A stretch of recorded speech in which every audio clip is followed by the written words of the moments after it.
A woman stood near the entrance of Clear Stream Market. She wore fine silk clothes, but her face was pale with grief. Her voice was hoarse as she repeated the same words again and again. My daughter is for sale. 10 taels of silver. Beside her stood a little girl, no more than 2 or 3 years old. A wooden sign hung from the woman's neck, announcing that her daughter was being sold. The child did not understand what was happening. She only stood there obediently, copying her mother's words in a soft, childish voice. My father is a cultivator. I will have a spirit root. My father is a cultivator. Clear Stream Market was a place where cultivators gathered. To ordinary mortals, 10 taels of silver was a considerable sum, but to cultivators, it was nothing. If the child truly had a spirit root, then 10 taels would be a bargain. But most cultivators only glanced at the mother and daughter before looking away. A child's spirit root could only be tested at the age of 13. Buying a toddler meant raising her for 10 years without knowing whether she would ever be useful. No one wanted such trouble. Stop staring. Stay close. Wang Rongyuan tightened the reins of his dapple gray horse and gave a low warning to the 2 boys following him. Yes, uncle. Wang Yulo immediately withdrew his gaze. Unlike his cousin Wang Yuan, Yulo was a transmigrator. He carried memories from his previous life, so his mind was far sharper and more cautious than an ordinary 13-year-old boy. He quickly turned his attention to the rest of Clear Stream Market. But Wang Yuan could not hold back his curiosity. Uncle Rongyuan, that girl might have a spirit root, and she only costs 10 taels of silver. Our Wang clan doesn't lack mortal silver, so why don't we buy her? Wang Rongyuan's expression darkened. A big burden dragging along a small burden.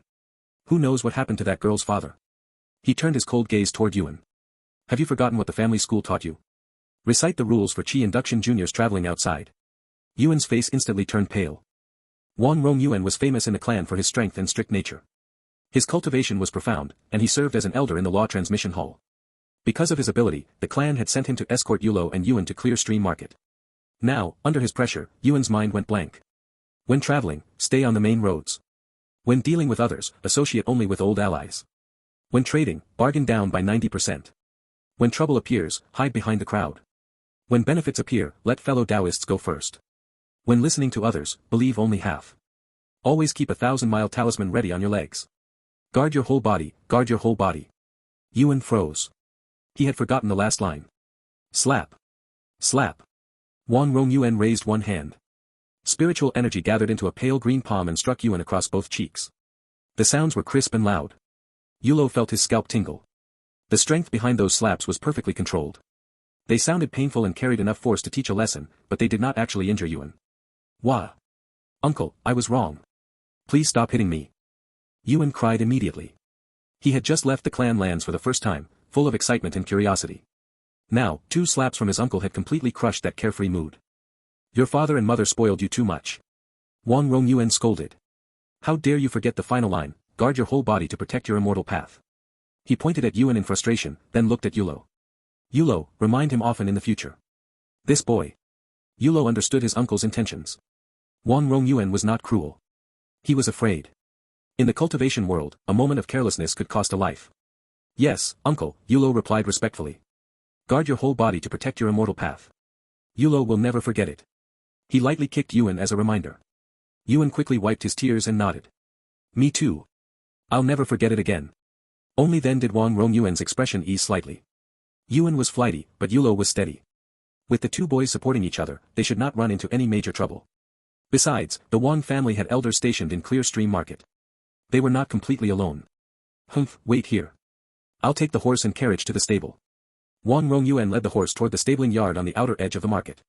After he left, Yulo turned to Yuan. Does it still hurt? How could it not hurt?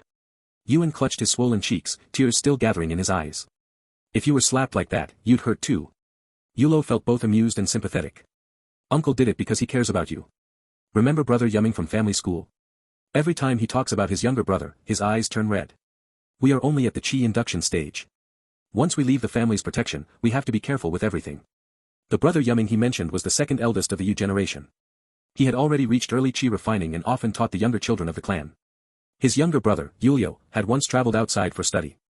Because of his youth and carelessness, he had been lured by mortal pleasures and killed by rogue cultivators in a mundane town. The Wang family was a foundation establishment clan, but in the vast Hunan Basin, it was still only a small force. To starving rogue cultivators, the items carried by Wang family disciples were enough to risk murder. Brother, look over there. Yuan's pain vanished instantly. There's a female cultivator wearing almost nothing. Yulo followed his gaze and saw a young female cultivator standing beside a street stall. Even though it was only mid-spring, she dressed as if the weather were unbearably hot. Her upper body was covered by a pale yellow silk camisole, while her skirt barely reached her thighs. The stall before her was filled with stones and metals used for artifact refining. She was bargaining with the owner. Don't stare, Yulo warned. Who knows whether she cultivates some charm technique. If you fall under her spell and die outside, I'll have to cry for you in family school after I reach chi refining. He grabbed Yuan's face and forcefully turned it away. You should worry about yourself, Yuan argued. I also have dual spirit roots. Mine are metal and earth. Even if they're slightly worse than your water and fire roots for artifact refining, I'm stronger in combat. Even as he spoke, his head slowly turned back toward the female cultivator. Yulo sighed. An underdressed female immortal was something they would never see inside the clan lands. At 13, boys had already started becoming curious about men and women. This was one reason why the family sent its young cultivators away to study after their spirit roots were tested. They were expected to learn skills the family lacked, and if possible, find talented Dao companions to strengthen the clan. Seeing Yuan acting like a fool, Yulo pressed both hands down and used his level 2 chi induction cultivation to suppress him. Brother, you're just bullying me because your cultivation is higher. Yulo shook his head. They had tested their spirit roots at the same time and started cultivation together. If Yuan was still at level 1, who else could he blame? You really need to be careful, Yuan. The outside world has far more temptations than this. If your heart isn't steady, you'll suffer sooner or later. Humph. It must be because she cultivates a charm technique. Yes, definitely. Yulo did not bother arguing anymore. Still, he did not dislike Yuan. Yuan's reaction was normal. Not everyone had the memories of a previous life like Yulo did. The Wunan Basin stretched more than 20,000 li in length and width. In Yulo's previous world, it would be comparable to the size of Eurasia. Within the basin stood 3 major sects and 7 unorthodox sects, together known as the 10 sects. Below them were countless cultivation clans and smaller sects. Clear Stream Market was located in the northwestern region of the Wunan Basin. It was controlled by the Red Lantern Illumination sect and mainly served chi refining cultivators. Because a Foundation establishment cultivator was permanently stationed there, the market had maintained a good reputation for centuries. Although chi refining cultivators could fly using magical artifacts, flight consumed spiritual energy and attracted too much attention. Most chi refining cultivators still preferred traveling on the ground. The Wang family owned several shops, inns, and courtyards in Clear Stream Market. Stabling one horse was not a problem. But Wang Rongyuan's visit to the stabling yard was not simply for the horse. After securing the carriage, he quietly entered a shop that sold medicine for spiritual beasts. The shop owner was also a chi refining cultivator. He had a sly, untrustworthy face and was lying lazily on a chair while a female chi induction cultivator massaged him. Old Wang. Seeing Wang Rongyuan enter, the owner waved the woman away and sat up. No wonder I kept hearing crows all morning. Nothing good ever happens when you come here. Speak. Wang Rongyuan sat down opposite him and calmly poured himself tea. Old Ghost, did you find any news about the thing I asked you to investigate? Old Ghost glanced at him and began listing names. The 3 friends of Wumeng say they know nothing. The bandit leader at Echoing Water Shoals claims he has information, but he wants 50 spirit stones up front. A Patch of Red doesn't want money, but he also studies artifact refining, so if the item is found, he wants it for himself. Wang Rongyuan listened quietly and drank another cup of tea. Old Ghost spread his hands. That's the situation. The rumor about the remains of that Foundation establishment cultivator from Hidden Dragon Abbey appeared only once. For 5 years, every minor clan, independent cultivator, and rogue cultivator around Clear Stream Market has searched for it. Not a single clue has appeared. Maybe the person never existed. Wang Rongyuan poured himself another cup.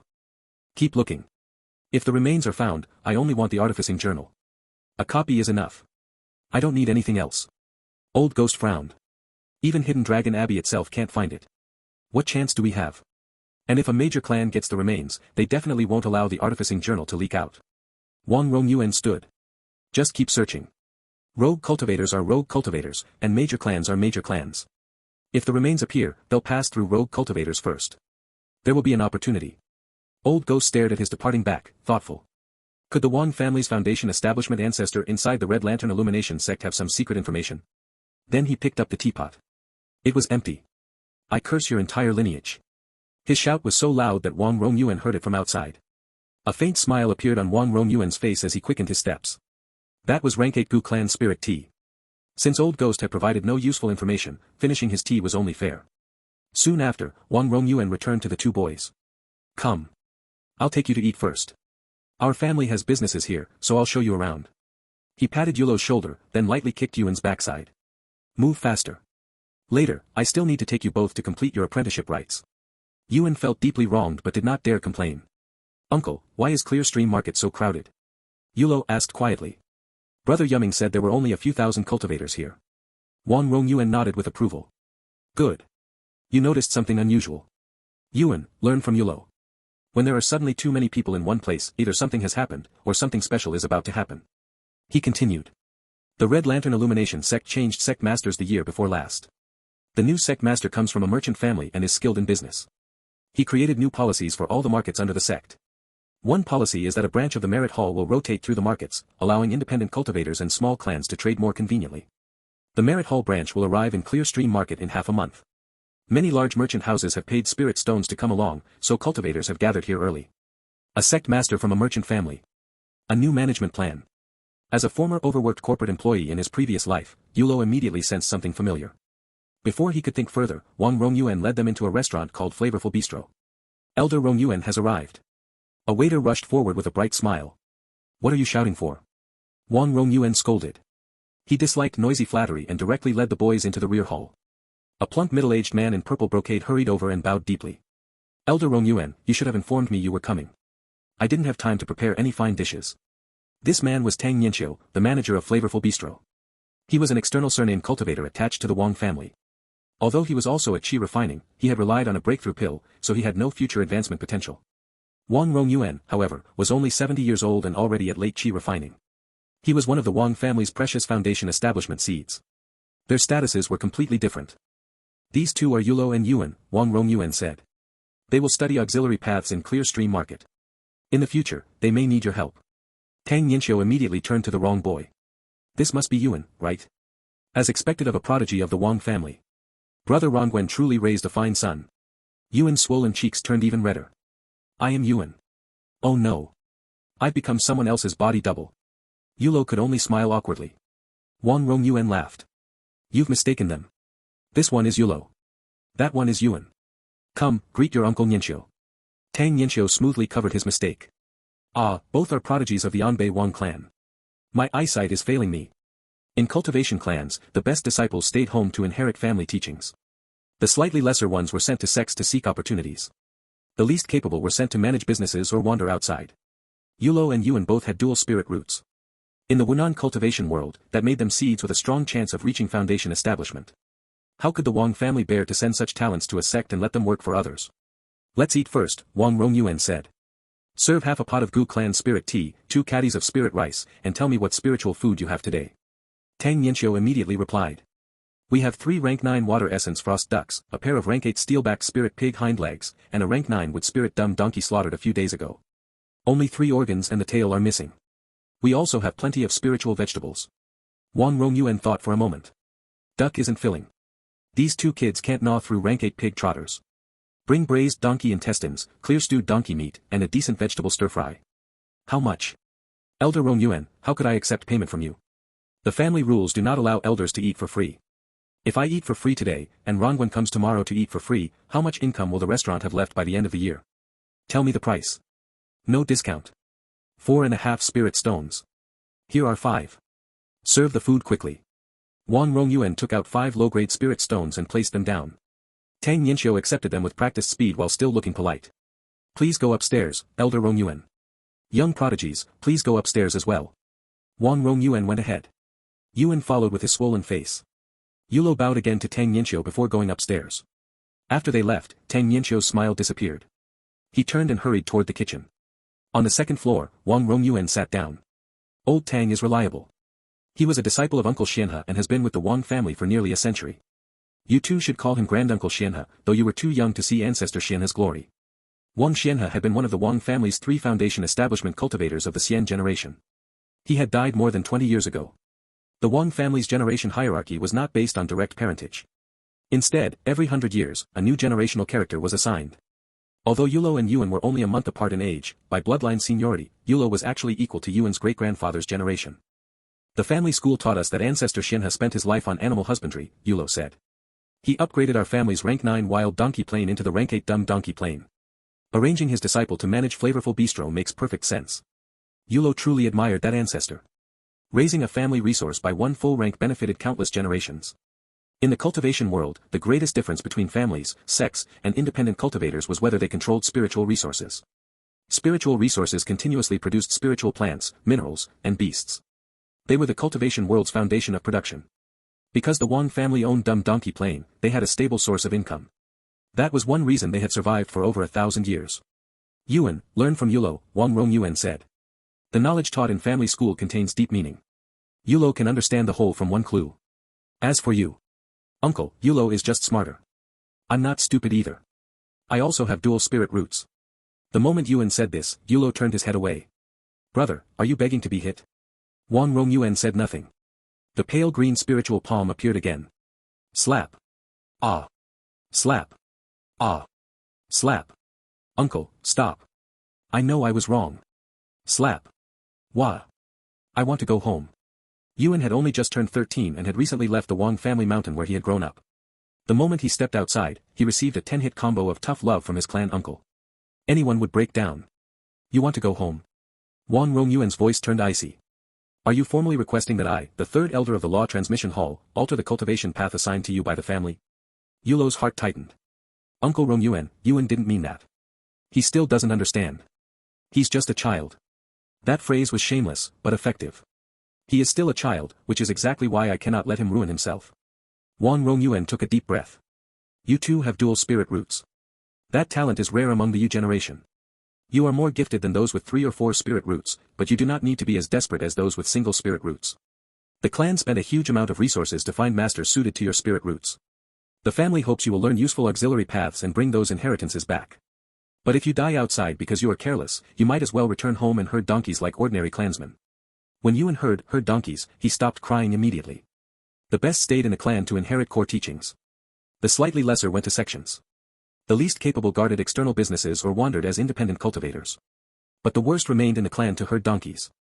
That was work usually given to mediocre 4-spirit root or 5-spirit root cultivators. Yuan did not want that future. Uncle, I know I was wrong. I don't want to go back. Where were you wrong? Yuan lowered his head and recited the clan maxim. The immortal path is distant and difficult. Talent is like floating duckweed. A heart seeking the Tao must be firm as stone. Even with modeled 5 elements, immortality can still be achieved. Wang Rongyuan's expression remained stern. Our Wang family has existed for over 1,200 years. We have seen countless so-called geniuses. But the strongest person connected to our history was true person Xinguang. When our founding ancestor Xianjing was still at early qi refining, he joined a demon hunting mission in the West Sea and met true person Xinguang. At that time, Xinguang was also at qi refining, and because he had 5 spirit roots, he had been stuck in early qi refining for years. 1,200 years have passed. Most single spirit root geniuses known to the Wang family died at the Purple Palace barrier. Some crossed it, but none reached Golden Core. Countless dual spirit root cultivators failed to even reach foundation establishment.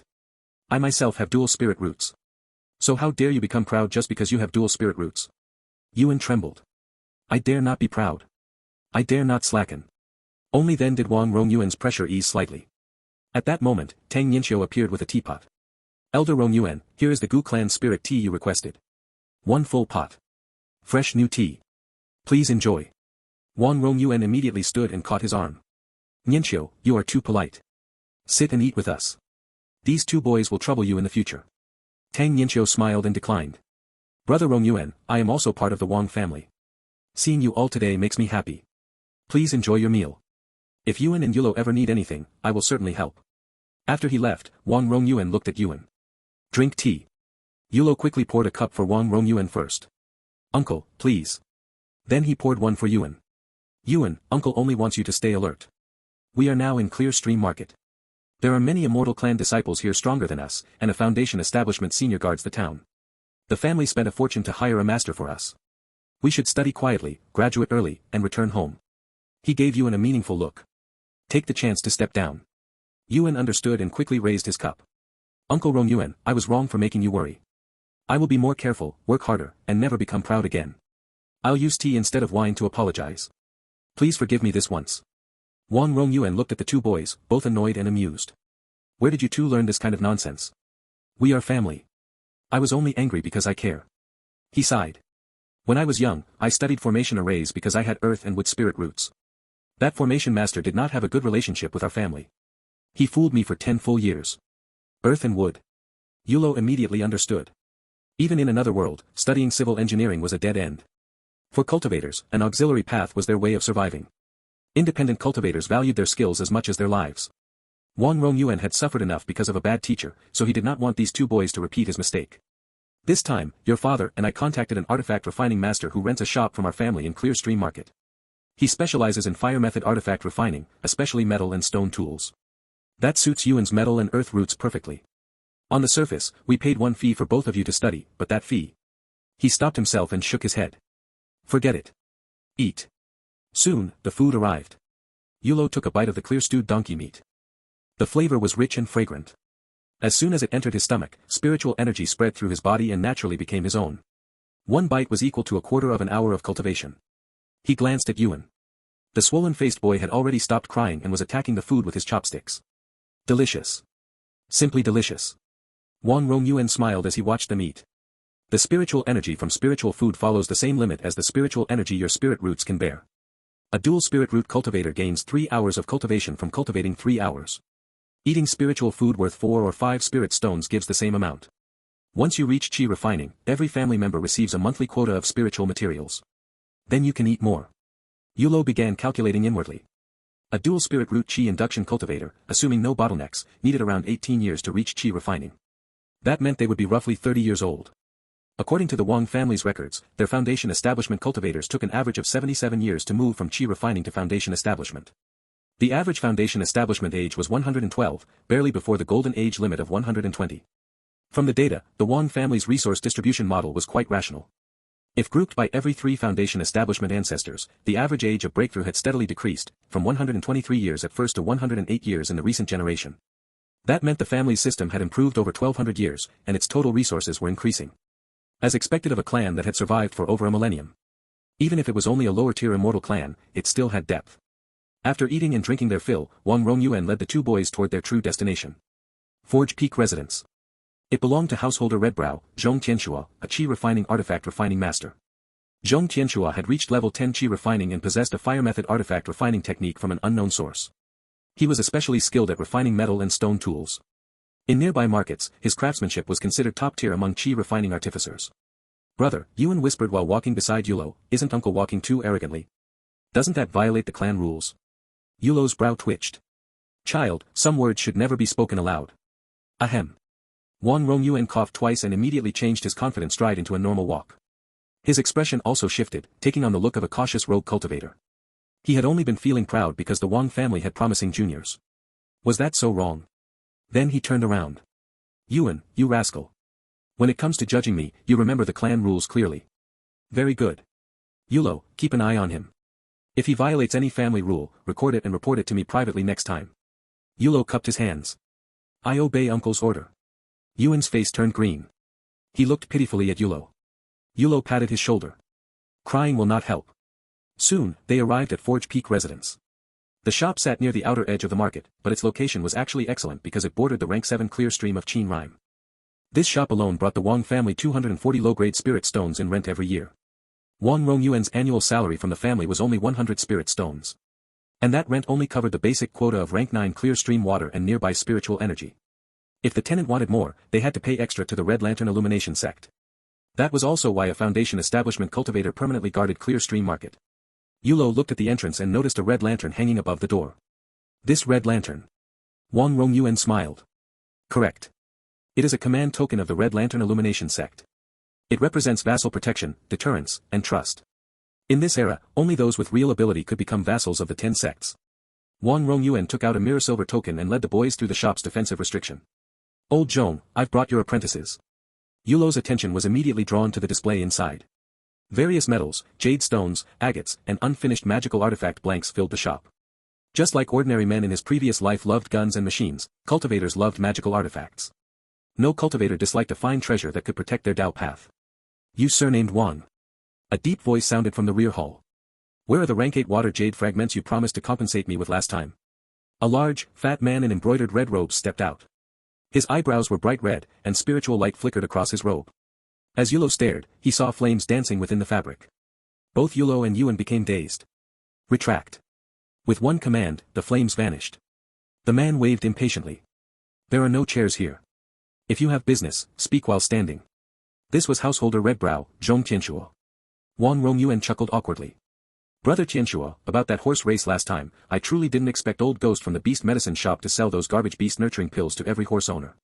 The Wang family had 2 foundation establishment cultivators. Logically, either one could crush Zhong Tianxua with one hand. But the Wang family needed his fire method metal stone artifact refining inheritance. Badly. Their own artifact refining inheritance had gaps, and Zhong Tianxua's knowledge could fill them. Because they needed him, Wang Rongyuan had to be polite. Don't change the topic, Zhong Tianxua said. You promised me rank 8 water jade fragments. Hand them over, and I'll take these 2 boys as apprentices. I'll teach them for 10 years if needed. If not, take them away. Yulo's heart sank. This red brow was not simple. Even before a foundation establishment clan, he dared maintain a firm attitude. Wang Rongyuan's smile stiffened. I will not go back on my word. The reputation of the Anbei Wang clan is still worth something. Friend Red Brow can rest assured. So where are the fragments? Wang Rongyuan sighed inwardly. The water jade in our family has not yet been refined. Once it is refined, I will give you the fragments. Zhong Tianxua's eyes lit up. Let me refine it. Tell me what you want, Brother Wang. Since we are old acquaintances, I'll refine it for free. His attitude changed instantly. A moment ago, Wang Rongyuan was surnamed Wang. Now, he had become Brother Wang. Wang Rongyuan smiled. I'll discuss it with the Patriarch and recommend you. After all, you will be Yulo and Yuan's master. We are on the same side. Seeing that Wang Rongyuan would not agree immediately, Zhong Tianxua stopped pushing. He looked at the 2 boys. Let them draw a talisman first. If their aptitude is too poor, don't waste my time. To refine artifacts, one must first understand talismans. If they cannot draw talismans properly, they cannot inscribe restrictions onto artifact blanks. Draw here. Use these 2 pieces of yellow hemp cloth. Let me see your talent. With a wave of spiritual energy, red threads extended from his body. They pulled tables, chairs, yellow hemp cloth, and white-haired brushes from different corners of the shop and placed them before the boys. Wang Rongyuan's eyes sharpened. This level of spiritual control was impressive. Start together, Zhong Tianxua said. You both know the spiritual attraction talisman, right? I'm in a hurry. Then he turned back to chat with Wang Rongyuan. Wang Rongyuan was not worried. The boys had practiced for half a year. A basic spiritual attraction talisman should not be a problem. Beside him, Zhong Tianxua said, you shouldn't associate with that old ghost. He is wicked. Last time, he sold my daughter a young purple marten. Later, it grew into a purple-furred rat. Wang Rongyuan crossed his arms. Don't worry. I taught him a firm lesson today. His screams were quite loud. Shame you didn't hear them. Oh. You beat him.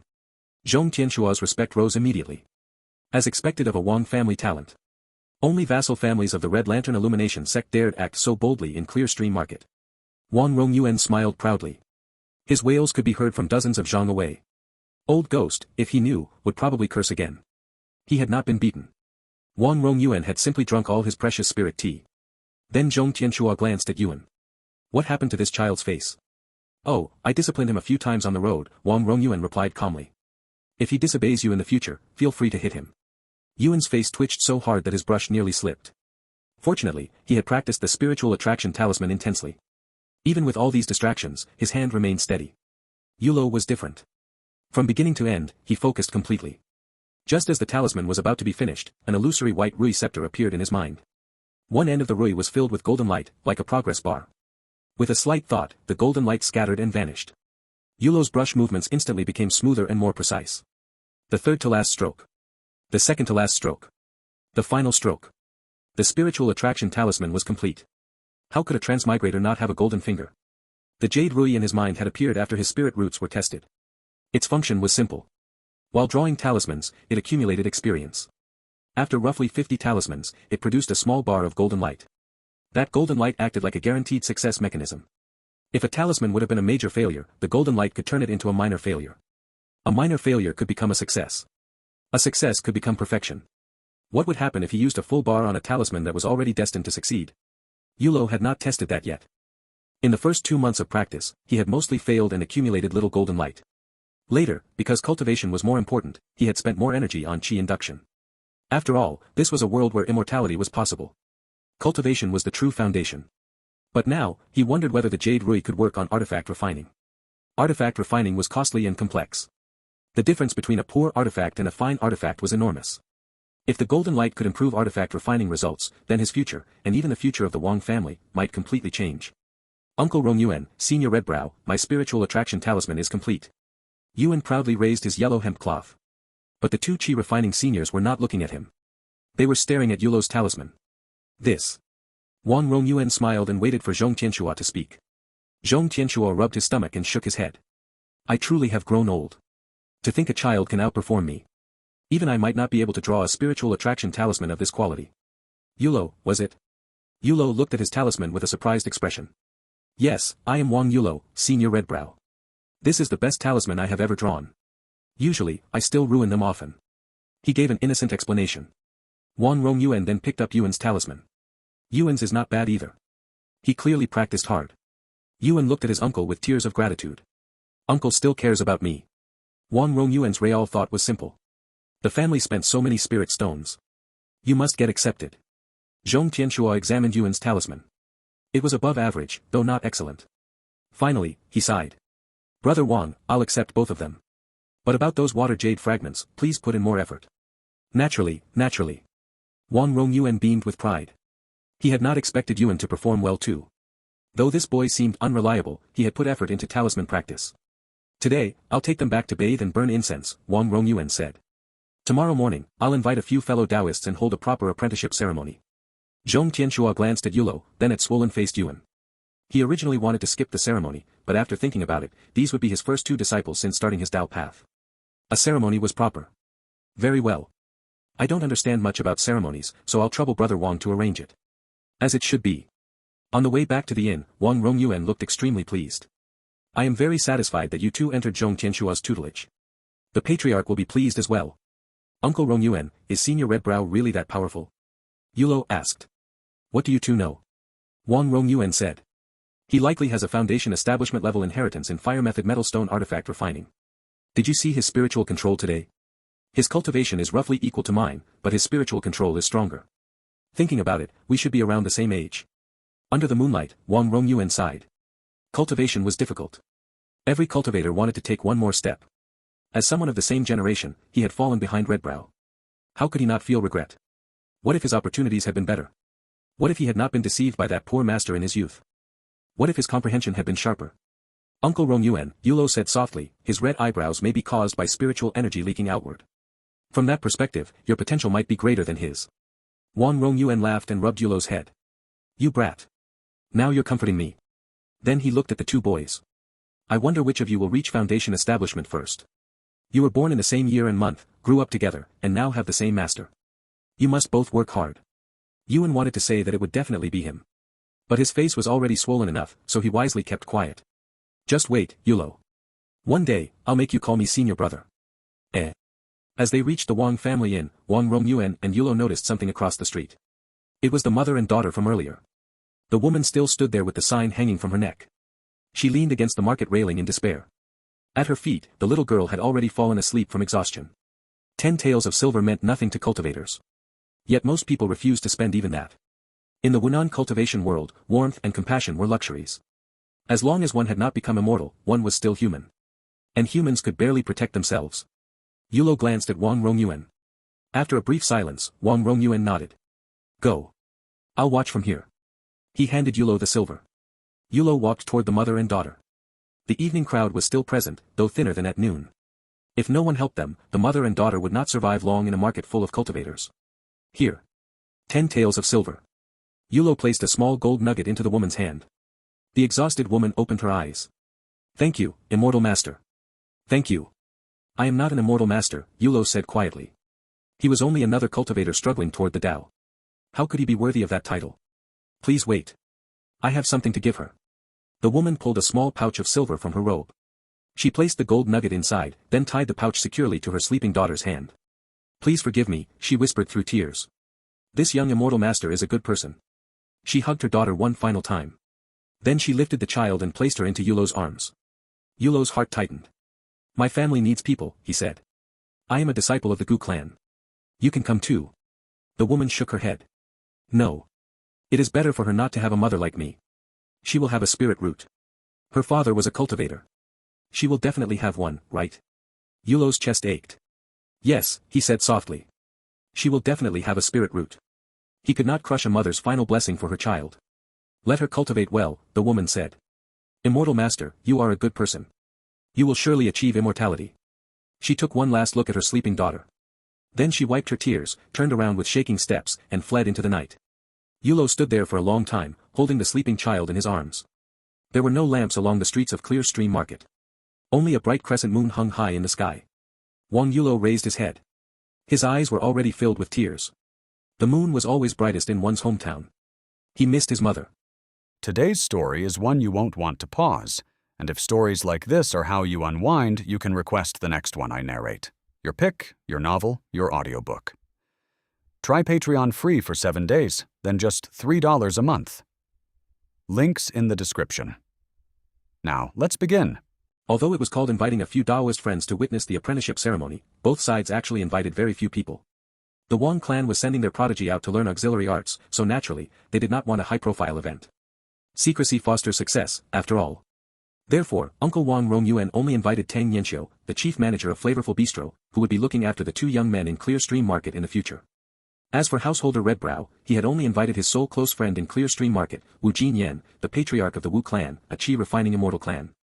As a rogue cultivator who relied on his artificing attainments to make a living, householder Redbrow required a reliable supplier of metal and stone spiritual items for his Forge Peak residence.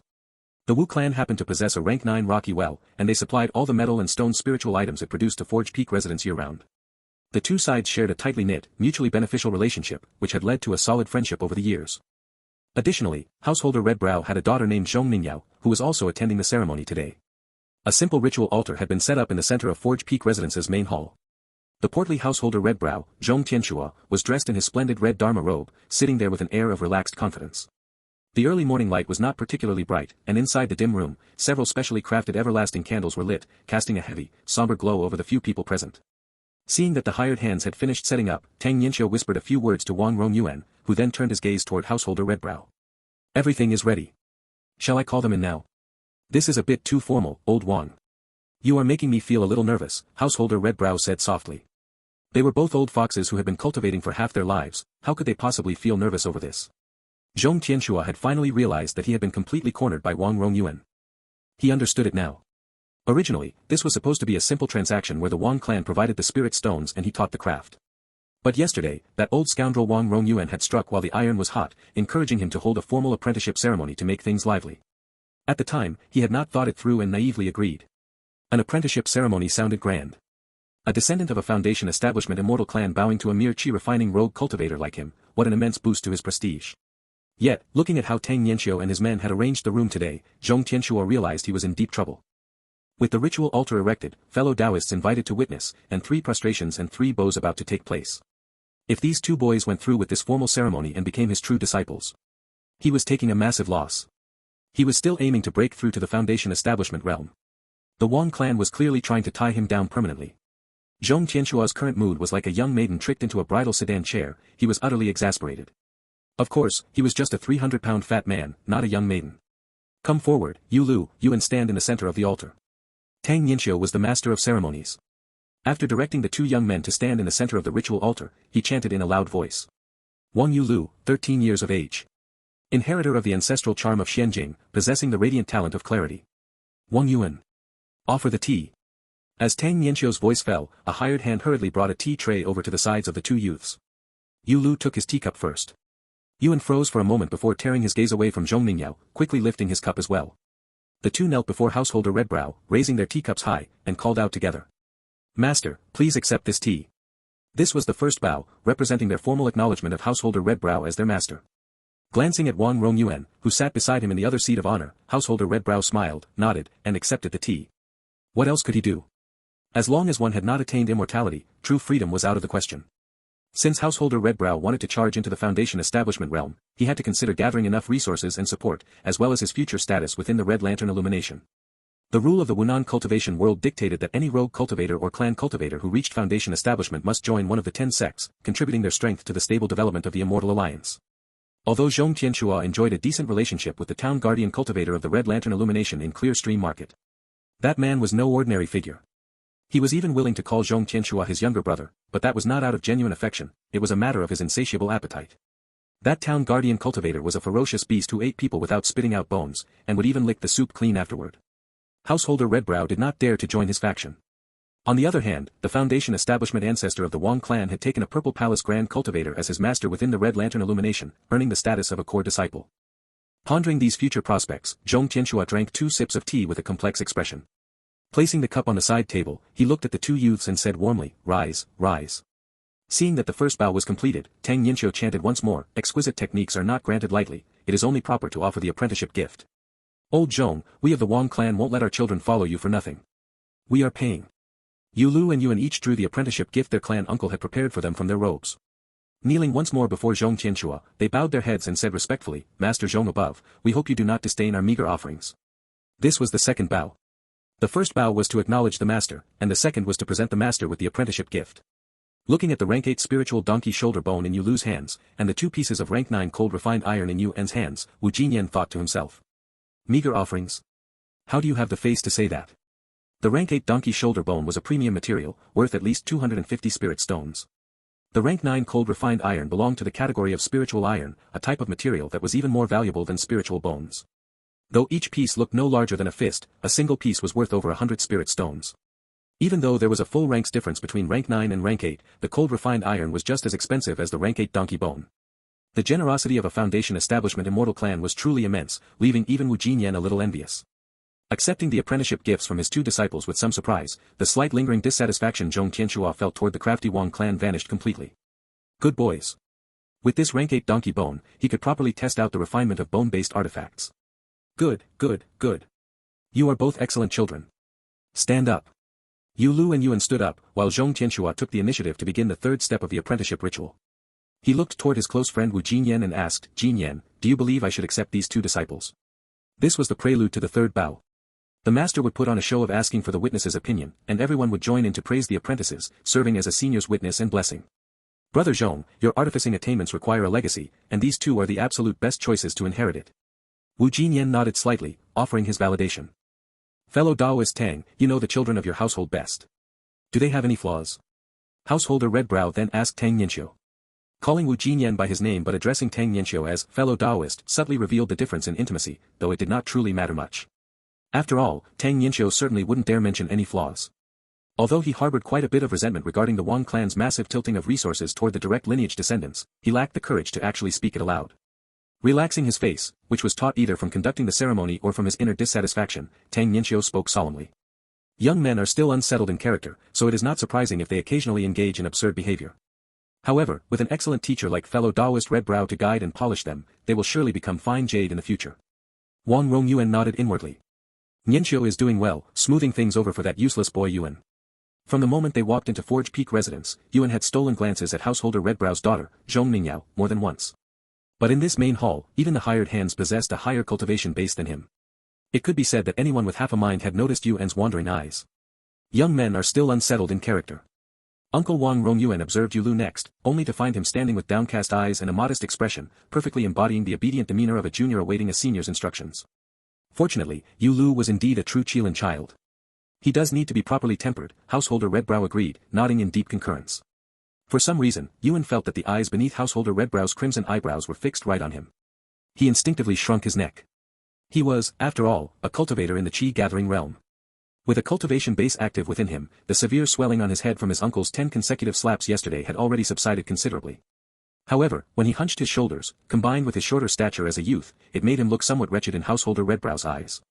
Looking at Yulo and then at Yuan, householder Redbrow sighed inwardly. They were clan brothers, both possessing dual spirit roots, so why was the difference between them so vast? Ah well, treat him as a bonus inclusion. Since I have drunk your tea and accepted your apprentice gifts, as your master, I ought to bestow an apprenticeship gift upon you both. With that, householder Redbrow reached his hand into his storage bag. Brother Redbrow, there is no need. You are being too polite. These 2 boys from our family are sincerely entering your lineage. The apprentice gifts are only proper. You do not need to give anything in return. Sincerely entering your lineage. Apprentice gifts are only proper. Seeing that householder Redbrow was about to shell out some treasures, Wang Rongyuan quickly added a line. He was firmly putting him on the spot. Old Zhong, the apprentice gifts we provided were exceptionally generous. You cannot be too stingy here. We are all respectable figures, aren't we? Zhong Tianxua's expression froze slightly. Inside his storage bag, the hand that had been reaching toward the low-grade magical artifacts shifted toward the medium-grade ones. Old Wang, you really are a dog. Whatever, treat it as throwing a bone. The Wang family held immense power, and he had received a vast amount of spirit stones. Their apprentice gifts were fully sufficient, so gifting a medium-grade magical artifact would not count as a loss. Besides, technically speaking, these 2 young lads were now his disciples.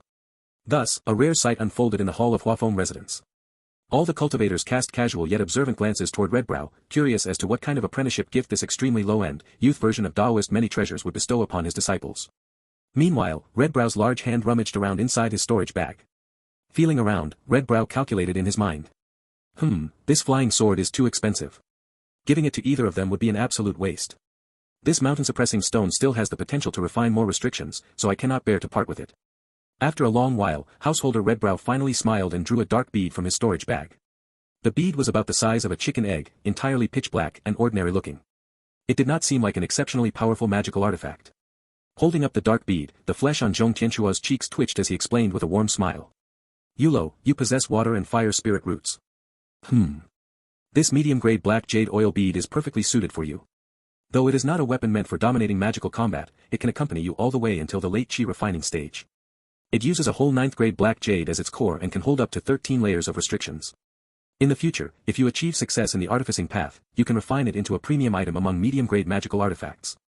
I have already refined 9 layers of restrictions into it, and it can hold 900 gene of fire oil. It aligns well with your water and fire nature.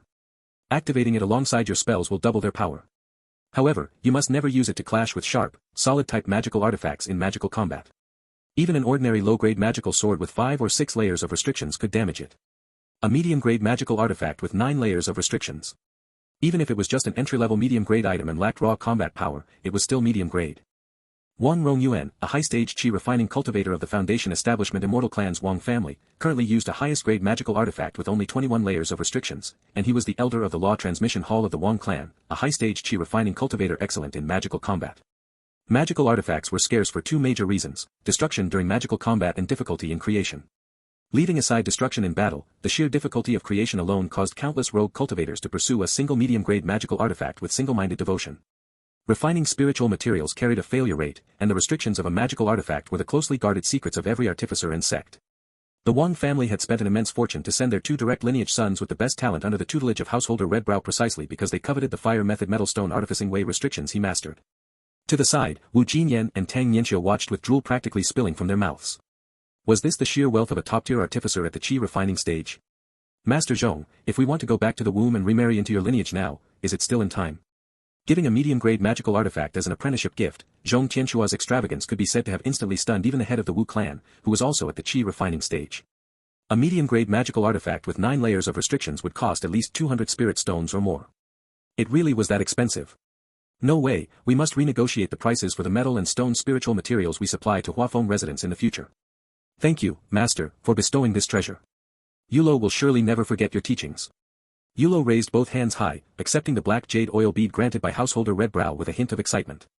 Apart from the number of restrictions, the tier grade, and the differences in materials, there was another crucial factor affecting the quality of a magical artifact: compatibility. Possessing dual water and fire spirit roots, the spiritual Qi Wang Yulo would refine when he reached the Qi refining stage in the future would definitely be of the water and fire attributes. This bead crafted from black jade could hold fire oil to assist in magical combat. Fire oil was water-like in nature but became fire-like once ignited. In 2 words, sheer perfection. Furthermore, there were still 4 layers left before reaching the 13-layer restriction limit. If those 4 layers were refined into it, the utility of the black jade oil bead could become even greater. Now that Yulo had received his treasure, it was Yuan's turn. The boy looked at his cheap master with a face full of anticipation. But Householder Redbrow's gaze toward him was somewhat complex. There was a reason your face got slapped into a swollen mess yesterday, brat. Since entering Huafeng residence, how many times have you sneaked glances at my daughter? Where are your manners? He felt a bit irritated inside, but with so many Daoist friends and relatives present, and with today's apprenticeship ceremony being conducted so respectably, Householder Redbrow could not easily lose his temper. Thus, he searched around in his storage bag and finally pulled out a peculiar defensive treasure. Under everyone's puzzled gazes, Householder Redbrow held up the peculiar defensive treasure and explained. Yuan, you possess metal and earth spirit roots. I do not have many medium-grade magical artifacts here suitable for metal and earth spirit roots. This golden horn mud turtle shell is a special spiritual material that possesses both metal and bone properties. It inherently has excellent hardness, and ordinary low-grade magical artifacts cannot break it. I have refined it simply, and it currently features 3 layers of restrictions. Though it is a low-grade magical artifact, its upper limit can accommodate 15 layers of restrictions. When that time comes, it will be even more formidable than Yulo's black jade oil bead. Come, take it. With this in your possession, even if you encounter enemies in the future, you will remain safe and sound. Householder Redbrow thought to himself, brat, you will eventually meet disaster over matters of women. As your master, I am doing this for your own good. When others attack you in the future, you can manifest this turtle shell and hide inside for defense. Won't that be magnificent? Receiving the turtle shell passed to him by Householder Redbrow, Yuan felt a bit dazed. Thank you, Master. Thank you, Master. Why did Yulo get a medium-grade magical artifact while I got a low-grade one? Yuan felt aggrieved, but he did not know why.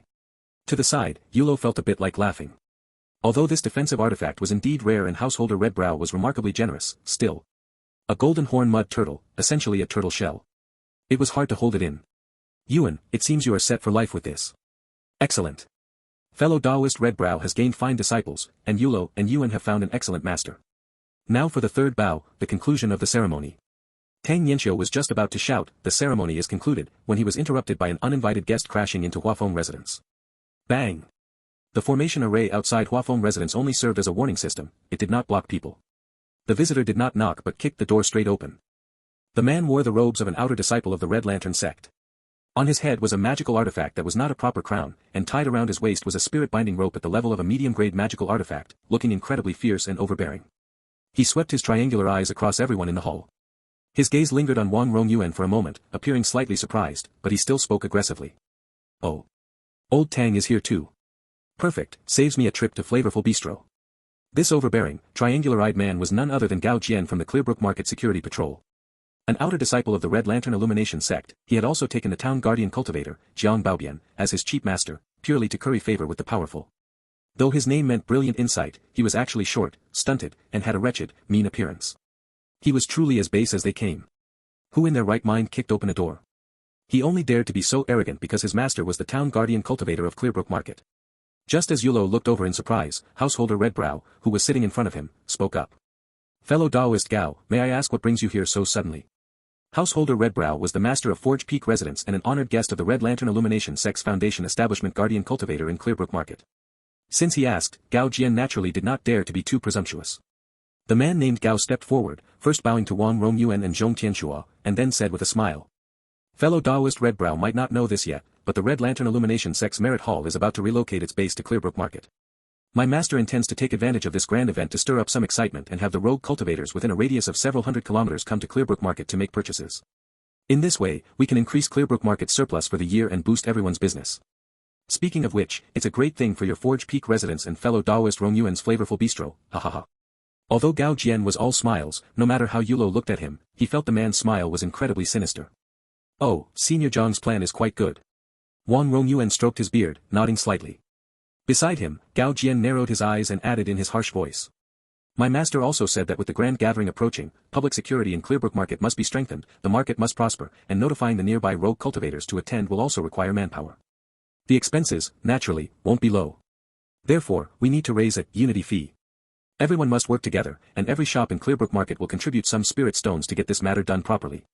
A unity fee? Why did it sound so much like a forced donation? Had extortion become this brazen just by changing its name? Beside them, Yulo was completely dumbfounded. If he hadn't known this was the cultivation world, he would have almost mistaken himself for not having crossed over yet. You people from the Red Lantern Illumination sect have truly mastered the essence of management. A unity fee? Speak then, how much unity do I need to show? Householder Redbrow stared unpleasantly at Gao Jian. He raised his hand to signal his daughter, who wanted to speak, to remain quiet, and slowly asked. That town guardian cultivator had always been like this. On the surface, he was very polite and friendly to everyone, even willingly and shamelessly calling chi-refining cultivators his brothers. But forget it, the man was a descendant of a major clan within the Red Lantern Illumination sect after all, so he would just endure it. Forge Peak Residence is able to open its shop right next to the Clearbrook of Qin Rime, and fellow Taoist Redbrow can even become friends with my master, so you naturally aren't lacking in spirit stones. Gao Jian brought up his master once again.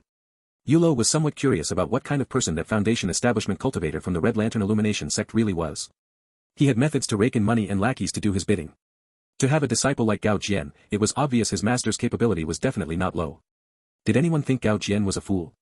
Wrong, his master precisely needed Gao Jian to act like a fool. Lacking, very much lacking. In fact, just to earn a few spirit stones, I've just accepted 2 disciples from the Wang family. Zhong Tianxua did not dare to carry the bullshit title of not lacking spirit stones and hurriedly explained. As he spoke, Householder Redbrow pointed at Yulo. What about Yuan? Apologies, he was just a bonus addition. Gao Jian looked toward Yulo. Being targeted by those vicious, triangular eyes, Yulo instinctively felt his back tighten. Fellow Daoist Gao, Brother Tianxua is skilled in the cultivation path, so we sent 2 younger generation members from our branch lineage over. Before you entered, we had just finished the apprenticeship ceremony. Wang Rongyuan, sitting at the head, spoke up indifferently. Yulo, don't be afraid, your uncle is here. Of course, it's not easy for you to run around doing errands for your master. Since Senior Jiang intends to make Clearbrook Market lively, we support it too. How about this, the Wang family's flavorful bistro will contribute 20 spirit stones first. As soon as these words were spoken, Wang Yulo instantly felt a deep sense of respect for Uncle Rongyuan. What was true skill? This was true skill. Little Gao, watch your attitude. Zhong Tianxua now has our Anbei Kingdom Wang clan behind him. Your master is at Foundation Establishment, but the Wang family has Foundation Establishment cultivators too. Your master comes from a major clan within the Red Lantern Illumination sect, but the Wang family also has a core disciple ancestor within the sect who has taken a Purple Palace master. Just 20 spirit stones, take it or leave it. Moreover, Wang Rongyuan proactively setting the price was actually helping Zhong Tianxua out of a tight spot. Since the flavorful bistro was giving 20, no matter how base Gao Jian was, he couldn't make exorbitant demands of Forge Peak residents, right? Householder Redbrow let out a soft sigh, feeling somewhat emotional. What was the use of being powerful when fighting alone? Even if one succeeded in their cultivation path and reached peak chi refining, in the eyes of major sect disciples, they were still just rogue cultivators begging for food on their knees in Clearbrook Market. Wang Rongyuan's cultivation base might be a bit lacking, but he had first beaten the old ghost from the beast medicine shop and now suppressed Gao Jian, the disciple of a Foundation Establishment cultivator, fully displaying the grandeur of a cultivation clan. Formidable. 20 spirit stones. But Gao Jian did not care about the Wang family's reputation. He raised his voice in an eccentric, mocking tone, repeating Wang Rongyuan's words. Then, he raised his hands and bowed toward the residents of the Clearbrook Market Town Guardian cultivator, using his master's authority to inflate his own importance. My master is about to be transferred back to the Red Lantern Illumination Sect's Talisman Hall to serve as a hall deacon. After spending so many years in Clearbrook Market, he has developed feelings for this place. In his final year as the Town Guardian cultivator, his elderly self wants to do some real work for Clearbrook Market. A magistrate benefits his locality during his tenure. Everyone should be able to understand my master's good intentions. 20 spirit stones can hardly be called support, wouldn't you say, fellow Daoist Rongyuan? Yulo lowered his eyelids, feeling helpless. Cultivating for immortality, yet everyone was still just a cultivator. Without becoming a true immortal, there was no such thing as carefree freedom. The Wang clan could not be carefree, Redbrow could not either, and even Jiang Baobian fully displayed his greedy nature. This Foundation Establishment Town Guardian cultivator of Clearbrook Market was clearly trying to rake in one final fortune before his promotion. The forced donation was shoved right into their faces, so what could they do? Uncle Rongyuan, you mustn't lose your temper. Then name your price. How much should the flavorful bistro contribute? After a long silence, Wang Rongyuan finally spoke. He conceded.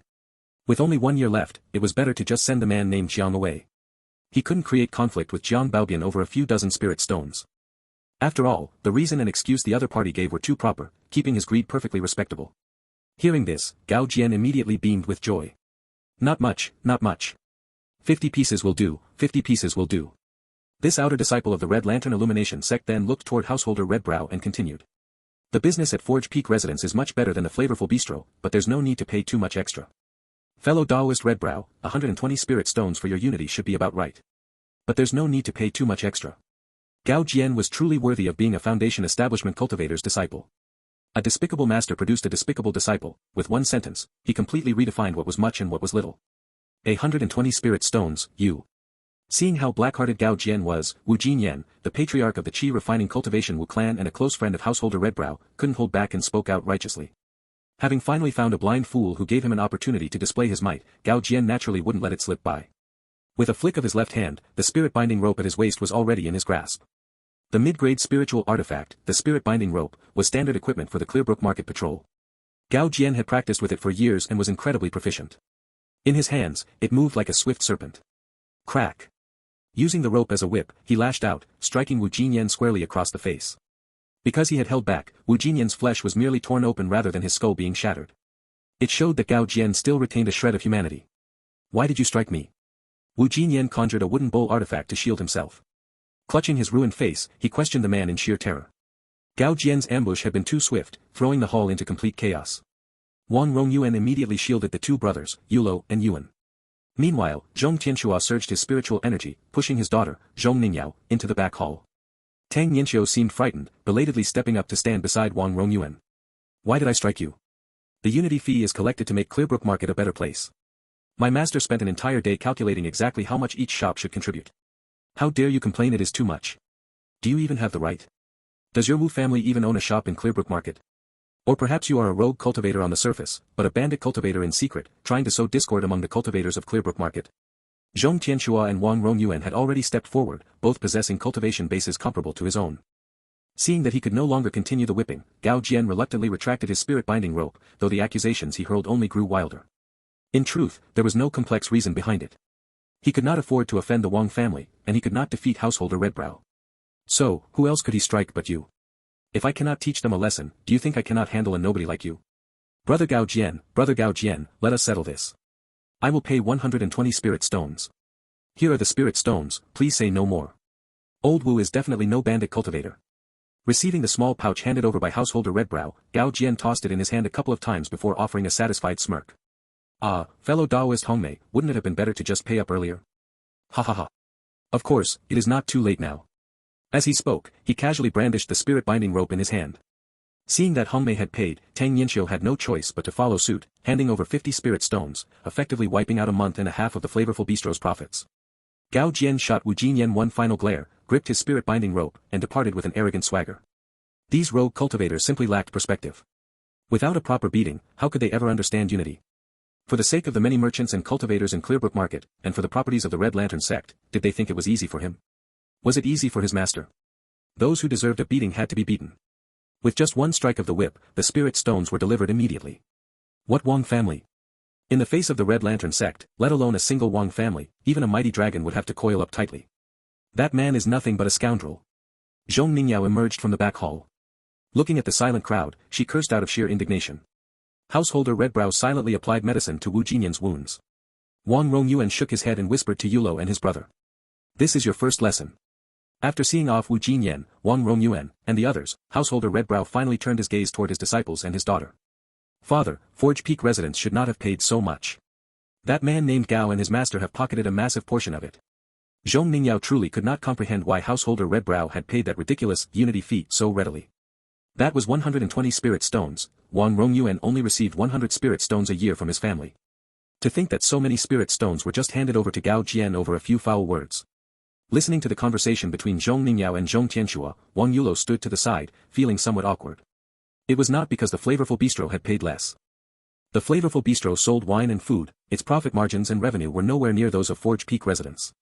What Yulo had not expected was that Householder Redbrow's daughter was actually the unclothed female cultivator Yuan had seen the previous day.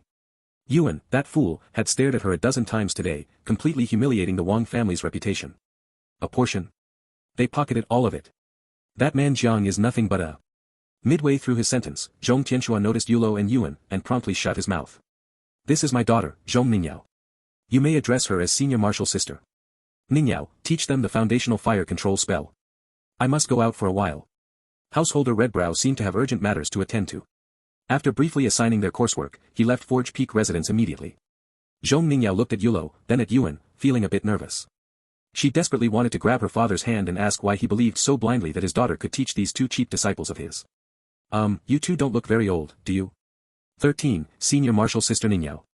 I am 13 this year, Yuan chimed in eagerly. Yulo discreetly took a step to the left, maintaining a subtle distance from Yuan, far enough to separate himself from the boy's behavior, but not close enough to break ties completely. Zhong Ningyao was only 15, a young girl in the prime of her youth. However, having received her father's command, she tried her absolute best to appear mature and composed as she responded to Yuan. 13. That is an excellent age to practice the fire control spell. The moment the words left her mouth, the girl realized how foolish she sounded. How stupid. She was clearly trying to imitate her father's manner of speech, but she had failed to draw a tiger and instead drew a dog. At that thought, a nervous flush crept up her pale cheeks. Yuan did not understand why his senior martial sister was blushing. He merely asked with a sycophantic grin. Senior Martial Sister Ningyao, what is the difference between the fire control spell and the fire shot spell? Yulo knew about the fire shot spell. It was similar to the fireball spells described in novels, a common magic technique used by chi induction and chi refining cultivators. However, the fire shot spell was far more refined, focusing on using the minimal amount of spiritual energy to achieve the maximum offensive effect. The raw power itself was not what mattered was coordinating it with other spiritual artifacts and spells to create a systematic approach to magical combat. Relying solely on brute force was a dead end for ordinary cultivators. Ordinary rogue cultivators lacked the heritage of sects or prominent families, so their execution of the fire shot spell was often crude and unrefined. Despite both being at the second layer of chi induction, Yulo could easily cast a dozen fire shot spells consecutively. In contrast, an ordinary rogue cultivator at the same level might deplete their spiritual energy after just 3 to 5 casts. The Fire Shot spell is used for magical combat, and it becomes useless once you reach Foundation establishment. The Fire Control spell is the introductory technique for the Fire Cultivation system, primarily used for the artificing path. The Wang family sent you here precisely to learn artifact refining, didn't they? Yuan wanted to continue his flattering chatter, but Yulo could no longer wait. Please guide us, senior martial sister. Cultivation required making use of every single moment. He did not have the time to waste watching Yuan act like a fool. Very well, follow me. Casting a grateful glance at Yulo, Zhong Ningyao led the 2 young men into the back hall of Forge Peak residence. In the center of the back hall stood a massive artifact refining furnace. Its entire body glowed a deep crimson, and silver-white light flowed through the intricate engravings on its surface, making it look exceptionally extraordinary. On one side of the furnace was a pile of charcoal that rose higher than Yulo's height, which appeared to be some sort of spiritual material. On the opposite side was a platform crafted from refined iron, which seemed to be where householder Redbrow placed his materials during artifact refining. There are water basins over there. Go to the well and fetch 2 basins of water, then we can begin practicing the fire control spell. Pointing toward the basins in the corner of the back hall, Zhong Ningyao finally found her footing as an instructor of the Tao. Using water to practice a fire spell. It was unclear whether Yuan had suffered a momentary lapse in judgment or simply wanted to converse more with his beautiful senior martial sister, but he actually voiced such a question. Yes, hurry along now. Zhong Ningyao actually preferred Yulo much more. Yulo did not ask such meaningless nonsense. Yuan not only rambled incessantly but also kept staring straight at her like an idiot. Before long, under Zhong Ningyao's guidance, the 2 of them submerged their hands into the water basins. They then looked blankly at Zhong Ningyao, awaiting her next instructions. The young girl crossed her hands behind her back, pacing around the refining furnace like a little adult, recalling the words her father had used when he taught her years ago. The first step of the fire control spell is to manifest fire within water, generating flames purely through your own spiritual energy without relying on any external ignition sources. The nature of fire is violent and fierce. Even my father occasionally struggles to control the flames when the refining process reaches a critical, difficult stage. The reason I had you fetch water is because you need it to suppress the external influence of the world's fire-attributed spiritual energy on the fire control spell. This allows you to master control over the flame step by step. Next, I will teach you the incantation for the fire control spell. This is a secret transmission, so you must absolutely never reveal it to anyone else. In the evening, at Jiwei Pavilion, Wang Rongyuan led Yulo and Yuan straight up to the second floor after they left Huafeng residence. Let me see that black jade oil bead of yours. As soon as they sat down, Wang Rongyuan asked Yulo for the mid-grade spiritual artifact that Redbrow had bestowed upon him. Of course, he did not want to steal the treasure. Uncle Rongyuan was merely unsure of the artifact's true quality. Yulo naturally would not refuse. He quickly took out the black jade oil bead and handed it to his clan uncle. After examining it carefully with his divine sense for a long time, Wang Rongyuan nodded with satisfaction. 4 of the restrictions are quite common, and our family possesses them. Of the remaining 5 layers of restrictions, 2 seem to be unique to stone-based artifacts, while the final 3 likely enhance its power and add utility. Zhong Tianxua truly possesses genuine skill. The Patriarch's judgment was correct, your apprenticeship fee was not wasted. The money had been well spent. Once this was confirmed, the greatest weight on Wang Rongyuan's mind vanished. The Wang clan did not fear spending spirit stones, they only feared that householder Redbrow lacked true capability. Study diligently under Redbrow for 10 years. Once you return to the family, we will help you further refine this black jade oil bead. Refining it to 14 layers of restrictions should not be an issue. Receiving his very first spiritual artifact, Yulo was somewhat astonished. 14 layers? Didn't Master say it could only hold 13 layers of restrictions at most? One had to know that a mid-grade spiritual artifact with 14 layers of restrictions was only 3 layers short of the upper limit of 17 layers. It could be considered a peak masterpiece among mid-grade spiritual artifacts. Wang Rongyuan stroked his beard with pride and said. What does he know? Our Wang clan possesses many secret refinement methods. 14 layers are absolutely within reach, and if everything goes smoothly, 15 layers might not even be impossible. Where is your turtle shell? Come, let me take a look at that too. It is the golden-horned mud turtle shell, not just a turtle shell. Yuan muttered, handing his own turtle shell over to Uncle Rongyuan. Yulo smiled and poured a cup of wine for his clan uncle, remaining silent. It's about the same. Yuan, this protective treasure of yours is indeed extraordinary. Feeling Yuan's turtle shell, Wang Rongyuan remarked with a sigh. The strength of a golden-horned mud turtle ranges from the Qi drawing realm to the Qi refining stage. Once it reaches the foundation establishment stage, it transforms into a golden-horned jade turtle. The golden horn and jade shell of a golden-horned jade turtle are both materials for refining spirit tools. Unfortunately, yours seems to be a mud turtle shell only from the advanced stage of the Qi drawing realm. However, if the Patriarch himself steps in, he should be able to help you refine it up to 17 layers of restrictions. Ultimately, this turtle was only at the Qi drawing realm. If it had reached the early Qi refining level, it would have been an excellent base for a high-grade spiritual artifact. Yulo could no longer sit still, and he asked, is our Wang family's artifact refining proficiency truly that high? Red Brow was already considered the absolute ceiling of the artificing path within the Qi refining stage, and Huafeng Residence's business was famously successful across several neighboring markets. Yet Red Brow claimed the black jade oil bead could hold 13 layers of restrictions at most, while Wang Rongyuan claimed 14 or 15 layers were possible. Red Brow claimed Yuan's turtle shell could hold 15 layers at most, while Wang Rongyuan indicated they could push it straight to 17 layers. Uncle, if our family's inheritance in the artificing path is so extraordinary, why did we spend so much money to seek out Red Brow? Not quite. Red Brow is said to be a dual master of metal and stone, but he does not understand the earth nurturing method. The black jade oil bead uses black jade, an earth attribute spiritual material, as its core base. Red Brow calculated that it could not be refined beyond 13 layers of restrictions. But if I were to personally step in and refine it using our family's inherited earth nurturing method, a 15-layer restriction should be possible. Yulo nodded thoughtfully. Just then, the waiter of Jiwei Pavilion brought up the dishes for their dinner, so Yulo rose to pour another cup of wine for Uncle Rongyuan. Although the Wang clan was not an immensely famous clan, it had been passed down for many years and possessed deep foundations. Uncle Rongyuan, utilizing his earth spirit root alongside the earth nurturing method, could surpass Red Brow and elevate the black jade oil bead to the level of 15 layers of restrictions. He had to curry favor, he absolutely had to curry favor. Handing the turtle shell back to Yuan, Wang Rongyuan added. The material of this turtle shell simultaneously possesses both metal and bone properties. Red Brow giving it to you means he knows the patriarch can refine it. He is extending a favor to our family. Yulo and Yuan looked at each other. Did a simple apprenticeship involve so many hidden calculations behind the scenes? Uncle Rongyuan, just how many spirit stones did our Wang family pay for us to apprentice under Red Brow? Yulo ultimately could not contain his curiosity and asked aloud. Seeing the inquisitive gazes of the two boys, Wang Rongyuan pondered for a moment. He took the wine pot and cups from the table and poured a cup for each of the two young lads. This is... Yulo was puzzled. Uncle, the clan rules state that disciples of the Wang clan are not allowed to drink spirit wine before they achieve success in their qi refining. Drinking easily leads to trouble, it is written in the clan precepts. Perhaps stimulated by Wang Rongyuan's habitual scoldings, the foolish Yuan was now remarkably adept at remembering the clan precepts. I am watching over you. Just one cup each will be fine. For some reason, Wang Rongyuan did not flick Yuan's forehead this time. He raised his wine cup and said. As for apprenticing under Red Brow, our Wang clan did not spend a single spirit stone. Huh. Seeing the astonishment of the two teenagers, Wang Rongyuan added with a bitter smile, we waived 20 years of rent for that man named Zhong. This was a simple multiplication problem, and Yulo calculated it almost within a single second. 4,800 spirit stones. 4,800. How many lives of qi refining cultivators could that amount by? Faced with such a staggering sum of wealth, Yuan was somewhat dazed, merely feeling instinctively that it was too expensive. Yulo, however, already felt a mountain-like weight descending upon his shoulders. He had to drain Red Brow dry. He had to learn every single one of his methods in the artificing path. Come, let us not dwell on that. The three of us, uncle and nephews, shall have a drink together. Let us share a drink. For the next few years, you will be staying here at Qingxi Market. I am bound by clan duties and will find it difficult to come visit you. Uncle Rongyuan looked at the two young lads of the Wang family with a touch of heartache, sighing with emotion. There are many turning points in a person's life, and leaving home to seek knowledge is one of them.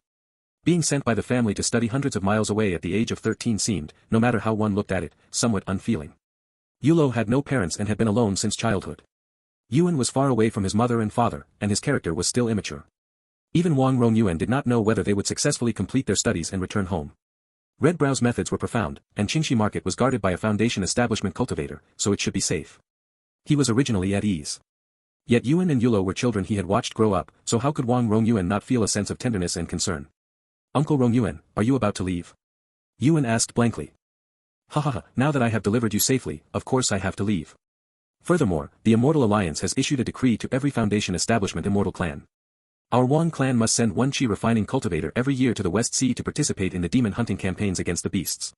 For the next 10 years, I will be in the West Sea, thousands of miles away from here. You will no longer have to worry about me slapping the back of your head. For some reason, even though not having to suffer his uncle's physical discipline ought to be a good thing, Yuan simply could not bring himself to be happy. The boy's nose grew sour, and he nearly burst into tears. Demon hunting in the West Sea sounded like a grand affair where one could reap great merits, but many ancestors of the Wang clan had gone there and never returned. The merit hall of the Red Lantern sect is about to arrive at Qingxi Market. Uncle Rongyuan, can you not wait a bit longer before leaving? Yulo did not know what else to say. Wang Rongyuan seemed to be leaving far too in a hurry. In a few days, the patriarch will arrive with Rongwen. With them present, it is the same as me being here. Come, let us drink.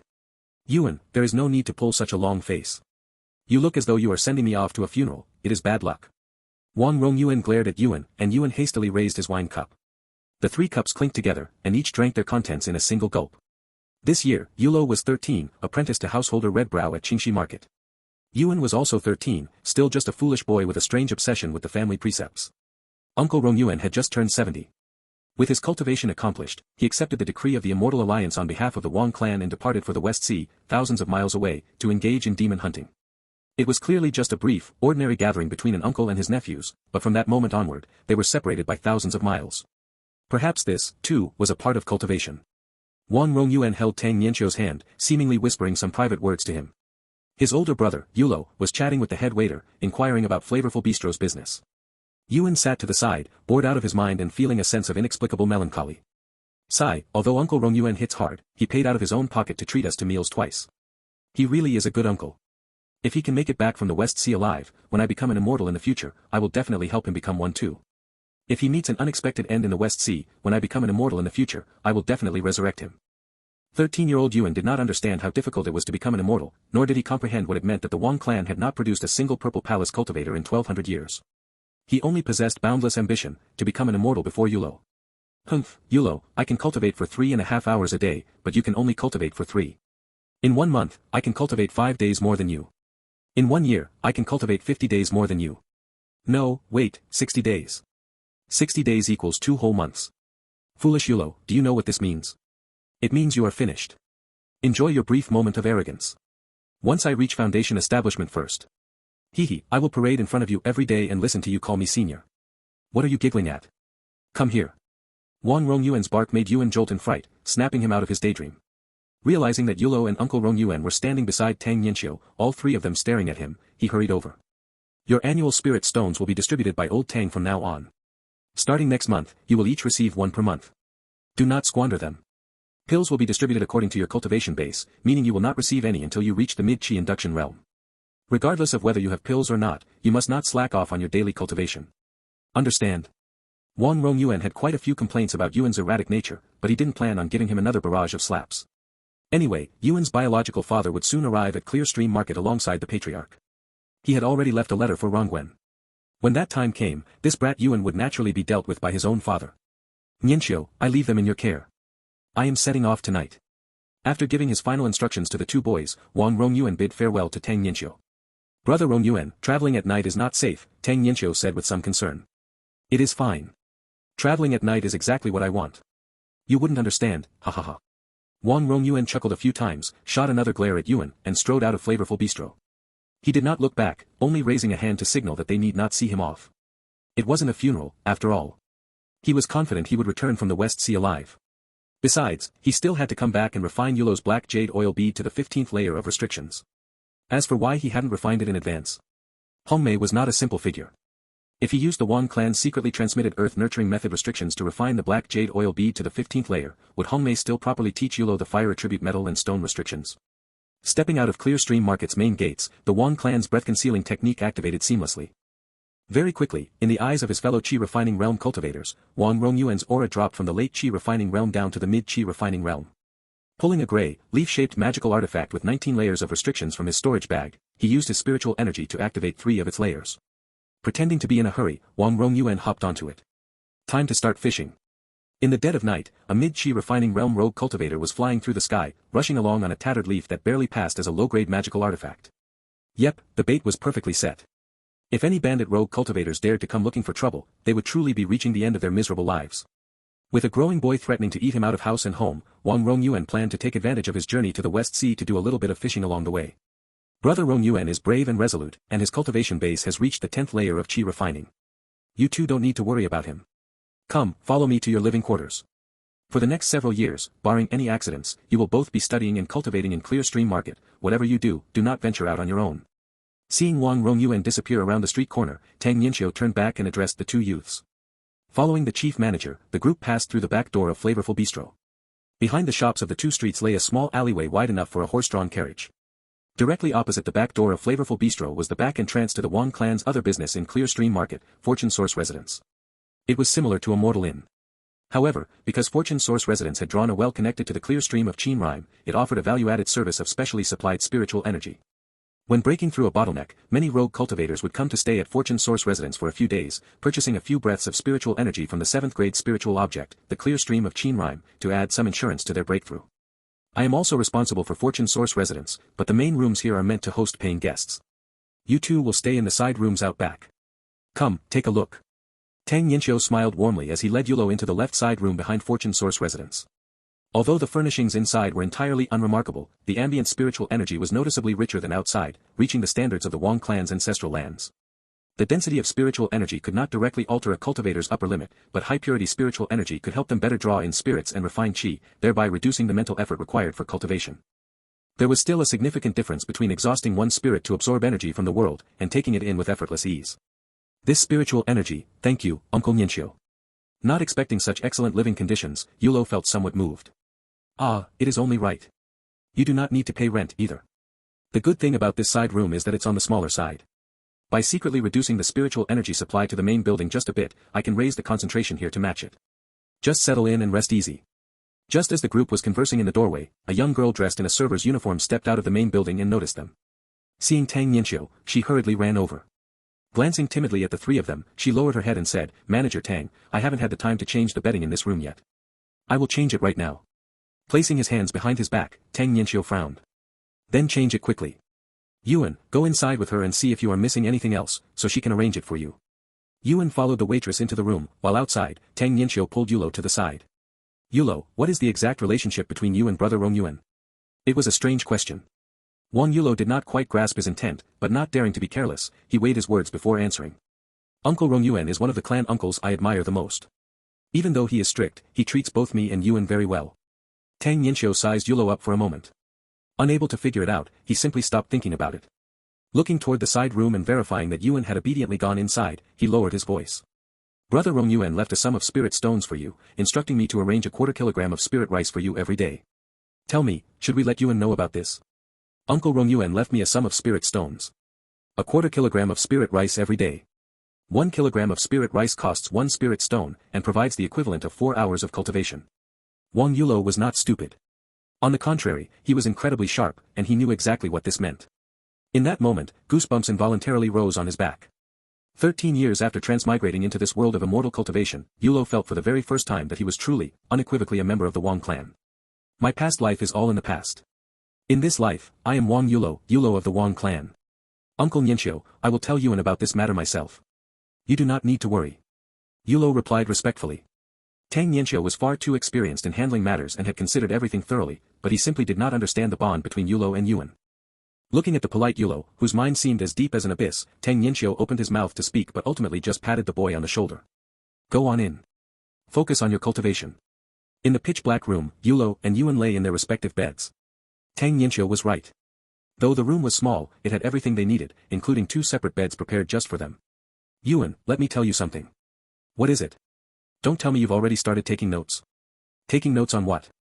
"Taking notes on what clan rules I've broken, so you can tattle to Uncle Rong Yuan when he gets back." "Brother, Uncle Rong Yuan only left 2 hours ago. Aren't you moving a bit too fast?" "You idiot, it's not that." "Then what is it?" Do you also like senior sister Ningyao?" "Wait, no. I mean, do you like senior sister Ningyao?" "Brother, say something. I'm getting a little scared. Uncle Rong Yuan knows that I only need 3 hours a day to reach the maximum qi induction limit for my dual spirit roots. He arranged a quarter kilogram of spirit rice for me every day, so I can finish cultivating earlier and go study the artificing path. What's the big deal?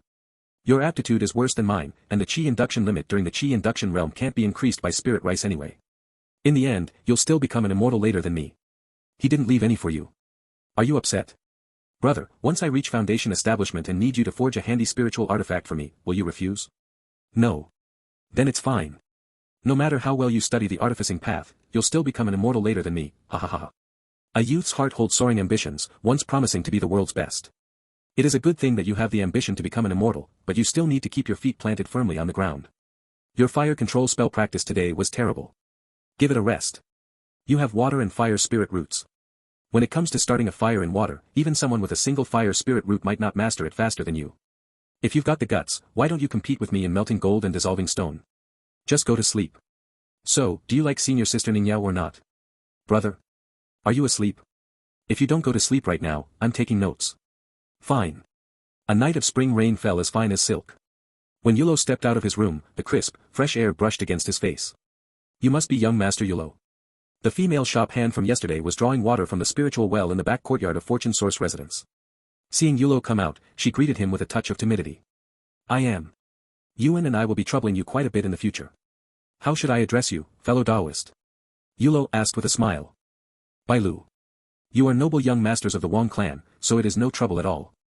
I will deliver this water to the front first, and then I will fetch some washing water for you. The female cultivator named Bailu lifted the water bucket, lowering her head nervously as she replied. No need, there is no need to trouble yourself over such a small matter. It is just, are you employed by Fortune Source residence, or are you considered an external disciple of the Wang clan? Yulo only knew that the Wang clan would send disciples with lesser aptitude to work in the family's various external businesses. He was not entirely sure whether this female cultivator named Bailu belonged to the Wang clan. This. Bailu hesitated for a moment, as if Yulo's question was difficult to answer. What is it? Is there some hidden difficulty? Seeing Yulo knit his brows slightly, Bailu reacted like a startled little animal and replied hurriedly. I was picked up by Uncle Tang, and I took him as my godfather. Because the season I was found happened to be White Dew, he named me Bailu. I am not considered an external disciple of the Wang clan. I just do what I can to repay Uncle Tang's kindness, so I am not exactly a formal employee of Fortune Source residence either. Good grief. Yulo had not expected that a casual question would unearth such a massive secret. Tang Yinxiu had taken a goddaughter, and the goddaughter, out of gratitude for her adoptive father's care, worked for free at Fortune Source residence. This sounded perfectly normal on the surface. According to the progression of storytelling novels, this Bailu might even have a romantic interlude with a Wang clan disciple like Yulo or Yuan. But the difference between a few ounces and 1,000 kilograms sometimes depended entirely on whether it was placed on the scale. If Bailu was Tang Yinxiu's goddaughter, she should have first returned to the Wang clan as an external member to receive cultivation training during the Qi induction stage. Afterward, she would be dispatched to an appropriate location under the Wang clan's unified management system. If Bailu was a rogue cultivator hired by Fortune Source residence in Clear Stream Market, then she should be formally employed by Fortune Source residence and regularly receive spirit stones, and Tang Yinxiu's accounting books had to be audited by the Wang clan. Bailu clearly did not understand the inner workings of these matters. She had accidentally exposed Tang Yinxiu's scheme of using a godchild relationship to pocket a ghost employee's salary. Doing what you can. So, how many spirit stones do you receive as compensation each year? Yulo suppressed the turbulence in his heart and asked gently. As a goddaughter in name but a black market laborer in reality, she had never been told about the management model of the Wang clan's external businesses by Tang Yinxiu. Therefore, this silly girl replied directly. Compensation. I am only at the 4th layer of Qi induction right now. For rogue cultivators like us, having a peaceful place to cultivate is already a great fortune. Helping out at Fortune Source residence is entirely to repay my godfather's kindness. Young Master Yulo, I must hurry and deliver this spiritual water to the front. Watching Bailu's departing figure, Yulo felt a bit conflicted. Old Tang, oh old Tang. Clan Uncle Rong Yuan just said a couple of days ago that you were reliable. Yet in the blink of an eye, I have caught you red-handed. Taking advantage of the Wang clan's trust and heavy reliance on you to pull petty tricks within the Wang clan's property was no small matter. The reason the Wang clan of Anbei Kingdom prefixed their name with Anbei Kingdom was because the Wang immortal clan had been passed down for 1,000 years and also managed a mortal dynasty, the Anbei Kingdom. If one viewed the Wang clan as a kingdom formed by cultivators, Tang Yinxiu's behavior was akin to a provincial governor transforming into a military governor, the kind who secretly raised sworn squads and used the Wang clan's spirit stones to covertly fund a private army. You are merely an external surname, yet you dare to secretly pocket a ghost salary? No, it might not necessarily be a ghost salary. What if Tang Yinxiu's accounting books did not include Bailu at all? Only if he listed Bailu as a hired rogue cultivator and drew spirit stones for her compensation from the accounts would it count as pocketing a ghost salary. Standing at the doorway, Yulo fell into deep thought. Should he investigate? If he did, where should he begin? Forget it, it was better to keep a low profile. He should focus on his studies first and wait until he reached the Qi refining stage before discussing these things. The covert struggles between the clan's direct line and the external surnames were things for the patriarch to consider. Yulo did not believe that his level, combining 2 lifetimes to total less than 50 years, could surpass those clan elders who were over 100 years old. Moreover, the Wang clan still had a patriarch at the foundation establishment stage above them. If the sky fell, the foundation establishment ancestor would hold it up. Speaking of which, the patriarch and Yuan's father, Elder Rongguan, would be arriving at Clear Stream Market very soon. Humph, some people are just favored. They can already eat spirit rice during the Qi induction stage. Sigh, pitiful me, Wang Yuan. I also possess dual spirit roots, and my aptitude is even slightly better than some people's, yet I don't get to eat spirit rice. While eating an ordinary breakfast, Yuan grumbled and complained, showing none of the open-mindedness he had displayed last night. Yulo was quite speechless. He looked at the spirit rice in his bowl, then looked at Yuan, and said, how about this, we split it half and half. Who exactly are you referring to? Why not make it clear? Did Yuan actually want the spirit rice? No, he simply wanted to mock Yulo with a few words. No way, this is Elder Uncle Rong Yuan's earnest expectation for you. How would I dare to eat it? Yulo, you must cultivate diligently and achieve foundation establishment early to support a new sky for the Wong clan. Do not waste this half-kilogram of spirit rice, and absolutely do not fail Elder Uncle Rong Yuan's expectations of you. Do you understand? Yuan swayed his head back and forth, putting on the airs of an elder, which thoroughly exasperated Yulo. If you said he was malicious, he simply wanted to gain a verbal upper hand. If you said he wasn't malicious, his smug face when gaining that upper hand was truly detestable. I have spirit stones, so on what grounds am I forbidden from staying? Is this how your fortune source residence conducts business? A noisy commotion echoed over, drawing Yulo's gaze. At the counter of the fortune source residence lobby, Bailu was anxiously explaining things to several rogue cultivators. Fellow Taoists, our fortune source residence has been open for business for decades. Normally, it is 3 spirit stones for a month's stay, fair to young and old alike. But the situation is different now. The Merit Hall branch of the Red Lantern Illumination sect is about to arrive at Clearstream Market. Because of this matter, the town guardian cultivator just collected a unity fee. Our recent price hike is a matter of sheer helplessness. If we don't raise prices, we will be forced to close down soon. Bailu had grown up in fortune source residence. Having honed her interpersonal skills for so many years, she knew exactly how to deflect conflict. Fellow Taoists, we don't want to raise prices either. It is entirely because that town guardian cultivator is too corrupt. If you have complaints, go take it up with the town guardian cultivator. In any case, people like Gao Jian and Jiang Baobian would not come to trouble fortune source residents over a few words. They had indeed collected the unity fee, and a substantial amount at that. Fine, I understand your price hike. But I have already stayed for half a month. Is it really not possible to renew for another half month at the original price? The rogue cultivator causing the scene knew that anyone capable of opening a shop in Clearstream Market was no ordinary figure, so he did not dare to truly cause a riot. His only demand was to renew his room at the pre-hike rate, nothing more. I cannot make the decision on this. Why don't you return after the Red Lantern Illumination sect's Merit Hall leaves? By then, our prices will definitely return to normal. Wanting to stay at an inn without enough money? You certainly have beautiful dreams. Bailu was polite to Yulo and felt nervous talking to him because Yulo was the prodigy of the Wong family. Having just completed his spirit root testing, he was directly escorted to Clearstream Market by Elder Rong Yuan, spending a vast sum to enter the tutelage of householder Redbrow, who could converse as brothers with the town guardian cultivator Jiang Baobian. If this wasn't a Qilin child, what else could it be? A bottom-tier cultivator working like an ox or horse for a sect. What a joke. The resources a direct descendant of the Wong clan obtained before Foundation establishment were far better than those of ordinary disciples in the Red Lantern Illumination sect. Toward a rogue cultivator attempting to take advantage, Bailu naturally would not show any deference. At this moment, the shop hand who had gone to inform Tang Yinxiu returned. He lifted the curtain of the lobby's back door, and Tang Yinxiu, a qi refining cultivator dressed in a purple robe, strode out with powerful steps. Qi refining cultivators all possess divine sense. Old Tang immediately nodded toward Yulo as a greeting. Only then did he look toward the rogue cultivator at the counter, speaking in a deep voice. Are you the ones causing trouble here? The aura of a qi refining cultivator was naturally out of the ordinary. So what if some claimed that achieving qi refining through a boundary-breaking grand pill made one the laughingstock of the realm? It was still the qi refining stage. The moment Tang Yinxiu made his appearance, the rogue cultivators who had been causing a scene for the special rate rooms immediately shut their mouths. Fellow Daoist Tang, your fortune source resident suddenly raising prices like this isn't very honorable. Fortunately, there was a qi refining cultivator among these rogue cultivators as well. This individual took a step forward, standing at the head of the crowd to reason with Tang Yinxiu. Fortune source residents had to shell out 50 spirit stones for the unity fee. We didn't want to raise prices either, but if we don't, fortune source residents will go bankrupt. This was complete nonsense, of course. If fortune source residents were that easily bankrupted, the Wong clan would have abandoned the business long ago. However, Tang Yinxiu had at least provided a pretext. If you find the rooms here too expensive, you are welcome to rent a courtyard of your own. Senior Zhang's Guard Cultivator Manor rents out spiritual springs to the public. The rogue cultivator who had stepped forward to lead the protest was left completely stranded by Tang Yinxiu's retort. It was true that the man surnamed Jiang possessed an insatiable greed, going so far as to rent out the spiritual springs allocated to him by the Red Lantern Illumination sect. But if I could freaking afford that, would I even be staying at your fortune source residence? What kind of qi induction methods have you two cultivated? Back at Forge Peak residence, householder Redbrow controlled the artifact refining furnace, asking without even turning his head. I have fire and water spirit roots, so I cultivate the standard qi induction mantra used by the Wong clan descendants. Yuan is a bit special, he cultivates the Golden Stone 100 Temper chapter.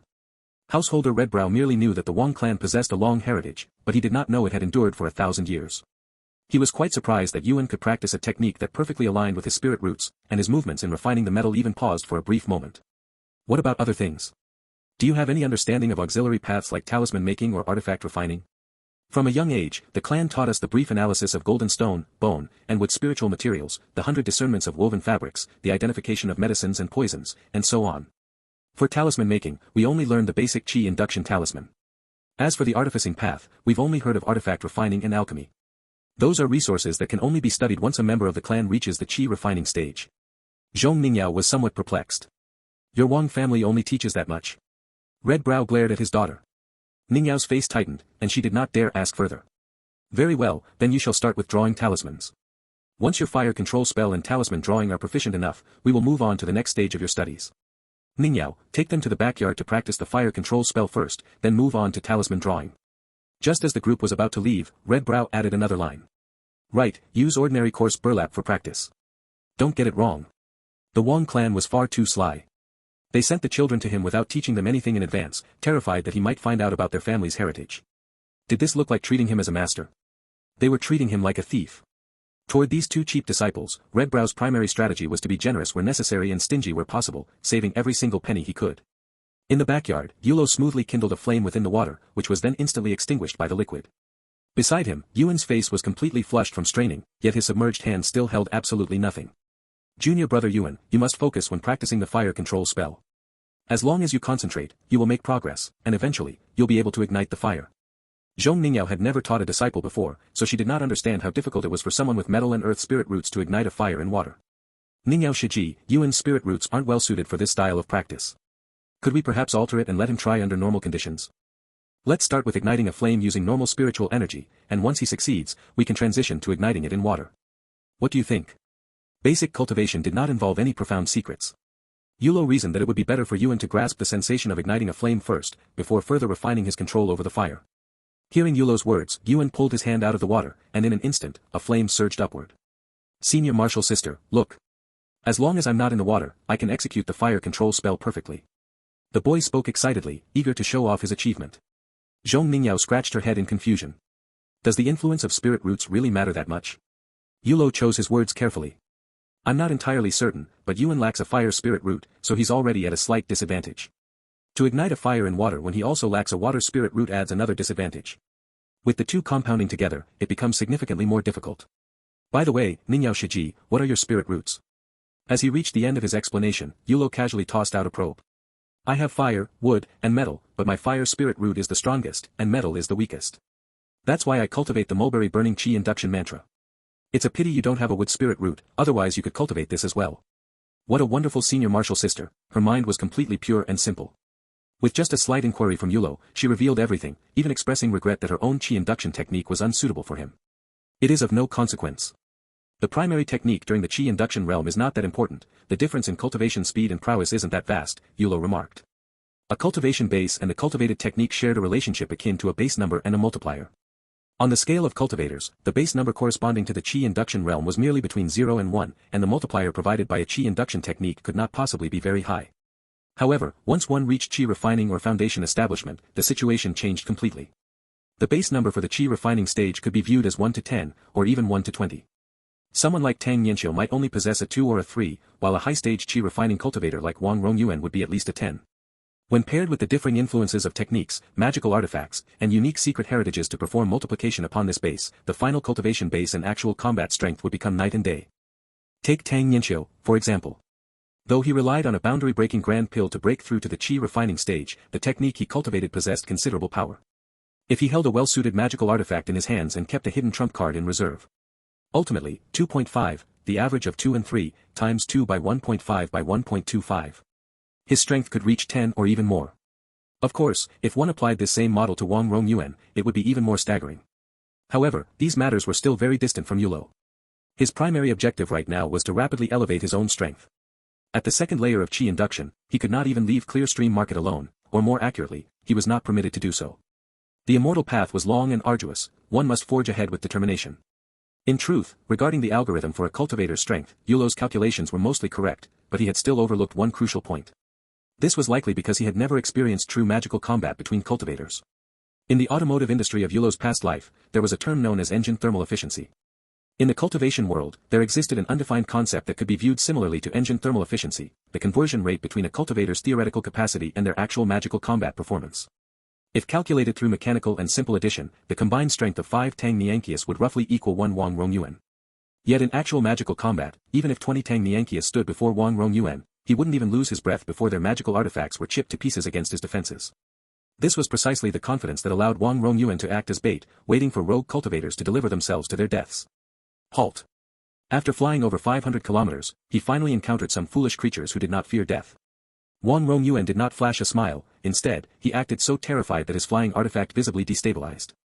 Only by playing the fool convincingly could he unexpectedly seize the initiative. First, his flying artifact shook as if disrupted by panic, and then Wang Rongyuan used the momentum to descend into the forest below. Because he appeared so utterly flustered, he even landed squarely on his backside.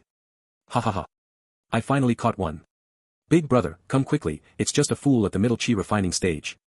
Fellow Taoists, what is the meaning of this? Wang Rongyuan scrambled up from the ground with great difficulty, looking in terror at the 3 figures rapidly approaching him from the sky. Hand over everything you have, and we might just let you leave with your life.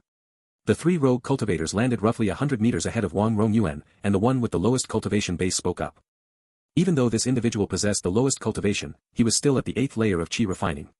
As for the other 2, one was at the 10th layer of qi refining, and the last was at the great circle of qi refining. Wang Rongyuan was at the 10th layer of qi refining. On the surface, it appeared to be a 1 versus 3 scenario where the opponents held an overwhelming advantage. But, was that truly the case? Please spare me. I am an inner sect disciple of Drip Drop Cave, an affiliate sect of the Red Lantern Illumination sect. If you rob me, the Red Lantern Illumination sect and Drip Drop Cave will never let you get away with it. The Red Lantern Illumination sect was one of the 10 sects. Their sect techniques were highly unique, commanding supreme authority over fire methods among the 10 sects, and their disciples predominantly possessed fire spirit roots. Drip Drop Cave was an affiliate of the Red Lantern Illumination sect. As the name implied, the disciples of this sect mostly cultivated water methods. Fire methods and water methods, had Uncle Rongyuan just exposed his own background? Ha ha ha. Drip Drop Cave. My big brother is an inner sect disciple of Wondrous Peak Mountain. Why would we fear a mere Drip Drop Cave? A lie. These people are trying to bluff me too. You fool, have you lost your mind? The cultivator at the great circle of qi refining bellowed in fury. Truly, this 8th layer qi refining guy was an absolute moron. The techniques of Wondrous Peak Mountain disciples did not have many distinct characteristics, but they frequently employed magical artifacts of the needle, thread, and cloth variety. Watch out for hidden needles. Big brother, I'm just making him see the reality of the situation so he gives up resisting. Hurry up and hand over everything. We can grant you a quick death, otherwise, humph, humph. Wang Rongyuan's face was filled with indignation as he cursed loudly. Wondrous Peak Mountain disciples resorting to being rogue cultivators. I will report you to the Immortal Alliance. After throwing out his curse, Wang Rongyuan executed a slightly clumsy earth escape technique, diving straight into the soil. A mid-stage qi refining worm thinks he can flee? In your dreams. The 11th layer qi refining Wondrous Peak Mountain disciple snorted coldly, summoning a spiritual shuttle that shot directly toward the spot where Wang Rongyuan had vanished. The other 2 rogue cultivators reacted swiftly as well, immediately entering a combat-ready state as they searched for any trace of Wang Rongyuan. Wang Rongyuan's earth evasion technique looked clumsy, but it was actually full of calculated details, the kind of subtleties that even many sect disciples might not understand. The first rule of the Wang clan's secret combat arts, run first. Running first might seem cowardly, but it was actually a highly sophisticated piece of wisdom. If the opponent was powerful and couldn't be beaten, running allowed one to seize the speed advantage early, greatly increasing the chances of a successful escape. In a situation where strength was evenly matched, running first could show weakness to the enemy. By feigning weakness and suddenly turning back to strike, one could reverse the situation and seize the initiative. If one's strength was vastly superior, running first could also test whether there were other hidden opponents lurking in the shadows. An observer waiting for the right moment would likely reveal themselves to give chase upon seeing you flee, preventing you from suffering an unexpected defeat in the dark. If there were no hidden watchers, running a few steps wouldn't stop you from turning around and catching up to the unfortunate soul across from you. In short, running first was a decision where the rewards always outweighed the risks. That was why this strategy had been elevated to the very first rule of their secret combat arts. But if Yulo were in his place, analyzing this with a modern mindset, he would see even deeper underlying logic. For instance, running first and feigning weakness was actually a specific form of expectation management. In modern workplaces and daily life, managing the expectations of oneself and others was a profound and complex science, practically a holy text for corporate warfare. Applying the logic of expectation management to the combat strategy of running first made perfect sense. Running first to show weakness was managing the enemy's expectations. That Miaofeng Mountain cultivator who shouted, "You're only at the middle qi condensation stage and you think you can run," had clearly been successfully managed by Wang Rongyuan. Anticipating an enemy's moves in advance was incredibly difficult, because in an accidental encounter, you couldn't predict the enemy's strategies or special methods ahead of time. When you knew nothing, how could you anticipate their moves? However, by actively guiding the opponent and directing their actions through your own controllable behavior, you could guess their next move based on the expectations you had established. This was the practical application of expectation management in magical combat, achieving anticipation through proper expectation management. Being half a step ahead was still being ahead. A cultivator's reactions and speed were incredibly fast. Half a step could mean the difference between life and death. Seeing Wang Rongyuan dive into the earth with earth evasion at the middle chi condensation stage, the three rogue cultivators quickly closed in, using various methods to search for his tracks. Beneath the ground, Wang Rongyuan first swallowed a chi awakening pill. Popping a potion before a 1 vs 3 fight even truly began was the exact difference between having a clan heritage and not having one. Then, he manipulated the wood puppet he had deployed the moment he crashed into the ground from the sky, causing it to expose itself in the opposite direction of his actual location. Run first to lure them in, then use a wood puppet to show a flaw. Over there. Block him quickly, don't let him escape. The Miaofeng Mountain Cultivator at the great perfection of chi refining was the quickest to notice the wood puppet. He pointed in its direction, alerting his two companions. The three of them rapidly flew toward the puppet. Due to the differences in their cultivation bases and their initial entry angles, their formation while flying on their tools naturally ended up with the Miaofeng Mountain Cultivator in front, the 10th layer Chi Refining Rogue Cultivator in the middle, and the 8th layer Chi Refining Rogue Cultivator at the very back. The perfect moment to strike had appeared. How could Wang Rongyuan let such a golden opportunity slip away? Watch out! Two thick wooden vines rose from the ground, rushing straight toward the 8th layer Chi Refining Rogue Cultivator flying at the back.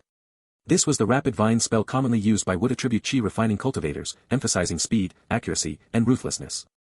If an opponent's defenses were lacking or their fire magic reactions weren't fast enough, a single touch would spell their doom.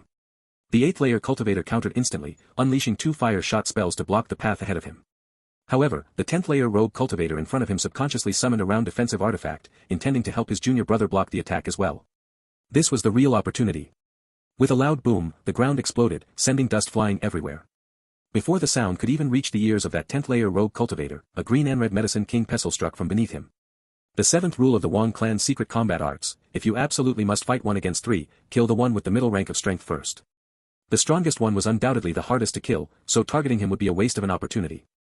In magical combat, every single opportunity was vital. In a 1 against 3 scenario, the concept of not wasting an opportunity became incredibly concrete. Any mistake could lead to disaster, and the end of one's cultivation journey. As for the weakest one, he knew he was the weakest, so he would definitely be the most vigilant, fearing he would be picked on like a soft piece of fruit. When an opponent was constantly on guard and there was no massive gap in strength, attacking the weakest might end up yielding no results. Therefore, killing the one in the middle became the option with the highest probability of success. Wang Rongyuan's choice was extremely clever. He first used the rapid vine spell to attack the weakest 8th layer cultivator. The moment he saw the 10th layer rogue cultivator trying to save his companion, he decisively chose to go all in. Going all in required wisdom, and even more so, courage. Uncle Rongyuan lacked neither wisdom nor courage. Damn it, the 10th layer of chi refining. By the time the second brother at the 10th layer realized Wang Rongyuan shared the exact same cultivation level as him, it was already too late. To be precise, it was far too late. The upper-grade artifact, the Medicine King Pestle, was crafted primarily from rank 8 green flower agate with a rank 9 bloodwood handle, containing 21 layers of restrictions.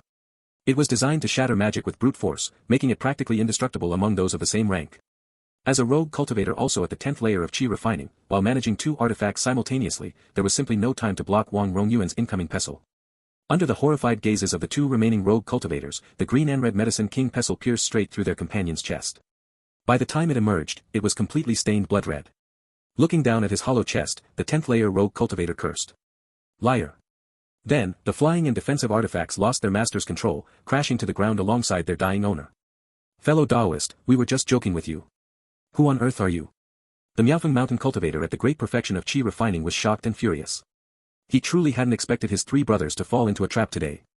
The rapid vine spell was a distraction, the wood puppet was a fake, and the 5th layer of chi refining was an absolute lie. What red lantern illumination sect, what drip drop cave, it was all fake. The wood puppet that had burrowed out of the ground had already fulfilled its mission. Its wooden face clearly had no expression, yet the Miaofeng Mountain Cultivator felt as if it were laughing at him. Laughing at how the 3 brothers were nothing but absolute fools. If Wang Rongyuan paid any attention to the Miaofeng Mountain Cultivator's nonsense, he would be a fool too. Not only did he refuse to answer, but he didn't even show any intention of coming out of the ground. He was set on playing the underground evasion style. If they had the guts, they could land and fight him, a cultivator with earth and wood spirit roots. Either don't strike at all, or wipe them out completely. Recalling the Medicine King Pestle, Wang Rongyuan immediately summoned 2 unique lower-grade artifacts, the donkey mane sachets. The Wang clan was skilled at raising donkeys, relying on wood attribute spiritual donkeys to sustain their lineage for 1,000 years without interruption.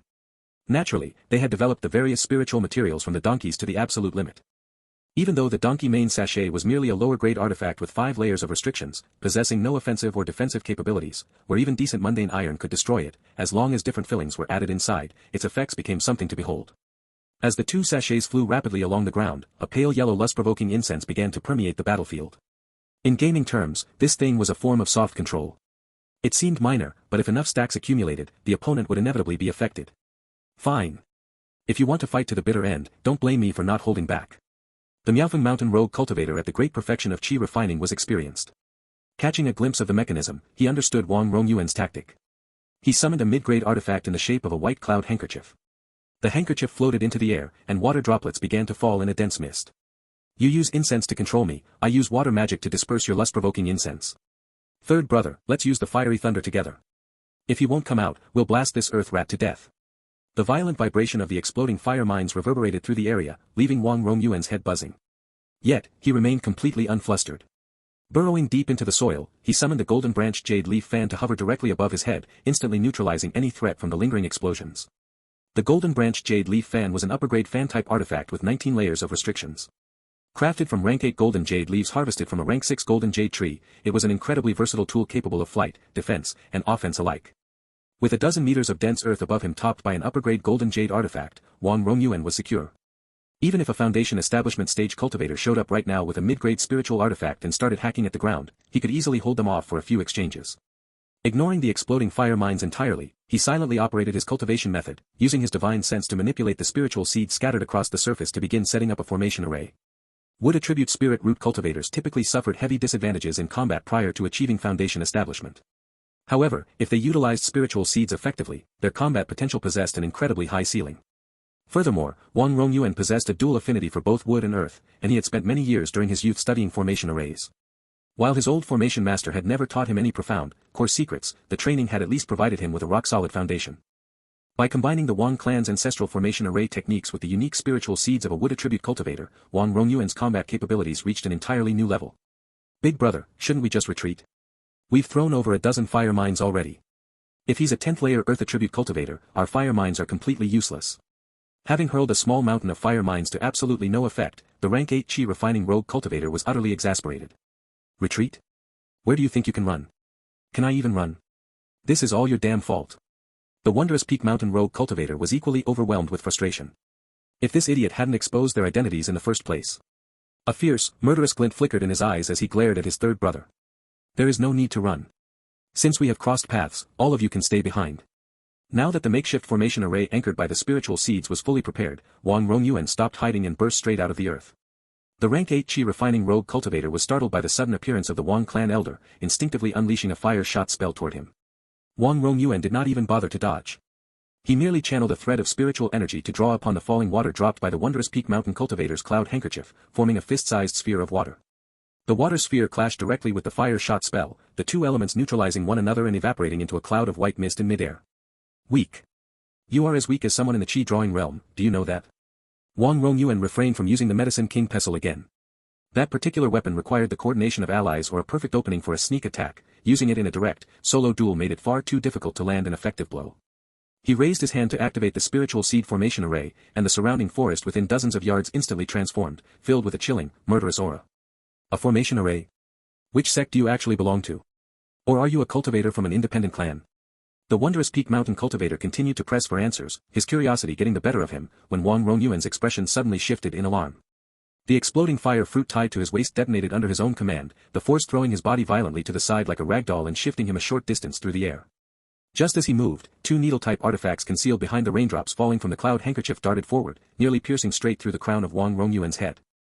Realizing the sheer lethality his opponent still possessed, Wang Rongyuan dared not underestimate them in the slightest. 6 massive vines erupted from the ground, converging tightly behind his back. Acting like 6 legs, the vines hoisted him up and propelled him rapidly through the upper canopy of the forest. This was another of the Wang clan's secret techniques, forest wandering. By relying on the formation array to restrict the enemy's movements while utilizing forest wandering to bolster his own mobility, Wang Rongyuan could free up an immense amount of mental focus to control his artifacts. He summoned a dagger roughly the size of a child's palm and sent it hurtling directly toward the cloud handkerchief that was continuously producing rain in the sky, determined to seize back control over the battlefield environment. After all, he remained entirely uncertain whether the water dripping from that cloud handkerchief carried other hidden, detrimental effects. With the makeshift spiritual seed formation array, he seized a fraction of environmental control. By leveraging the wooden vines to execute forest wandering, he wrestled away a fraction of tactical initiative in this duel. Right now, Wang Rongyuan was simultaneously manipulating 3 distinct artifacts, 2 lower-grade donkey mane sachets with 5 layers of restrictions, and a mid-grade dagger carrying 12 layers of restrictions. To an uninitiated observer, it would appear as though his mental capacity was entirely drained, pushed to its absolute limits of control. Destroy those 2 worthless artifacts of his first. The wondrous Peak Mountain cultivator clearly lacked any understanding of the Wang clan's sheer extravagance. Within the Wang clan, donkey mane sachets were treated strictly as disposable, single-use items. When your clan raised the very donkeys required for the materials, you could afford to be exactly this overbearing. While directing his third brother to deal with the donkey mane sachets, the leader manipulated his cloud handkerchief to evade the incoming blue dagger. At the same time, he directed the 2 needle-type artifacts to pursue Wang Rongyuan as he darted nimbly through the trees. Seeing his opponent once again lured into making a flawed tactical decision, Wang Rongyuan felt entirely at ease. As the blue dagger flying through the sky crossed paths with the cloud handkerchief, it suddenly shuddered violently, releasing a mass of blazing fire that swarmed directly over the fabric. The fire ox horn dagger was crafted from the horn of a chi refining stage fire ox. Built upon the foundation of an upper-grade artifact, it had deliberately been restricted to only 12 layers during refinement specifically to ensure ease of manipulation. Painting it blue was nothing more than a trick to deceive fools. As a fire attribute weapon, the fire ox horn dagger naturally countered woven and cloth-type artifacts. Furthermore, it possessed the innate ability to cast the fire ox's native fire shot spell, allowing it to unleash a secondary burst of flames even if the initial physical strike missed. In the blink of an eye, one of Wang Rongyuan's donkey mane sachets and the wondrous Peak Mountain cultivator's cloud handkerchief were destroyed simultaneously. Seeing that the fire ox horn dagger had accomplished its task, Wang Rongyuan instantly severed his connection to it, ignoring his remaining donkey mane sachet as well. The green and red medicine king pestle was summoned once more, hurtling with immense speed straight toward the rank 8 chi refining rogue cultivator. A direct execution. The needle-type artifacts continued their relentless pursuit of Wang Rongyuan, but he didn't display a hint of panic. With the vast majority of his mental focus dedicated to guiding the medicine king pestle, the small remnant of his awareness was more than enough to guard against any sudden sneak attacks. My cloud handkerchief.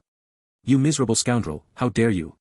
The wondrous Peak Mountain rogue cultivator screamed in rage, but his third brother was already on the verge of death. Big brother, save me.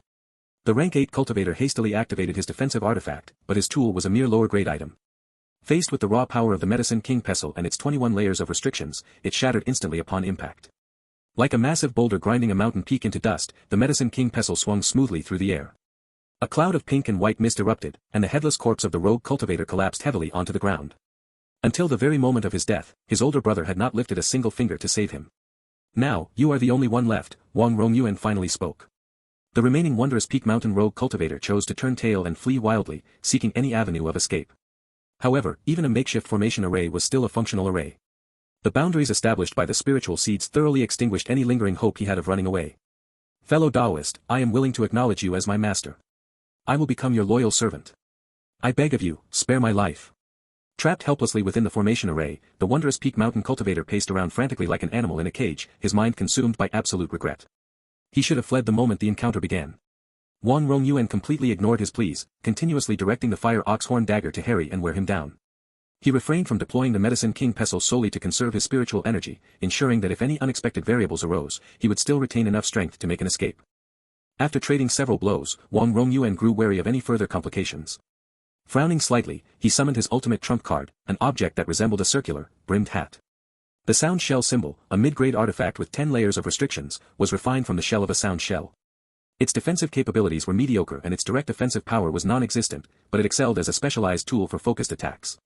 In a combat between cultivators, elemental attributes could not overcome the natural order of the heavens, but a well-timed special attack could certainly elevate a combatant to the level of a god.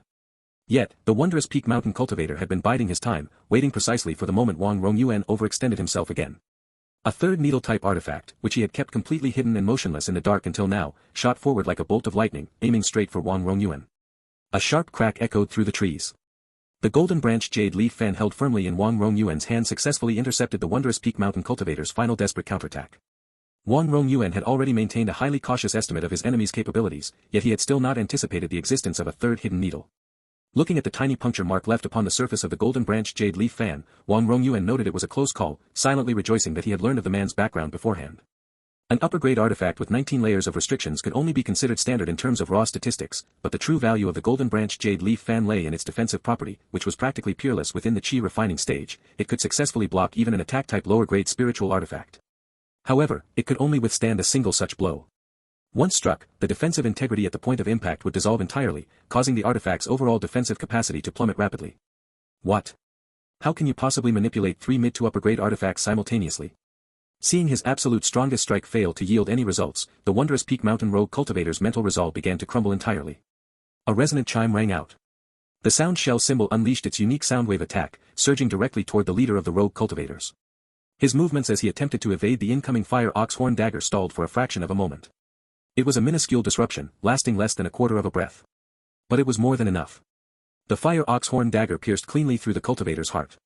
Wang Rongyuan immediately deactivated forest wandering, dropping firmly back down to the forest floor to avoid squandering any further spiritual energy. As for how he could manipulate 3 mid to upper grade artifacts at once, it was ultimately a matter of simple mathematics. The 12 layers of restrictions on the fire ox-horn dagger, plus the 10 layers on the sound shell symbol, plus the 19 layers on the golden branch jade leaf fan, equaled a combined total of 41 layers of restrictions. While managing them all simultaneously proved quite difficult, the sound shell symbol belonged to a class of special attack artifacts that could be unleashed and cast aside almost immediately after activation. The outcome of combat determined the boundary between life and death. One could never afford to overlook the finest details. Lighting his hand, he commanded the spiritual seeds to drain the remaining physical essence from the fallen rogue cultivators' bodies, subsequently using the vine sprouted by the seeds to gather the spoils scattered across the battlefield. Before long, Wang Rongyuan recalled his spiritual seeds and stored all the gathered items securely into his storage bag.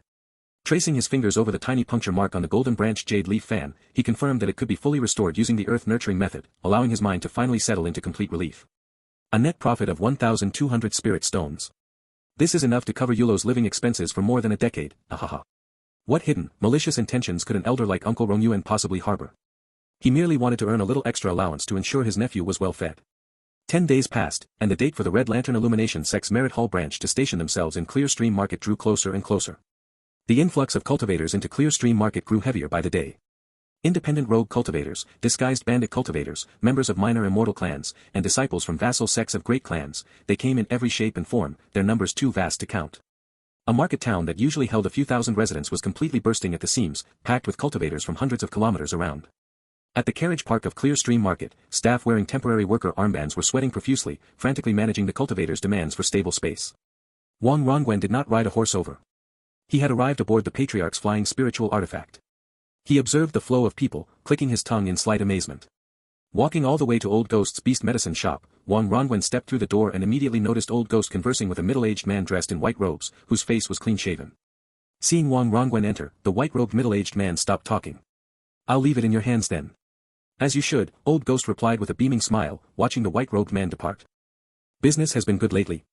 Wang Rongwen and Old Ghost were old acquaintances, so he didn't make himself a stranger, sitting down directly at Old Ghost's tea table. First turning around to close the shop door to prevent anyone else from entering, Old Ghost put on a miserable face and began to complain about his hardships. "Sigh, it's just earning a bit of pocket change for all the hard work." Saying this, Old Ghost poured a cup of tea for himself. He had just dealt with that bandit cultivator for a long time, and his throat was parched. He needed some spiritual tea to moisten his voice. Elder Rongwen smiled, quietly staring at the teacup, waiting for Old Ghost to pour one for him as well. But for some unknown reason, after this bastard Old Ghost finished pouring his own, he actually kept the teapot firmly in his hand. He didn't pour any for Wang Rongwen, nor did he intend to speak. He just stared straight at Wang Rongwen. "What is the meaning of this?" Wang Rongwen asked, somewhat surprised and suspicious. "You people from the Wang clan are never ordinary. Fellow Daoist Rongwen, speak plainly if you have business. I'm definitely not letting you drink a drop.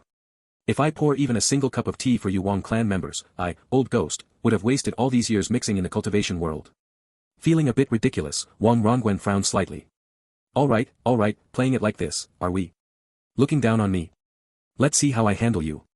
He picked up an empty teacup from the tray on the tea table, extended it right before Old Ghost's hand, and said with a troubled sigh, "It's a hassle.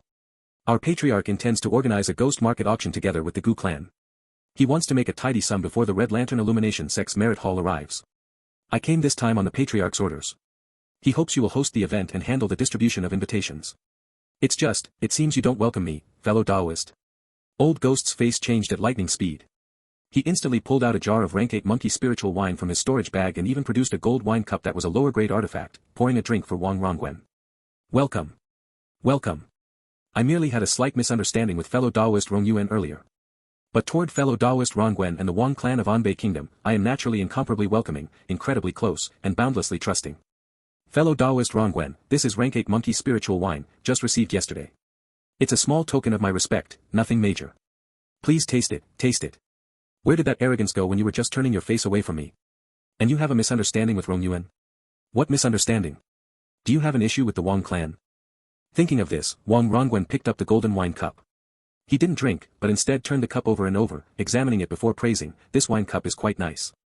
Fellow Daoist, this cup is truly excellent.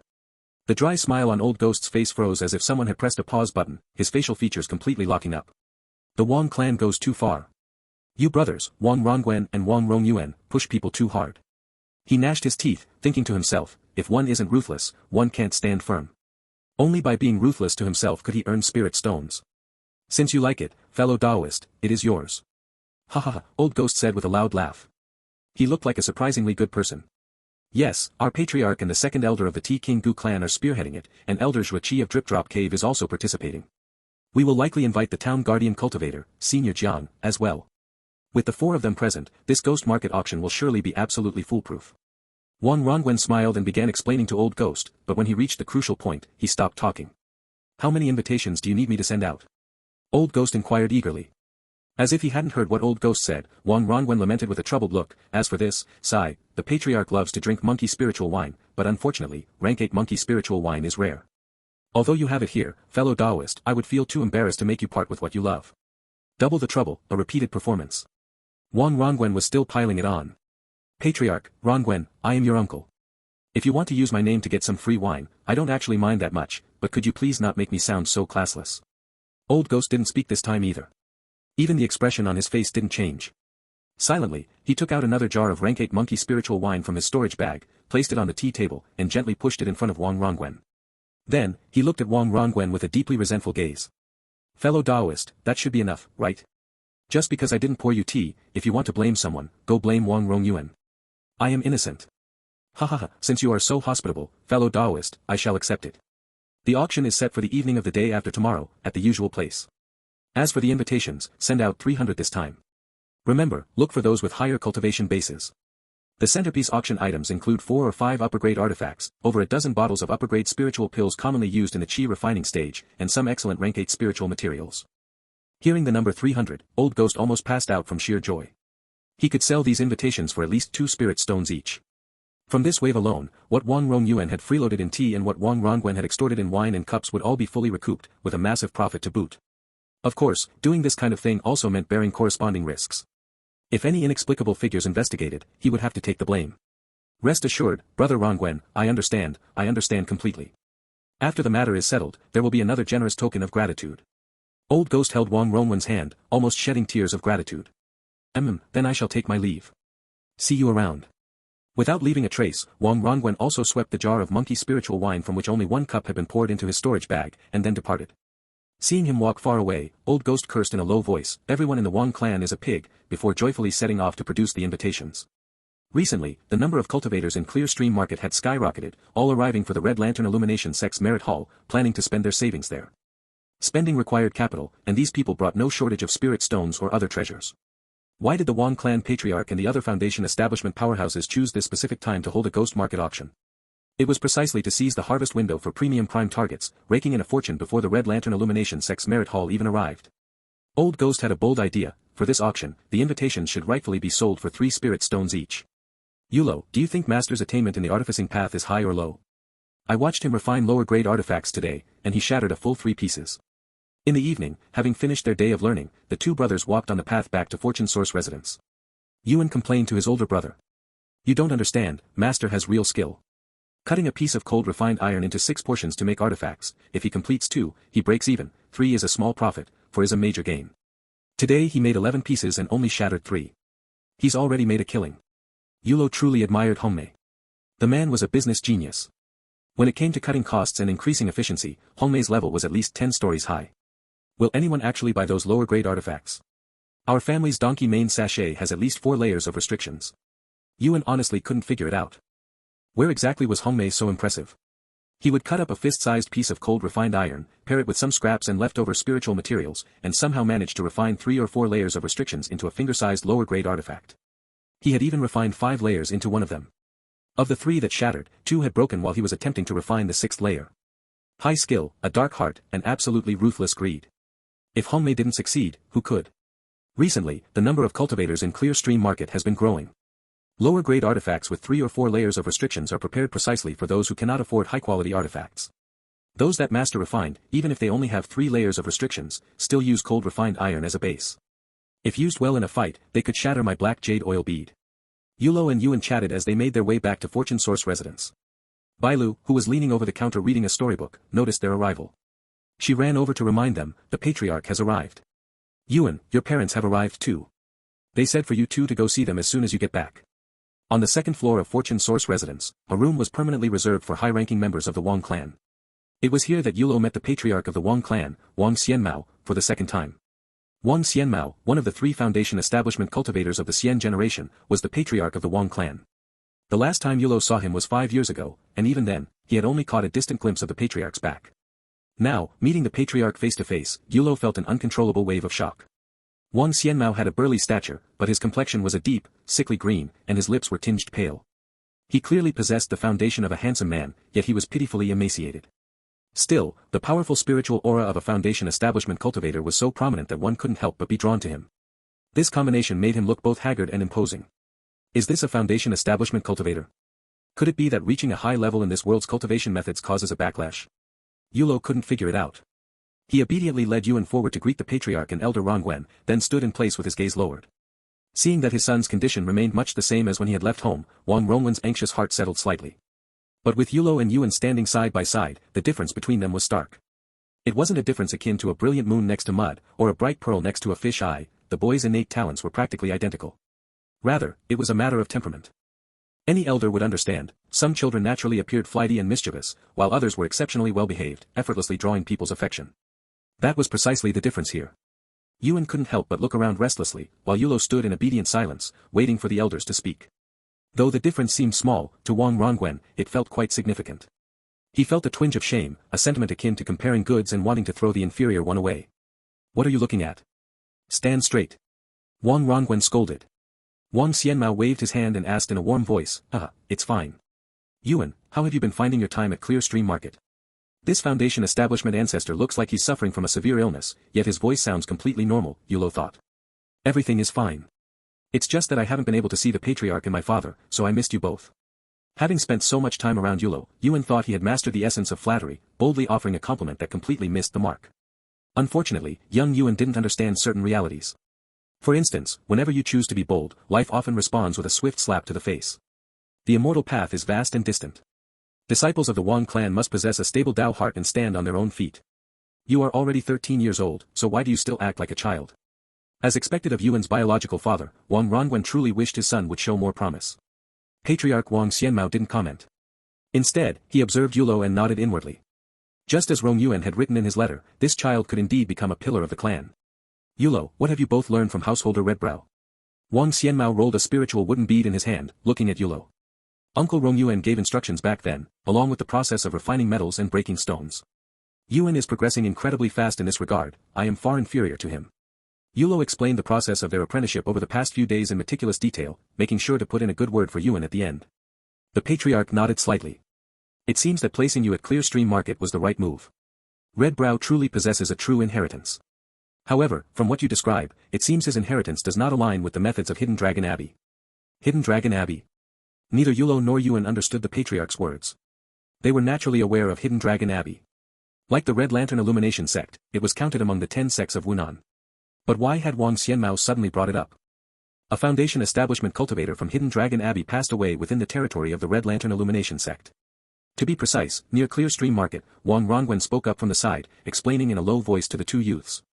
Redbrow's fire methods are profound, and Hidden Dragon Abbey cultivates both fire and earth elemental methods. We initially suspected he had some connection to them. Since Yulo and Yuan were both members of the Wang clan, there was no harm in letting them know about these minor matters.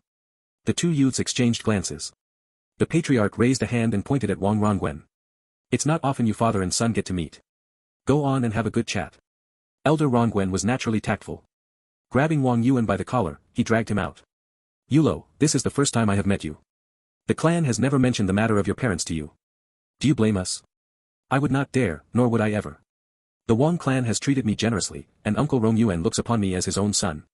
If a clan wishes to prosper, or even just maintain its current status, someone must step forward to shoulder the responsibilities. Your parents are the pride of the Wang clan. Cultivate well. We avenged them long ago, so you don't need to worry about such things. This was precisely the difference between having a backing and being on one's own. Yulo felt extremely fortunate to have transmigrated into a powerful clan. He didn't have to be like the transmigrators in the stories he used to read, burdened by family feuds and national hatred, where defeating a young opponent inevitably summoned an old monster seeking revenge. If the sky fell, the ancestors would hold it up. Wang Xianmao had successfully established his foundation and possessed profound cultivation. With at least 100 years of lifespan remaining, Yulo didn't need to worry about the clan declining anytime soon due to the patriarch's passing. I understand. I will certainly study the auxiliary arts diligently, reach chi refining as soon as possible, and return to serve the clan. Good child. Have you faced any difficulties while studying at Clear Stream Market? Yulo hesitated. Wang Xianmao noticed it, and his expression turned serious. Did someone actually dare to bully a disciple of the Wang clan? With Uncle Nianxiu looking after us, there are no difficulties. It's just that, Patriarch, my master does indeed have some oddities. Yulo originally hadn't wanted to speak of householder Redbrow's oddities, after all, Redbrow was his master. However, the Wang clan's teachings reminded him of just how cruel the cultivation world could be. Knowing a person's face didn't mean knowing their heart, and trusting someone too easily was rarely a good thing. If there was a potential issue with Redbrow, reporting it to the Patriarch immediately was the correct course of action. Speak. First, his daughter is responsible for teaching us fire artificing methods. She once inadvertently mentioned that the fire methods my master cultivates aren't solely for artificing. First, one controls flames with spiritual energy, originating from within oneself. Next, one manipulates external flames, which corresponds to chi refining. Finally, one draws the fire into the body, using it to forge the Tao foundation. Using fire to forge the Tao foundation, is this a method for foundation establishment? Wang Xianmao nodded. Yes. He might have obtained a foundation establishment inheritance from somewhere, but it's clearly flawed. Any method that relies on external forces to forge the Tao foundation is a crooked path. Tell me the rest. Second, Redbrow's daughter is only at the 5th layer of chi induction, yet she can practice the external fire manipulation methods of the chi refining stage. When she practices this method, she wears a special artifact to avoid being harmed by the flames. That artifact is definitely extraordinary. It functions without requiring her active manipulation, and even though it's made of cloth, it completely repels fire. I don't understand much about the artificing path. Patriarch, what do you think? Wang Xianmao pondered for a long time before speaking with a sigh. If there are no surprises, Redbrow should already be preparing for foundation establishment. Taking you two as disciples was partly to save on rent and accumulate resources for his breakthrough attempt. On the other hand, the Tao inheritance he obtained isn't ideal, so perhaps he hopes to use our Wang clan to give him a final push. By the way, how old is his daughter? As he asked this, Wang Xianmao sized up Yulo, his mind suddenly calculating the possibility of a marriage alliance. A marriage alliance would be excellent.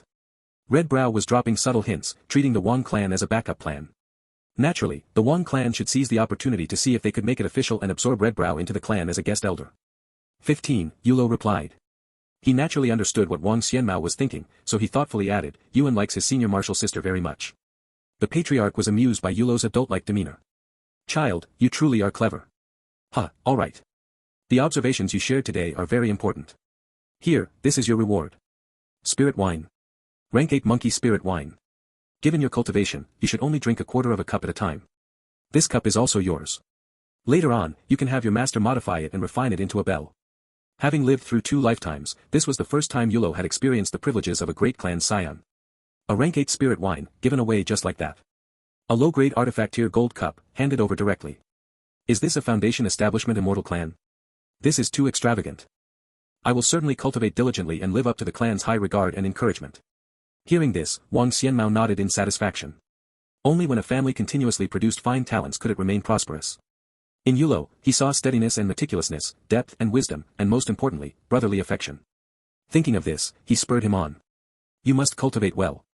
Right now, I am the patriarch of the Wang clan, but in the future, the Wang clan will ultimately fall into your hands. Without sufficient cultivation and strength, you won't be able to shoulder the heavy responsibilities of the family. Let's do this. The day after tomorrow, I will take you out to broaden your horizons. Oh, and Yuan too. When the time comes, just follow Rongwen. I will respectfully obey the patriarch's teachings. I will never forget them. Wang Xianmao beamed, but his expression schooled itself back just as quickly. The speed at which a Foundation establishment cultivator could change expressions was entirely imperceptible to Yulo. Alright, alright. I also have some of the clan's secret recipe braised donkey meat here. Take it and eat. This. Patriarch, you really are treating me like a child. And these spiritual fruits were given to me by Nyenshio. Don't let him see when you eat them. When Yulo learned that the Patriarch and Wang Rongwen were taking him to the legendary ghost market auction, his heart raced with excitement. A ghost market auction sounded anything but ordinary. Having devoured countless web novels in his past life, Yulo was intimately familiar with the classic auction tropes made famous by various immortal venerables, emperors, and divine kings. Was it finally his turn to experience an auction firsthand? However, the way things unfolded was completely different from what Yulo had anticipated. Uncle Rongwen, don't we need to conceal our faces? What? Conceal our faces? To attend this kind of auction, shouldn't we hide our identities so we aren't discovered? Doesn't our Wang clan always prioritize caution? It doesn't matter. For someone like you in the Qi drawing realm, a disguise is useless anyway. You can't afford anything good regardless. As for the Qi refining cultivators, whether they mask themselves is entirely up to them. And there is absolutely no need for us to do so. This auction was jointly organized by our Patriarch and the town guardian cultivator, Jiang Baobian. Well, look at that. So it turned out he, Wang Yulo, belonged to the faction running the entire house. The town guardian cultivator even gets involved in stuff like this? Yulo asked. He could hardly fathom the sheer greed of Jiang Baobian. Between the unity fee and the ghost market auction, the man truly insisted on taking a cut of every single coin moving through the region. The regular revenue of the clear stream market belongs to the Red Lantern Illumination sect. If a town guardian cultivator wants to line his pockets with extra spirit stones, he only has a few ways to go about it. Do you know where this ghost market auction is being held? Wang Rongwen, who was leading the two boys ahead, asked without turning his head. He fully expected that Yulo wouldn't be able to guess. Could it be, the town guardian cultivator's manor? Bright kid. Ha ha ha. Yes, it is exactly the town guardian cultivator's manor. Wang Rongwen explained further. People can organize smaller ghost market auctions privately, but the large-scale ones must be held inside the town guardian cultivator's manor. No matter his personal style, he is still the town guardian cultivator appointed by the Red Lantern Illumination sect, which gives him the right to skim a percentage. On the other hand, it also prevents some idiots from accidentally selling things they shouldn't. Yulo looked at the bustling crowds on the street, feeling a faint sense of absurdity. If the clear stream market were viewed as a city, the town guardian cultivator from the Red Lantern Illumination sect was essentially the mayor. And yet, here was the mayor leading an illicit underground market. What was this supposed to be? An organic combination of systemic grassroots exploitation and local administration?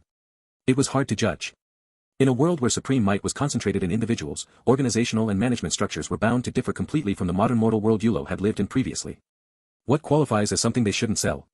Yuan asked from the side. Things banned from circulation by the Immortal Alliance.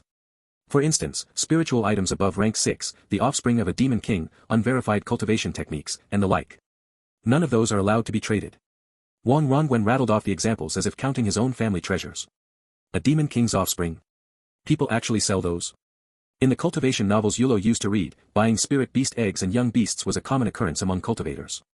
Usually, a protagonist would buy the offspring of some divine beast, prompting the creature's parents to hunt them down, only for the protagonist to turn the tables and kill them, triggering an endless cycle of revenge from stronger enemies. Those authors were certainly creative, using that exact plotline to pad out their word counts indefinitely. You boys have no idea.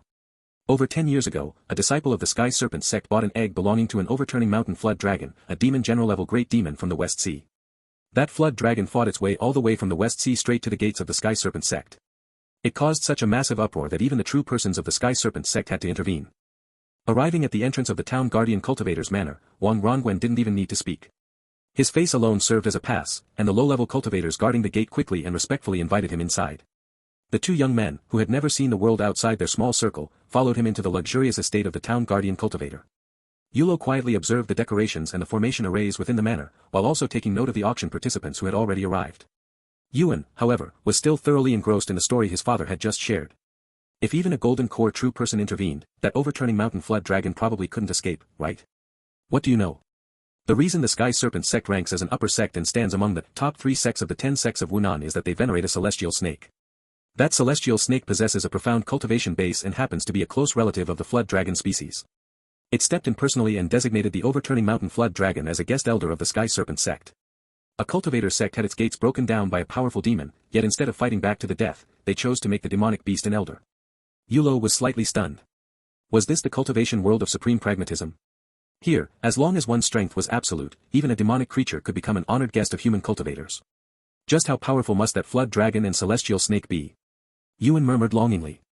The spiritual materials from that kind of demonic beast had to be incredibly valuable. Its hide could bear top-tier talismans, its spiritual bones could be forged into magic treasures, and its flesh was undoubtedly a source of immense nourishment. Alright, go sit down behind the patriarch.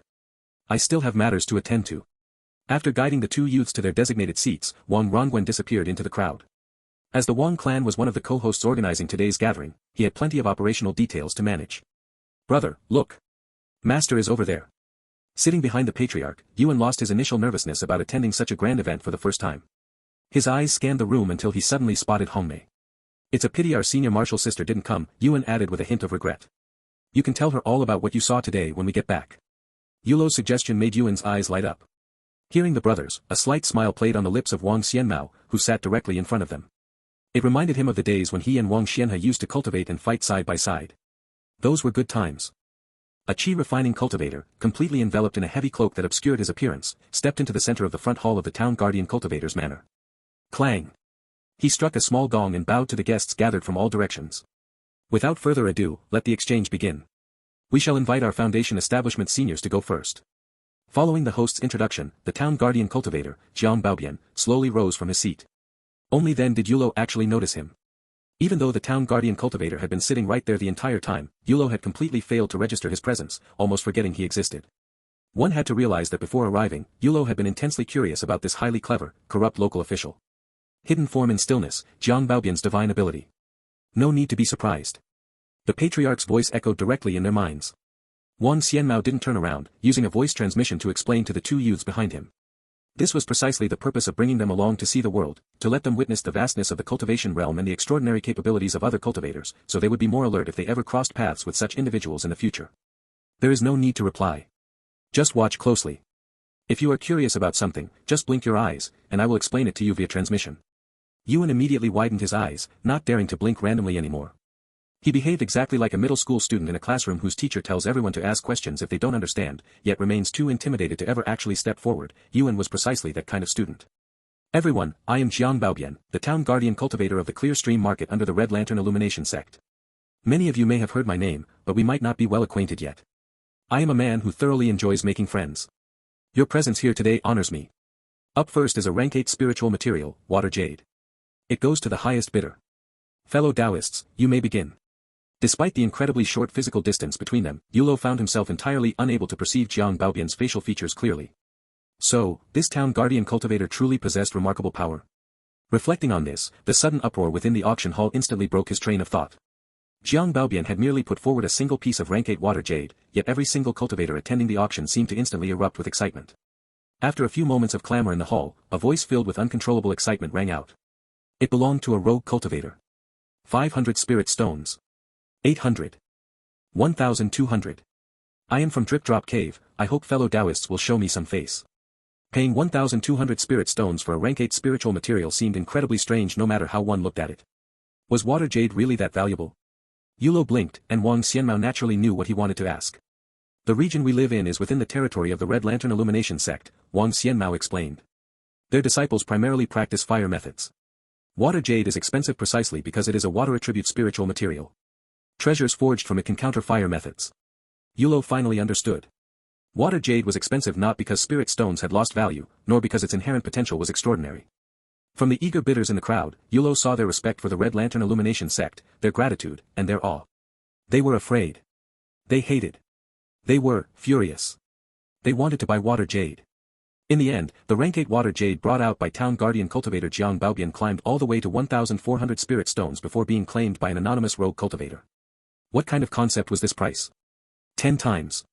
Compared to slightly inferior rank 8 spiritual materials, the price of water jade was 10 times higher. The prestigious reputation of the Red Lantern Illumination sect was formidable indeed. From the final transaction price, Yulo also understood householder Redbrow's obsession with the water jade fragments. This stuff was incredibly lucrative. Or rather, within the jurisdiction of the Red Lantern Illumination sect where fire methods dominated, it would always remain highly valuable. The feast of the Ghost Market auction was commenced by Jiang Baobian, but the true climax arrived after householder Redbrow took the stage. An extremely budget, low-end version of a treasure-hoarding master, perhaps. Fellow Taoists, it is fate that brings us together here, and Redbrow will certainly not be stingy, householder Redbrow announced. Today, I have brought 4 pieces of fine spiritual artifacts. Householder Redbrow drew 3 small flying daggers from his storage bag and introduced them. These are low-grade offensive artifacts that I personally forged, using rank 9 cold refined iron as the base material. Although they only possess 4 layers of restrictions, if utilized well, their destructive power is not inferior to ordinary mid-grade artifacts. If Jiang Baobian throwing out a rare piece of rank 8 water jade at the very start was a shock, then Redbrow brought everyone a completely different kind of shock, the exact opposite. He was truly extortionate. Redbrow, you actually have the nerve to bring out a low-grade artifact with only 4 layers of restrictions? Exactly. Get off the stage. A low-grade artifact? You couldn't give that away for free. If I'm not mistaken, the hilt of your flying dagger is longer than the blade itself. Isn't that cutting corners a bit too much? The attendees below barked out complaints in unison. Redbrow did not waste words. He immediately activated a flying dagger, sending it straight toward the host, Lao Gui. I'll beat you to death, you cowardly lackey. How dare you sell a common rat to my daughter as a precious sable? Lao Gui was an information broker, and since he could secure a job like hosting the ghost market auction, he was naturally no pushover. He raised his hand and conjured an earth wall technique, blocking the flying dagger outright. Fellow Daoist, how is the destructive power of this flying dagger? Redbrow retrieved the weapon and asked with a beaming smile. Not bad, it is indeed made of cold refined iron, though it really is a bit too small. Lao Gui naturally knew Redbrow. With a dark expression, he helped support Redbrow's sales pitch. Despite just taking an attack from Redbrow's flying dagger, he turned around to flatter Redbrow in the next instant, doing so with such professional dedication. What a magnificent display of professional spirit. 3 flying daggers, starting at 50 spirit stones each. The first one, does anyone want it? 50 spirit stones for a low-grade artifact made of cold refined iron. The surrounding cultivators looked at Redbrow with entirely different expressions now. Brother, we were barking too loudly just now, our apologies. You just single-handedly forced down the market price of cold refined iron artifacts. 60. Redbrow smiled. It worked. 1 piece alone covered the costs. He was going to strike it rich. Redbrow quickly forced down his laughter, keeping his expression taut. He was afraid that looking too smug would invite disaster upon himself. After selling the 3 simplified low-grade artifacts, Redbrow brought out the real treasure he had prepared for today. The Mirror Silver Golden Thread Shield, an upper-grade defensive artifact with 26 layers of restrictions. It utilizes 3 pieces of rank 9 mirror silver as a base, with a piece of rank 9 spiritual gold refined into threads for the carving, and a core made of a piece of rank 8 dark steel. For damage caused by ordinary attacks, the mirror silver can repair itself. For damage from powerful attacks, the rank 8 dark steel can block it. Even if you went to the Merit Hall of the Red Lantern Illumination sect, you might not be able to exchange for a better defensive artifact than this. 2,000 spirit stones, please bid according to your capabilities. If the Redbrow who just tried to sell those 3 simplified artifacts looked like a clown, the current him was the dream partner in the hearts of all rogue cultivators. What did it matter if he weighed 150 kilograms? Fellow Daoist Redbrow wasn't fat, every gram of that flesh represented his formidable strength. Too impressive, fellow Daoist Redbrow. 2,200. 2,000. The cultivators in the hall began calling out bids, while Wang Xianmao merely offered a gentle smile. Redbrow, oh Redbrow, you are even selling your ultimate defensive treasure. You truly are preparing for foundation establishment. 3,000 spirit stones. This mirror silver shield is quite good, my Gu family will take it.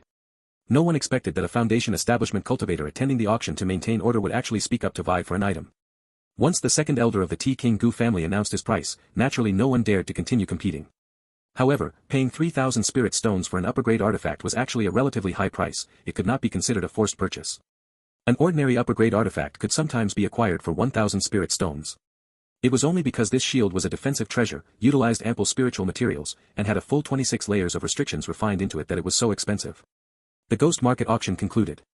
The Wang clan naturally bought nothing, but they had sold a substantial amount of goods instead. A clan possessed its own industries and heritage. Many good items that rogue cultivators viewed as rare, once-in-a-lifetime opportunities could be produced internally by the Wang family. Patriarch, I don't understand, Yulo said, filled with curiosity.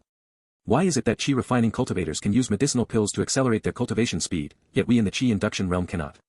According to his observations, the medicinal pill system of this world was remarkably complete, but cultivators in the qi induction realm could only use pills meant for breaking through bottlenecks or other auxiliary types. They could not use any pills that directly advanced cultivation progress. This was highly unusual.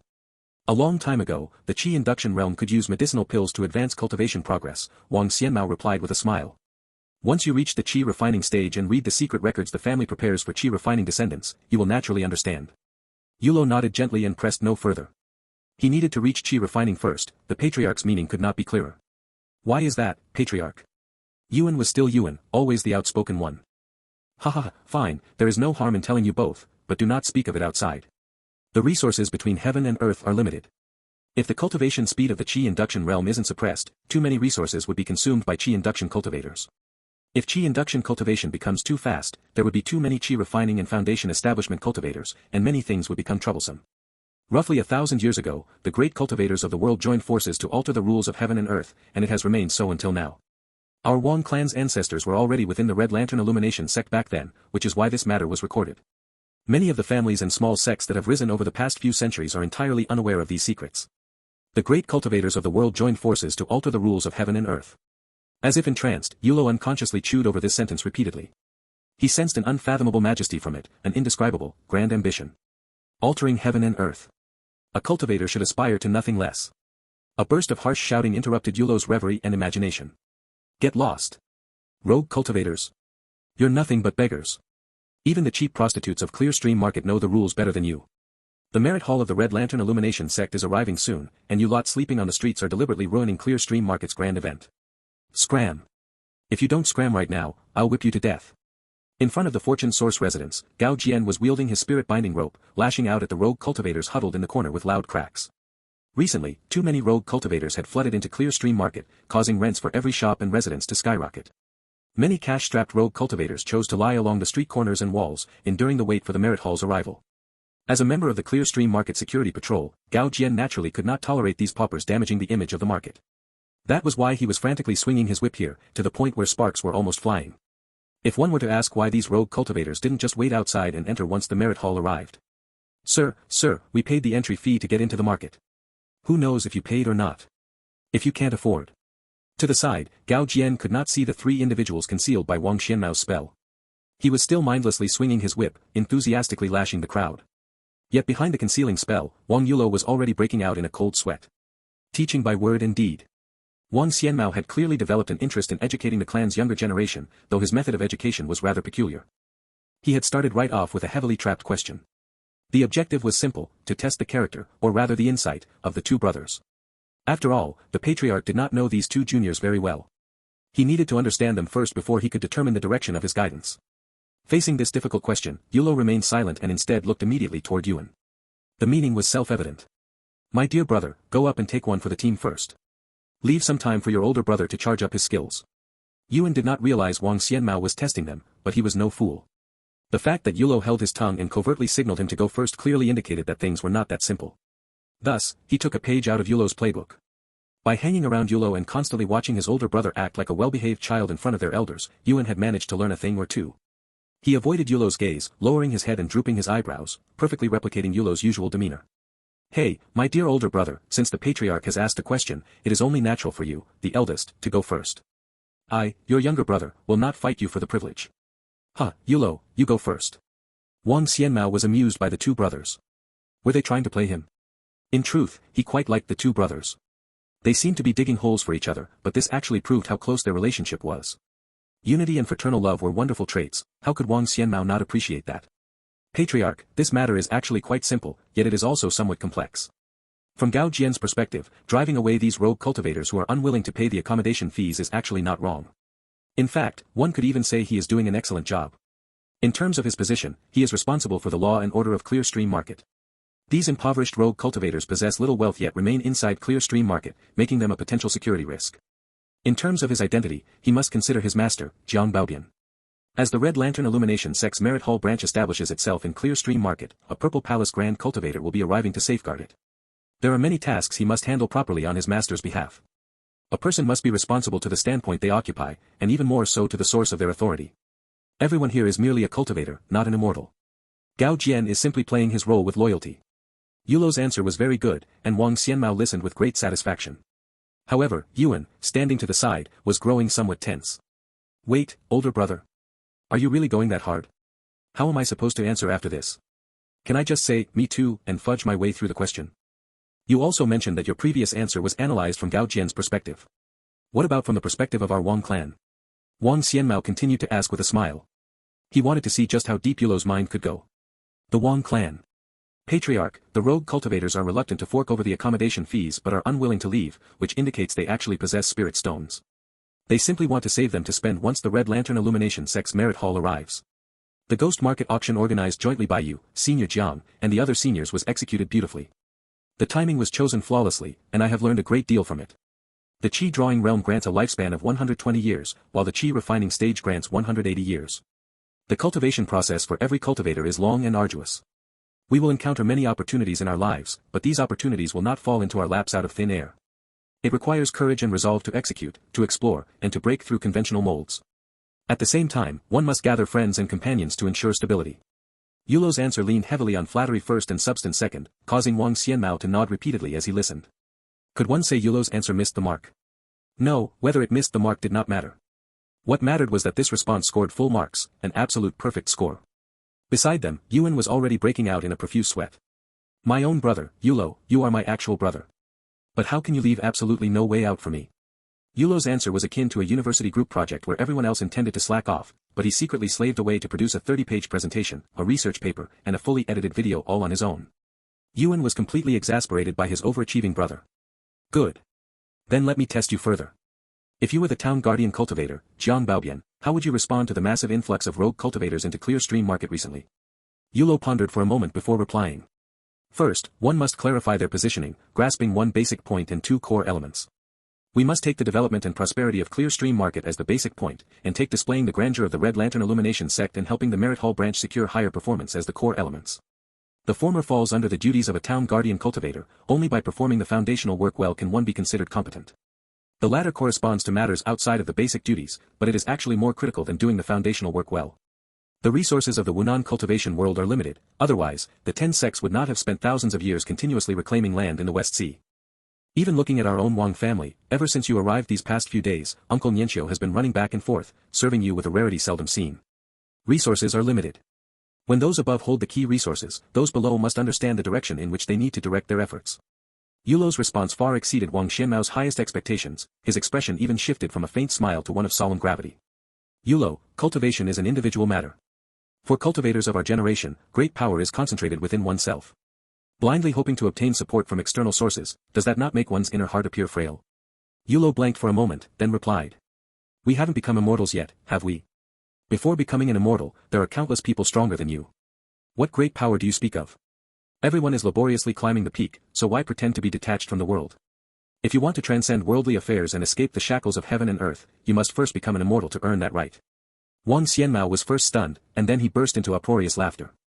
Ha ha ha. Good. Brilliant. The patriarch said nothing more and instead turned his gaze toward Yuan. Yuan, tell me your thoughts. What thoughts could Yuan possibly have? His legs were weak right now, and his mind was completely muddled. The look he directed at Yulo was filled with an incredibly complex mix of emotions. There was incomprehension. Brother, we both eat the Wang clan's food and attended the Wang clan's academy together. How did you grow a brain like that? There was resentment. Brother, every single aspect of your answer was remarkably brilliant. You left absolutely no room for me to perform. There was acceptance. Brother, if I ever try to compete with you again in the future, I'm an idiot. There was regret. Brother, I should have just answered directly earlier. Then I wouldn't be in this awkward position right now. Yuan closed both eyes, abandoning all thought, and spoke out with sheer recklessness. Patriarch, Yulo is right. We must seize the opportunity to hold more ghost market auctions and earn more spirit stones. Yulo shook his head helplessly. Yuan had clearly given up struggling. He was simply lying down on the spot, fully embracing a useless life. You, learn more from your brother in the future, Wang Xianmao said, caught between tears and laughter. He looked back at Yulo, growing more pleased the more he looked, and promptly drew a talisman from his robes. Yulo, you are practicing outside, and your cultivation base is still low. It won't do to lack means to preserve your life. Here, take this 100 Li Wanderer escape talisman and keep it safe. If you ever encounter a situation where someone wishes to harm you, activate it. It can allow you to flee a distance of 100 Li at the full flight speed of a mid-foundation establishment stage cultivator. Ordinary early foundation establishment stage cultivators won't even be able to catch up to you. This was a rare foundation establishment stage escape talisman, crafted from silver beast hide. The drawn line still shimmered with a green light, looking exceptionally extraordinary. Yulo naturally wanted it, but he looked at the talisman, then at the patriarch, and then at Yuan. Yuan did not react initially. However, very quickly, he looked toward his dear patriarch with a face full of disbelief. Lord Patriarch, you can't be serious, right? You can't be this partial, right? You can't do this to me. Compared to my brother, I, Wang Yuan, am a bit lacking, but you can't do this, right? I'm only 13 years old this year. If you do this, my fragile young heart will suffer trauma. Room, then scram. Don't ruin the appearance of Clear Stream Market. Gao Jian was merely a patrolman, What did the entry fees collected by the gatekeepers have to do with him? If these impoverished rogue cultivators ruined his master Jiang Baobian's image in front of the Purple Palace Grand Cultivator, Gao Jian would have to take the blame. Upon witnessing this scene, Wang Xianmao casually cast a concealment spell, shrouding himself and the two youths. He led Yulo and Yuan right up to Gao Jian's side, ensuring the two boys could clearly see the ugly display of this outer disciple of the Red Lantern Illumination sect. Afterward, the patriarch asked, Yulo, Yuan, how do you think this matter should be handled? Yulo frowned, realizing that this situation was far from simple. If complexity had levels, then the patriarch's seemingly casual question was at the absolute peak. Because casualness was a specific posture, and under certain circumstances, it carried a profound weight. In the afternoon, Yulo and Yuan were having a meal, with clan uncle Rongwen picking up the tab. As the arrival of the Red Lantern Illumination Sect's Merit Hall drew near, the number of Foundation establishment cultivators in Clear Stream Market was rising. The patriarch was currently absent precisely because he had gone to socialize with his Foundation establishment peers. Yulo's earlier words were entirely accurate, none of them had achieved immortality yet, so none of them had the right to be completely carefree. Eat up properly. What are you smiling at? Wang Rongwen noticed that Yuan was acting a bit strange. It was just like sneakily slipping out of the house to spend the entire night playing games at an internet cafe. You might think you were hiding it perfectly, but your father could tell with a single glance. After all, he had done the exact same thing in his youth. Hehe, the patriarch gave me a Foundation establishment stage 100ly Wanderer escape talisman today. Father, do you have one of these? Yuan, still possessing the temperament of a youth, pulled out his newly acquired treasure to show off to his parents. At first, clan uncle Rongwen did not notice anything amiss, but his wife, Chen Luan, knitted her brows. This is a talisman meant for the chi refining cultivators of the clan. The patriarch brought them along this time specifically to exchange for merit points at the Red Lantern Illumination Sect's Merit Hall. How did it end up in your hands? As an outsider who had married into the direct lineage of the Wang clan, she was responsible for talisman production within the family, so she was well aware of the remaining 100ly Wanderer escape talismans in the patriarch's possession. The patriarch had brought out all the 100ly Wanderer escape talismans from the clan this time, intending to trade them for merit points. It made no sense for one to be given to Yuan. He was only at the second layer of the Chi induction realm and was currently within the safe confines of Clear Stream Market. Why would he ever need a Foundation establishment stage 100ly Wanderer escape talisman? Today, the patriarch asked my brother and me some questions. Because we answered well, he rewarded each of us with one. If you don't believe me, you can go ask the patriarch himself, Yuan replied, feeling wronged. Yulo. Naturally, it was out of the question to actually ask the patriarch, so Chen Luan turned her gentle gaze toward Yulo. Compared to her own unreliable son, she placed far more trust in the mature and stable Yulo. Yuan is telling the truth. The patriarch did ask us some questions today. After listening to Yulo's explanation, Chen Luan's doubts vanished. However, she let out a soft sigh and spoke. Those rogue cultivators truly are pitiful people. My father, Yuan's grandfather, used to be a rogue cultivator as well. For the sake of a few cultivation resources, he suffered countless hardships and cold shoulders. It was only later, when his achievements in talisman making allowed him to join the Wang clan as an external guest elder, that his circumstances finally began to improve a little. Yulo pondered for a moment, then looked at clan uncle Rongwen and spoke. Clan uncle, I have an unrefined idea, though I'm not sure if it is appropriate. Startled, Wang Rongwen put down his chopsticks and looked at his wife. The two exchanged a bewildered glance. What was this child trying to say? He asked tentatively, an idea regarding what? Those rogue cultivators actually do have spirit stones, but the cost of lodging in Clear Stream Market has skyrocketed recently. Even courtyards without any spiritual energy supply have seen their rents surge dramatically. So I was thinking, why don't we partition the rooms in Fortune Source residence into smaller units and rent them out to them? As long as the partitioned rooms are small enough, the rent can be significantly lower. Provided that a basic supply of spiritual energy can be guaranteed, and the rent is kept reasonably low, those rogue cultivators surely wouldn't choose to sleep on the streets. It is neither safe nor dignified, and it makes it impossible to quiet one's mind to cultivate. No cheap rooms available. Then offer capsule rooms. As the number of rogue cultivators in Clear Stream Market grew day by day, Yulo had actually harbored this idea for a while. However, because he was somewhat wary of Tang Yanqiu, he had refrained from mentioning it to the old man. After all, the head manager seemed highly suspicious when it came to pocketing unearned funds. Currently, those courtyards in Clear Stream Market without a spiritual well dared to demand 3 spirit stones per month, which the rogue cultivators naturally refused to pay. But Fortune Source residence was different. It possessed a spiritual well that connected directly to the clear stream of Qin Rime. Although the well water itself was not the actual stream water, this spiritual well could still draw a steady flow of spiritual energy into Fortune Source residence. Consequently, staying inside Fortune Source residence would make cultivation much easier for the lodgers. Those in the Qi induction realm could rapidly reach their daily limit for drawing Qi. Those in the Qi refining stage could fully utilize the abundant spiritual energy to cultivate furiously. This sounds feasible, but Fortune Source residence is already fully occupied. It might be difficult to pull off right now, Chen Luan noted. Possessing a meticulous nature, she recognized the viability of Yulo's suggestion, but saw the logistical difficulty of executing it at the moment. If they waited for the current guests to leave before remodeling, they would completely miss the opportune window. What's so difficult about that? The patriarch is highly proficient in wood element magic. Once he returns, he can raise a wooden building in the backyard of Fortune Source residence in the blink of an eye. The only real hassle is the distribution of spiritual energy, which will require rearranging the formation array. Wang Ronwen's eyes shone with excitement. He realized that Yulo's suggestion was absolutely groundbreaking. Small rooms that were cheap, safe, and supplied with spiritual energy, this was precisely what those rogue cultivators desperately needed. Is the formation array very troublesome? Yulo asked. Indeed. If only Rong Yuan were here, he is an expert in formation arrays, Clan Uncle Rongwen sighed. Yulo felt a hint of confusion. Could it be that Wang Xianmao, a foundation establishment cultivator, knew nothing about formation arrays? This is merely an unrefined thought of mine. Once the patriarch returns, it's better to let the elder make the final decision. Yulo smiled as he neatly deflected any potential blame from himself. The cultivation world was fundamentally different from the mortal world of his past life. Many things could not be simply copied over. Unrefined? It doesn't matter. Being able to spot such an opportunity is already very impressive. When the time comes, we will report this to the patriarch together. Yuan, make sure you learn well from your brother. Oh. Yuan replied half-heartedly, looking rather despondent.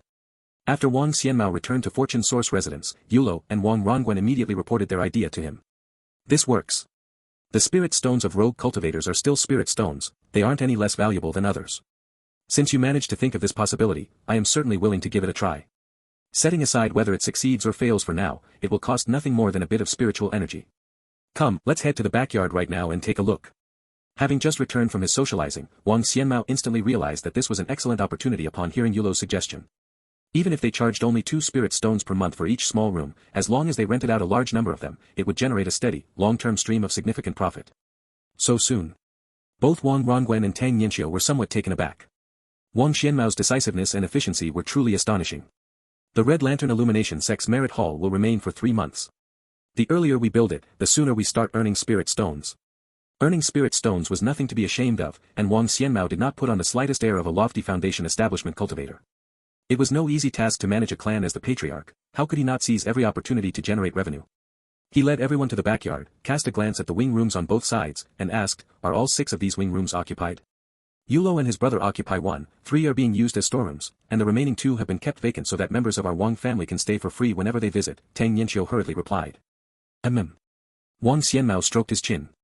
With a casual sweep of his divine sense, he immediately understood the layout. With a gentle flick of his hand, the foundation establishment cultivator summoned a set of formation flags.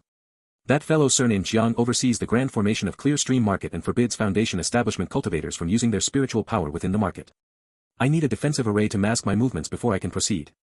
Once the formation flags enclosed the entire backyard, Wang Xianmao instructed, step back behind me. The group quickly scurried backward.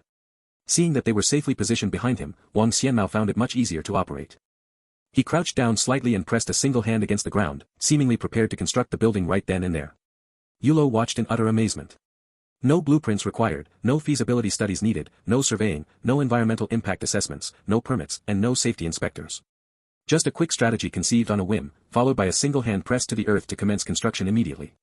Is this the sheer mettle of a foundation establishment cultivator? Wang Xianmao regularly rolled 2 spirit seeds in his hand. He pressed one hand against the ground and tossed the spirit seeds into the spirit well with the other. Time to get to work. The strength of a foundation establishment cultivator was vast and mighty. Under the urge of spiritual energy, the backyard of Fortune Source residence underwent an earth-shattering transformation. Massive branches began to sprout from the spirit well. Under Wang Xianmao's control, the side chambers on both sides flew straight into the air. The branches gradually grew into giant trees, and the giant trees transformed into a wooden building. The items originally inside the side chambers flew one by one through the air, settling into the growing wooden structure. The terrifying power of a foundation establishment cultivator left Yulo in awe.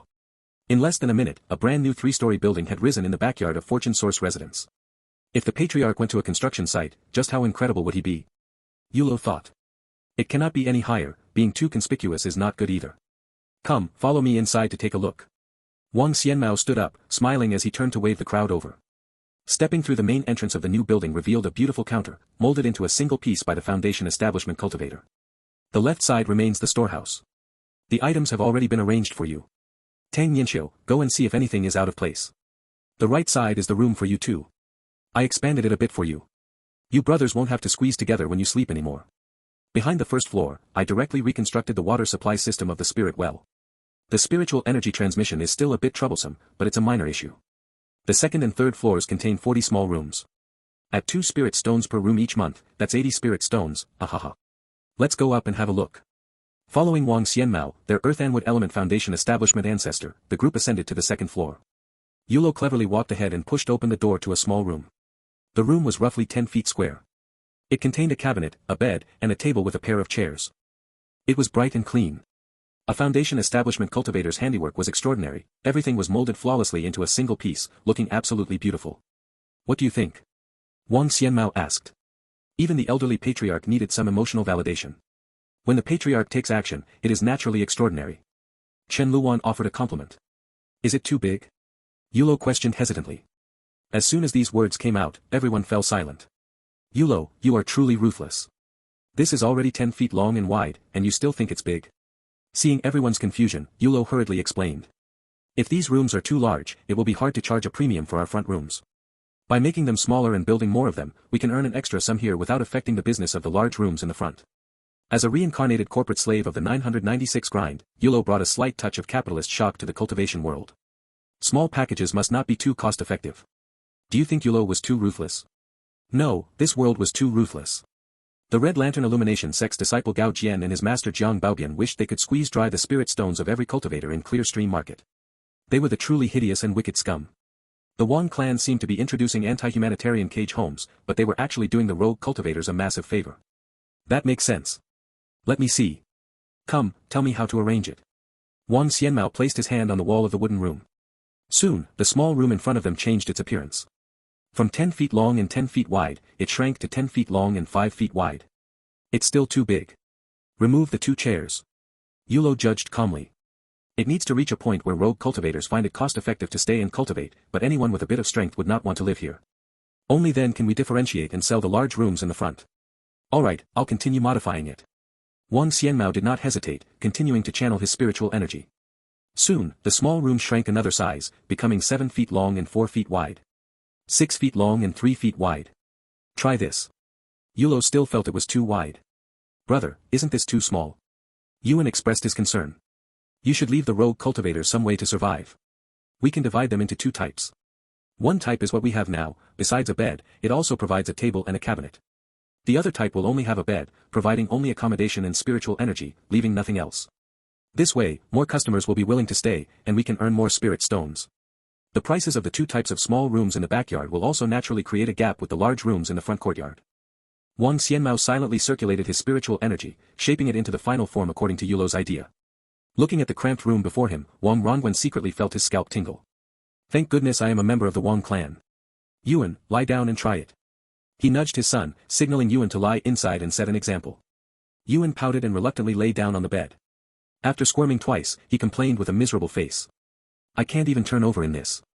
How could anyone live here? Yulo chuckled and replied, let's try a trial opening tomorrow. If the results are poor, the patriarch can adjust it further. During the First Industrial Revolution in England, there were proletarians who slept leaning on ropes. They worked over 14 hours a day and were so impoverished that they had to rent the ropes they slept on by the hour. Cultivators naturally would not be poor to that extent, but Hongdeng's Heo monopolized the spiritual energy supply of Clear Stream Market. The control over various spiritual resources was in the hands of families and sects, rogue cultivators could not even touch them. Returning to the mortal world to be a wealthy man was certainly not difficult, but forcing someone who had awakened to return to the darkness was akin to killing them. The safety, spiritual energy, work, and opportunities in Clear Stream Market were things the rogue cultivators who had not yet given up on their cultivation path desperately yearned for. Gao Jian represented the official authority of Clear Stream Market, representing Hongdeng's Heo. He did not believe those rogue cultivators possessed any value to be exploited, so he wanted to drive them away. The rogue cultivators lost the opportunity to be exploited. The logic and deconstructive angle of an opportunity to be exploited seemed rather hellish. However, before the development of productive forces brought about by the Industrial Revolution, such opportunities truly did not exist in most parts of the world. The models of the mortal world could not simply be applied to the cultivation world. Yulo was uncertain if this venture would succeed. This was also why he had mentioned his ideas were immature when discussing the cage home plan with Wang Rongwen. Watching Yuan scramble out of the tiny cage home bed, Wang Xianmao let out a soft sigh and declared, alright, you all go back and rest first. Yulo, Yuan, stay behind. Accompany me to set up the spiritual energy transmission formation array for this building. Yulo looked at the patriarch in confusion. So, the patriarch was actually very knowledgeable about formation arrays. Patriarch, how can we let you handle this kind of work? Luan and I can take our time and do it. Wang Rongwen did not understand the patriarch's intentions and instinctively tried to take over the task of laying the formation array.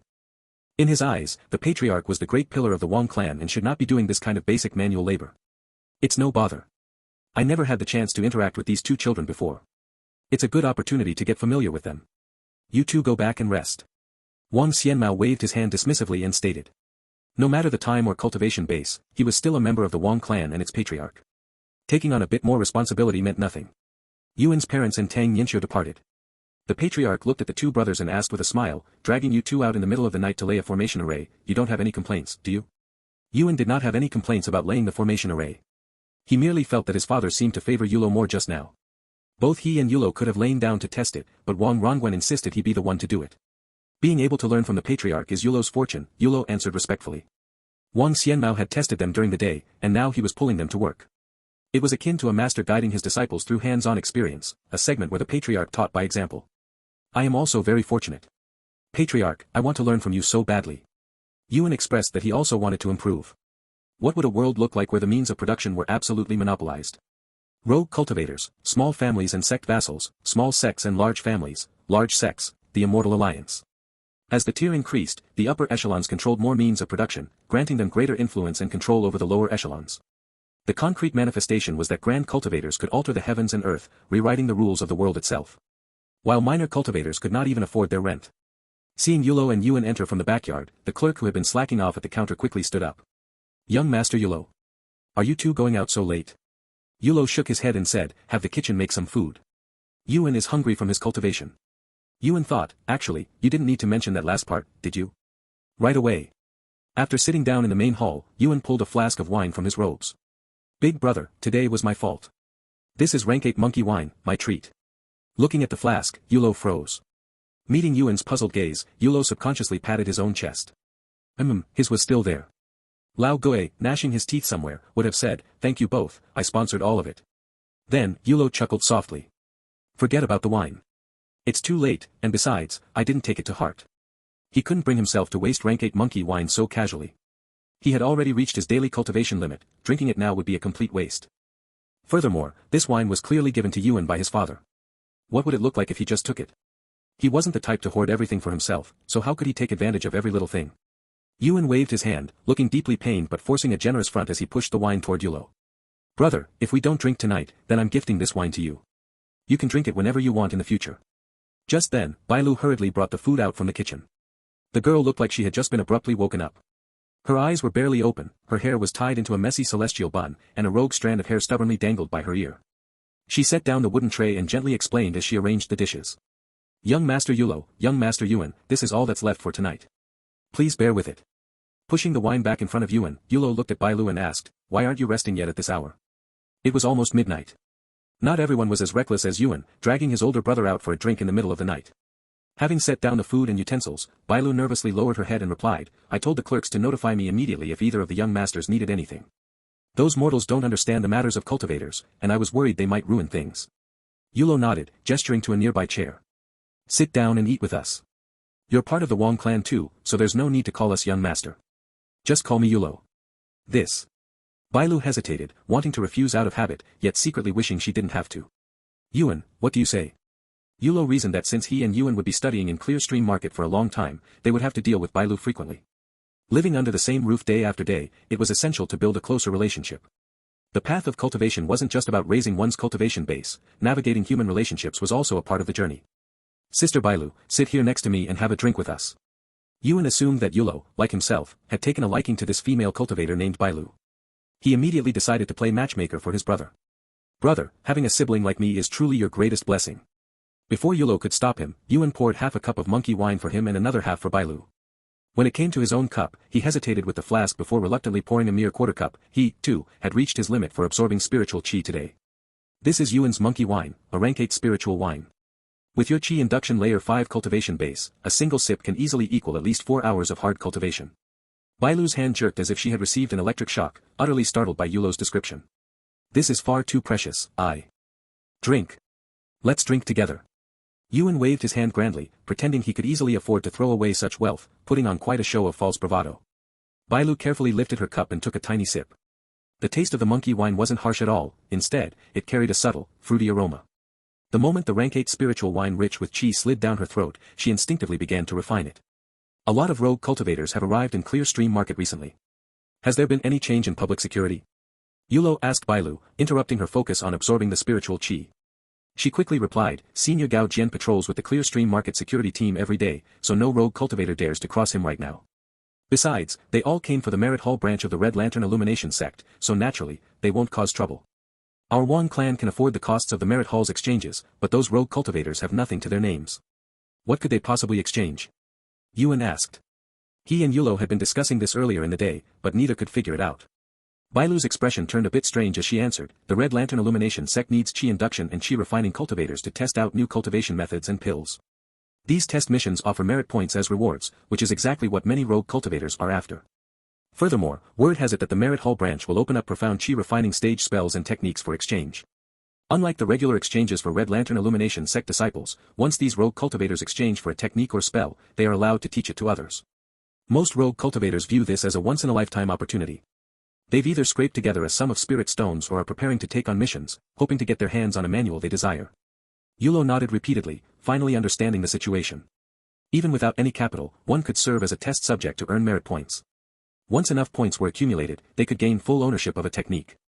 If the Red Lantern Illumination sect was viewed as a massive conglomerate or a monopoly enterprise in this cultivation world, then this special event of deploying the Merit Hall to subordinate markets was essentially the cultivation world's version of Singles Day. Except, in the world of cultivation, supreme power belonged to the individual. Every low-level rogue cultivator was, in a sense, a potential participant in production, while monopolized techniques were unique means of production. As long as they exchanged for the right technique and found a way to monetize it, those rogue cultivators would have a foundation to stand on. On the surface, this seemed to threaten small clans like the Wu clan, a chi-refining cultivation family, but the ripple effects would eventually spread upward. The Wang clan wouldn't be able to stay out of it, nor would Purple Palace like Drip Drop Cave or Wondrous Peak Mountain. Since the rogue cultivators were going all in, the higher-ups would be forced to follow suit. In fact, relinquishing the monopoly over technique inheritance, this unique form of printing money in the cultivation world, might eventually come back to bite the Red Lantern Illumination sect. Logically speaking, by pushing the sect's secret techniques down to the absolute bottom of the production chain, the Red Lantern Illumination sect was heavily overdrawing the long-term stability of its own monopoly.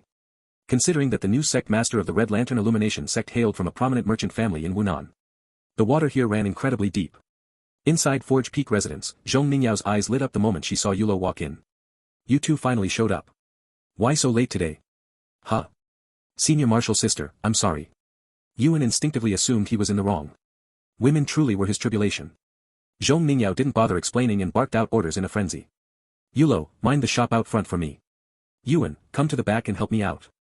Leaving the smart one up front to handle customers while dragging the fool to the back to act as a beast of burden, Zhong Ningyao had calculated this very precisely. What exactly is going on? Yulo asked. Zhong Ningyao's face twisted in disgust as she vented, that animal Jiang Baobian extorted tens of thousands of spirit stones under the guise of a unity fee. He found a Foundation establishment colleague to help him balance the books by designing a flashy but useless firework artifact to fool everyone. But the artificer Gao Jian hired is working too slowly. This morning, Jiang Baobian desperately approached my father, asking Forge Peak residents to help refine a batch so they can balance the accounts before true person Danri arrives with the Merit Hall. Yulo stood there flabbergasted. Wow. Jiang Baobian truly lived up to his reputation as an elusive expert. His methods for balancing the books were top tier. Hiring a fellow Foundation establishment cultivator to design it allowed him to skim a portion under the guise of design fees. A firework artifact would be destroyed upon use. It would look spectacular, and all evidence would literally go up in smoke. The man was an absolute professional. But this was just too familiar. Even in a cultivation world, Singles Day required balanced books. Despite having lived in this world for over a decade, nothing Yulo had ever heard or seen could match the sheer impact of the sight before his eyes. It was an unforgettable spectacle. As evening approached, the setting sun, resembling a ripe red persimmon, gradually dipped below the horizon. Yet, where true person Danri was, a blazing sun hung high in the distant sky, as bright as the midday sun. A magnificent golden red light spilled from this second sun, casting its glow over everything in heaven and earth. Even Yulo's face was painted with a golden red hue. Yuan was still worried it might be a trap, but Yulo was already certain that no one would dare act so brazenly on Hongdeng's Heo's territory, except their own people. So that is true person Danri. Danri. Rising Sunday. A title well-earned indeed. Zhong Ningyao was a cultivator with fire and wood spirit roots, and her father was Redbrow, whose mastery of fire magic was profound. She understood better than anyone what a second sun in the sky truly represented. It represented the boundless magic power of a Purple Palace cultivator. It was the ultimate deterrent with which Hongdeng's Heo suppressed 5 million miles of territory. It was a sublime level of attainment that countless cultivators spent their entire lives yearning for but could never reach. Yulo noticed a figure take flight from the market town guardian's manor in Clear Stream Market. The person soared into the sky above the market and, with a casual wave of his hand, activated Clear Stream Market's protective formation. Why is Jiang Baobian activating the formation? Yulo looked toward his senior martial sister. To hand over control. Now that true person Danri has arrived, Jiang Baobian has to play the grandson. Zhong Ningyao was well informed, and she had guessed half the truth. Jiang Baobian did have to act humble, but true person Danri had no need for the formation's control, nor did he care about the trivial authority of a market town guardian. This Purple Palace cultivator from Hongdang's Heo had arrived in Clear Stream Market with the Merit Hall branch for a specific mission, even deploying Hongdang's Heo's famous magic treasure, the Golden Crow driving sun. The second sun in the sky was actually the residual glow produced when a Purple Palace cultivator controlled the Golden Crow driving sun during flight. If Jiang Baobian had not raised the formation quickly, even a slight delay in the Golden Crow driving sun slowing down would have completely evaporated the spiritual resonance of the clear stream of Qin Rhyme. Rogue cultivators in the market with insufficient cultivation bases would have been severely injured or even killed by the intense light. Senior martial sister, are we still going to the horse races? Yulo felt that now was not the time for such amusements. Zhong Ningyao's expression faltered, and she spoke hesitantly. Let's forget about the horse races. We can go anytime, since I really just wanted to broaden your horizons. You two should head back first and stay with your clan elders. The Wang clan is a subordinate of Hongdang's Heo, so you might have a chance to meet the Purple Palace cultivator directly. Yulo, if possible, could you ask your clan's old ancestor if he could take my father along to pay respects? Regardless of whether it succeeds or not, I will give you a token of appreciation. If it works out, my father will reward you handsomely. Yulo calculated the options in his mind and replied. Understood. Wait for my news. With that, he pulled Yuan, who was still on high alert, and headed back to Fortune Source residence. Watching their retreating figures, Zhong Ningyao knit her brows tightly. She had taken the brothers to the horse races today precisely to find an opportunity to mention this matter. However, the early arrival of the Merit Hall branch had disrupted Redbrow's plans. In name, Redbrow and the two brothers shared a master-disciple relationship, but householder Redbrow had previously accepted a massive apprenticeship fee of 5,000 spirit stones. And now, her father needed a favor from the Wang clan. This kind of master-disciple relationship could not be described as anything other than awkward. In the main hall of Fortune Source residence, the rogue cultivators were frantically exchanging information, their faces filled with excitement, apprehension, or fervor. Before I came back, I heard a fellow Daoist at the Peak Chi Condensation Realm say that the red flying boat in the center is where the Hongdang's Heo Merit Hall branch is located. Supposedly, a Purple Palace Grand Cultivator is operating it from within, which is why it possesses such immense grandeur. It's not just Hongdang's Heo. There are two other flying artifacts in the sky that don't belong to them. I know one of them is the carriage of the Immortal Alliance emissary, but what force does that white stone tower belong to? What a coincidence, I've seen an identical white stone tower before. Oh. Tell us about it. Hurry up and tell us. Ah, my throat is a bit dry, I seem to have forgotten. The rogue cultivator who knew the origin of the white stone tower began to put on airs. Bailu, who was slacking off at the counter, couldn't stand it any longer. Just as she was about to speak, another rogue cultivator, whether genuinely foolish or just playing along, spoke up first. Waiter, bring a pot of spiritual tea for this fellow Daoist. Bailu instantly beamed with joy. Forgetting about sharing the news for free, she rushed to pour the tea. She first took a tiny amount of grade 9 spiritual tea, added half an ounce of ordinary tea, and then smilingly served it to the generous fool. This was how spiritual tea was sold at Fortune Source residence. If they used pure spiritual tea, those rogue cultivators wouldn't be able to afford it. The rogue cultivator who had put on a show just to get a free drink took a sip. Unable to taste anything wrong, he drank it with great delight. You all don't know this, but Hongdang's Heo changed to a new sect master a few years ago. He is from the Huang clan, a giant Purple Palace family. You might not have heard of the Huang clan, but they specialize in trading between the sects and major clans of the Wunan cultivation world. I used to work for the Huang clan for a few years back then. That white stone tower is actually the Huang clan's 100 treasures workshop. It looks like just a small stone tower, but inside is a massive market, probably a third of the size of Clear Stream Market, entirely managed by the Huang clan. In the past, this kind of 100 treasures workshop would only travel between the ancestral lands of major clans, great sects, and the locations of Purple Palace sections.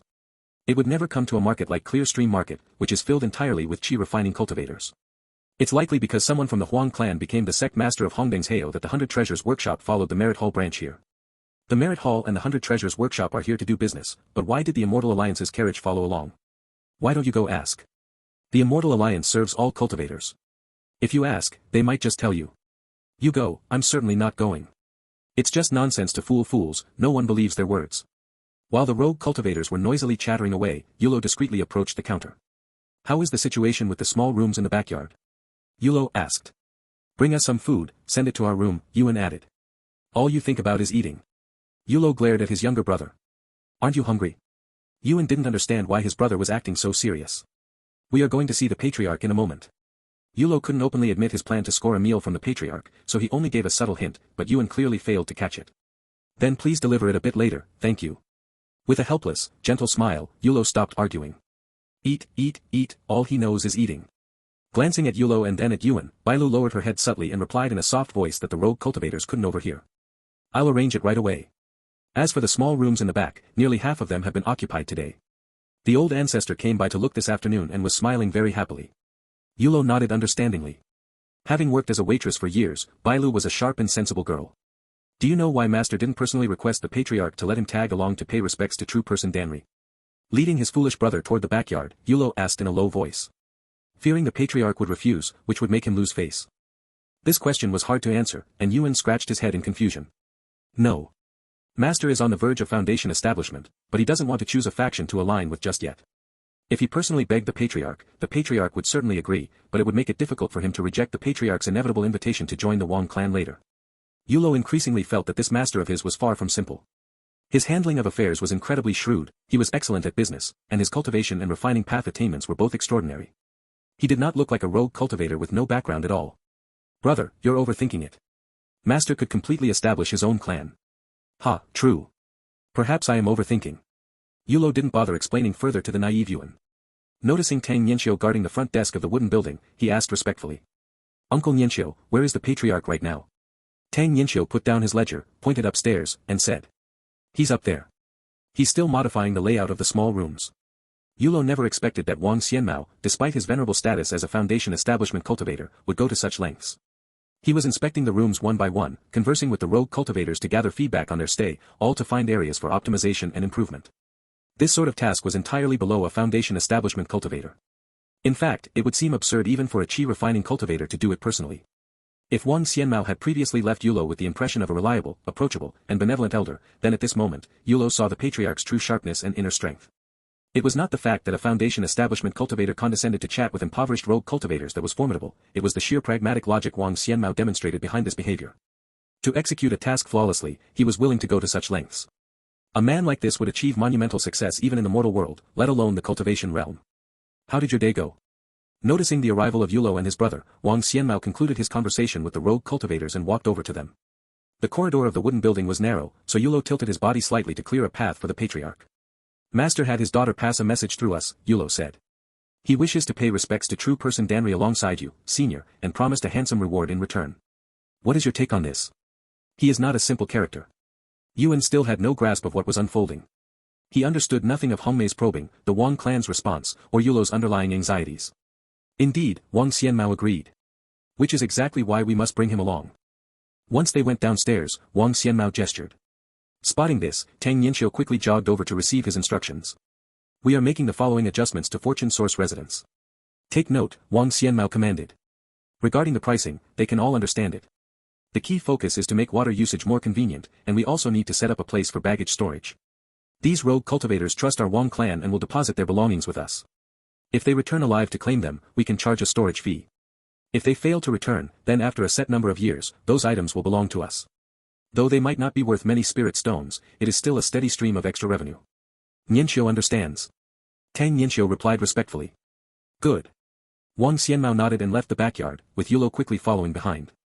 Seeing Bailu enter with a tray, Yuan still wanted to eat first. This made Bailu so anxious that she used the tray to nudge his lower back, signaling him to hurry up and follow his older brother. As the oblivious Yuan walked away, Tang Nianxiu placed his hands behind his back and asked expressionlessly, You seem to get along quite well with them? Unsure of Tang Nianxiu's intent, Bailu instinctively replied, No. Not at all. Young Master Yulo and young Master Yuan only treat me as a shop hand. They are esteemed descendants of the Wang clan, so naturally, I simply do whatever they command. Watch your words and deeds from now on. Do not act without a sense of propriety like you just did. Am I clear? Yes, manager. Bailu knows her mistake. Back in the room, Wang Xianmao sat on a chair, instructing the two youths. Hongmei is no simple figure, but our Wang clan is equally formidable. True person Danri is the martial aunt of your ancestor Jingyi. Both she and ancestor Jingyi's master, true person Xuanzhuan, study under the tutelage of true person Mangxiang. No matter what Hongmei's purpose is in meeting true person Danri, we have nothing to worry about. True person this, true person that, Yuan felt his head spinning from all the titles. Patriarch, Danri only has a purple palace cultivation base, so why do you all call her true person Danri? And true person Xuanzhuan, isn't he also at the purple palace realm?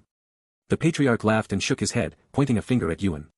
Silly child, how many golden core true persons actually exist? Which purple palace cultivator doesn't wish to attain golden core? When no golden core master is present, we address a purple palace grand cultivator as true person. It is a mark of our deep respect for our seniors. Right then, a gray message talisman flew through the air. As it neared the window of Wang Xianmao's room, it was blocked by a rising formation array. Wang Xianmao raised his hand to catch the talisman. Sweeping it with his divine sense, he reduced it to ash with a flick of his fingers. Did something else happen? Let me test you two again, Wang Xianmao said. If you were to meet a golden core true person, how should you address them? Faced with the patriarch's question, Yulo shook his head, and Yuan was even more clueless. Call them immortal venerables, ha ha ha. Wang Xianmao laughed. When you see a purple palace cultivator, you call them true person. But when you cross paths with a golden core true person, you must call them immortal venerable. I call this the first true person law.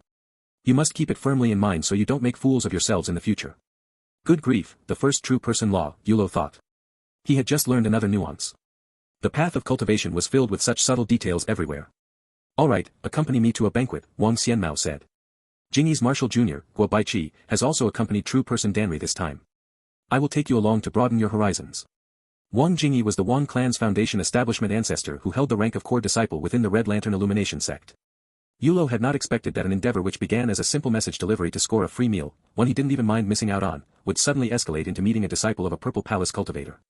It was truly a bit too dramatic. Inside the prefecture cultivator's manor, Wang Xianmao led the brothers into the banquet hall. The former top figure of Clear Stream Market, Jiang Baobian, sat in the first seat on the left. Seated at the head of the room was true person Danri's disciple, Guo Baiqi. In the first seat on the right was Elder Zhuo Qi of Drip Drop Cave. The second elder of the Gu clan had managed to snag a seat further back, keeping a low profile and acting thoroughly submissive. Daoist Guo, we meet again. Though the others present belonged to prestigious sects and great factions, Wang Xianmao did not falter in the slightest. He composedly greeted Guo Baiqi at the head of the room. The Wang clan had been a subordinate to the Red Lantern Illumination sect for many years.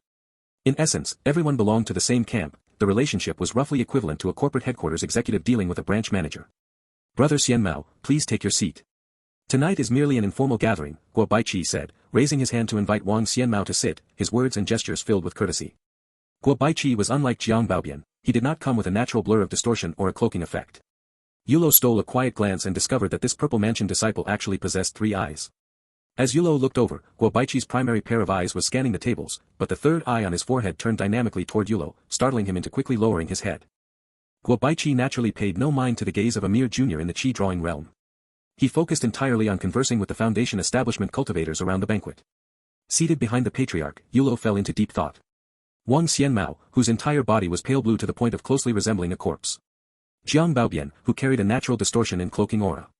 Guo Baiqi, who grew a third eye on his forehead. These 3 Foundation establishment cultivators were markedly different from Elder Zhuo Qi of Drip Drop Cave and the second elder of the Gu clan. Each looked less human than the last. To Yulo's mind, figures like Jiang Baobian and Wang Xianmao ought to be more formidable. After all, Jiang Baobian was a scion of a purple palace family and possessed a supernatural power that naturally concealed his presence in stillness. The patriarch was their own ancestor and could interact with Guo Baiqi as an equal, so it was only natural to estimate his strength highly. Alright, almost everyone is here. Let us discuss the main matter first. Seeing that everyone who received a message talisman had arrived, Guo Baiqi prepared to initiate the core discussion of the evening. The moment he spoke, the room instantly fell silent. Only the 2 attendants setting up temporary seats for Yulo and Yuan were still moving. Indeed, among all the Foundation establishment cultivators tonight, only Wang Xianmao had brought his family's younger generation along to gain experience. This was precisely why Yulo believed his patriarch possessed extraordinary strength. The matter of the Red Lantern Illumination Sect's merit hall establishing itself in the Sect's market towns has been ongoing for a few years now, and everyone knows the reason behind it, Guo Baiqi announced. It is simply that Patriarch Mengxiang is preparing to attain Golden Core, and he still lacks a vast amount of resources. You are all veterans of the Red Lantern Illumination Sect, so you understand well how the sect treats everyone. This time, my master has personally brought the Merit Hall to Clear Stream, and there is a transformation behind this move. The items available for exchange in the Merit Hall this time will be far superior to those in the past. The Red Lantern Illumination Sect's unique Candlelight Spirit Nourishing Pills and Golden Basin Mending Pills will both be available. Miraculous medicines that assist in Foundation establishment are completely unrestricted. The people in the hall no longer cared about what Guo Baiqi said next. The Candlelight Spirit Nourishing Pill was the finest auxiliary spiritual pill in the Wunan Basin for opening a Purple Palace. It was a secret transmission of the Red Lantern Illumination Sect, a precious treasure that could not be bought with money alone. The Golden Basin Mending Pill was one of the essential foundation mending treasures required for a single spirit root cultivator to open a purple palace. After consuming 4 Golden Basin Mending Pills, a single spirit root cultivator at foundation establishment complete could bypass the lengthy process of mending their Dao foundation and directly begin charging toward the purple palace realm. It, too, was a priceless commodity. Daoist Gua, the Candlelight Spirit Nourishing Pills and Golden Basin Mending Pills are exorbitantly priced. I am afraid we cannot afford them, Elder Zhuoqi of Drip Drop Cave sighed. Having finished introducing the new changes to the Merit Hall, Guo Baiqi took a sip of spirit wine, set down his cup with a smile, and spoke. No matter, Guo Baiqi replied. Patriarch Manxiang attaining Golden Core is the single most important event for the Red Lantern Illumination sect over the next century. None of you are outsiders. You may use the future revenues of your clans and sects as collateral to exchange for merit points. This way, even if you cannot afford them at the moment, you can still utilize these precious pills ahead of time and slowly repay the debt in the future. Yulo's hand holding the chopsticks tightened slightly. With a man from a wealthy merchant family serving as the sect master, they were deploying a cultivation world version of a wealth harvesting engine down into a chi refining market town that they would normally never glance at. And now, they were beginning to leverage the future revenues of subordinate sects and clans, harvesting future wealth in the form of loans. The Red Lantern Illumination sect, the 10 sects truly lived up to their reputation. He finally understood why the rogue cultivators in the ghost market were so desperate to purchase water jade. How do you feel after seeing so many foundation establishment seniors? Walking ahead with his hands clasped behind his back, Wang Xianmao asked the youths behind him. The roasted spirit goose was delicious, and the spirit tea was authentic 8th grade. It was my first time drinking it, and it certainly lived up to its reputation. Yulo's summary left Yuan bewildered. Brother, have you been infected by me? Sorry, I couldn't help it. I really didn't mean to. Ha ha ha, good. Bringing you along wasn't a waste. What surprised Yuan even more was that the patriarch was actually satisfied with Yulo's nonsense answer. Yuan was certain that if Uncle Rong Yuan had been the one asking, and he had given an answer about only focusing on the food, he would have received a 10-hit combo of tough love. As they passed the temporary stall area set up in Clearbrook Market, Gao Jian's shouting rang out. You're exactly the one I'm arresting. Let me tell you, I've had my eye on you for a long time. Going from stall to stall with your goods, pretending to buy things when you're actually selling them. How dare you sell your wares in secret without paying the stall fee? Who gave you the nerve? What do you take our Clearbrook Market security patrol for? Did you really think we couldn't tell? Gao Jian and his subordinates, all dressed in the standard outer disciple uniforms of the Red Lantern Illumination sect, were ruthlessly beating a rogue cultivator whose cultivation base was around the mid-chi condensation stage. The despicable man reached out to snatch the bag from the rogue cultivator's arms, but the cultivator rolled around on the ground, clutching the bag for dear life. I didn't. You're framing me. Seeing the man unwilling to part with his wealth to avert disaster, Gao Jian cursed. Get out of the way. Don't block me. Hearing this, his subordinates quickly released their grip on the rogue cultivator. They were afraid, that dog Gao Jian didn't care who he hit when he started swinging. The disciple of Jiang Baobian drew the spirit-binding rope from his waist and viciously lashed the rogue cultivator. You're nothing but bandits. The rogue cultivator activated a protective stone armor talisman, shouting at the top of his lungs. He hoped someone would notice his suffering and deliver him from this plight. Being called a bandit didn't fluster Gao Jian at all. He sneered and barked. Excellent. You even dare to slander the security patrol of the Red Lantern Illumination sect. Just as I thought, a malicious bandit cultivator. The label, Bandit Cultivator, was a basket that could hold anything, and Gao Jian certainly knew how to maintain order. Arresting more bandit cultivators brought in wealth while boosting his performance record. The surrounding rogue cultivators tending their stalls watched the brutal conflict in dead silence. Though they clenched their teeth so hard they nearly shattered, none dared to utter a word or take a single step. Gao Jian's cultivation base was only mediocre, but behind him stood Jiang Baobian, and behind him, the Red Lantern Illumination sect. Noticing the conflict, Wang Xianmao stopped in his tracks. Yulo realized that the patriarch was looking at the crowd in the distance. Following the patriarch's gaze, he spotted a squad of Immortal Alliance emissaries within the crowd, dressed in white robes with black rhinoceros horn belts. They were the Immortal Alliance emissaries who had accompanied perfected Danri. The duty of the Immortal Alliance was to govern all cultivators beneath the heavens.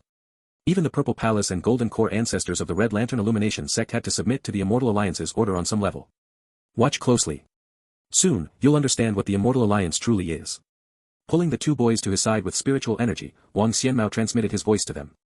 Yuan watched the Immortal Alliance cultivators approach the dispute between Gao Jian and the rogue cultivator with some anticipation, not yet understanding the patriarch's underlying meaning.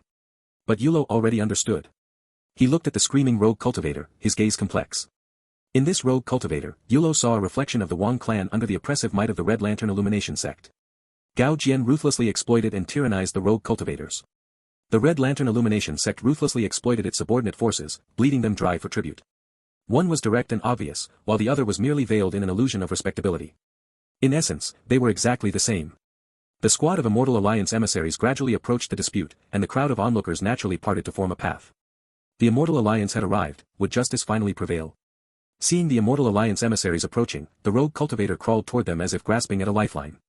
Seniors of the Immortal Alliance, save me. Seniors of the Immortal Alliance, save me. He's framing me. He's framing me.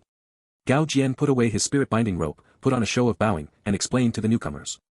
Fellow Taoists, this is a bandit cultivator harboring evil intentions.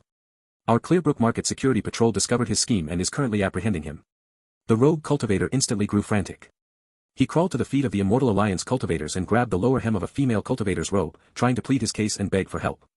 However, the late-stage chi-refining female cultivator from the Immortal Alliance flipped her hand and hurled a seal-shaped magic weapon, smashing it directly into the rogue cultivator's head. How dare you defile my Dharma robes? Seeing that the Immortal Alliance emissaries couldn't be bothered to stick their necks out for a rogue cultivator, the panic in Gao Jian's heart vanished entirely. Fellow Taoists, I can handle this. I can handle this.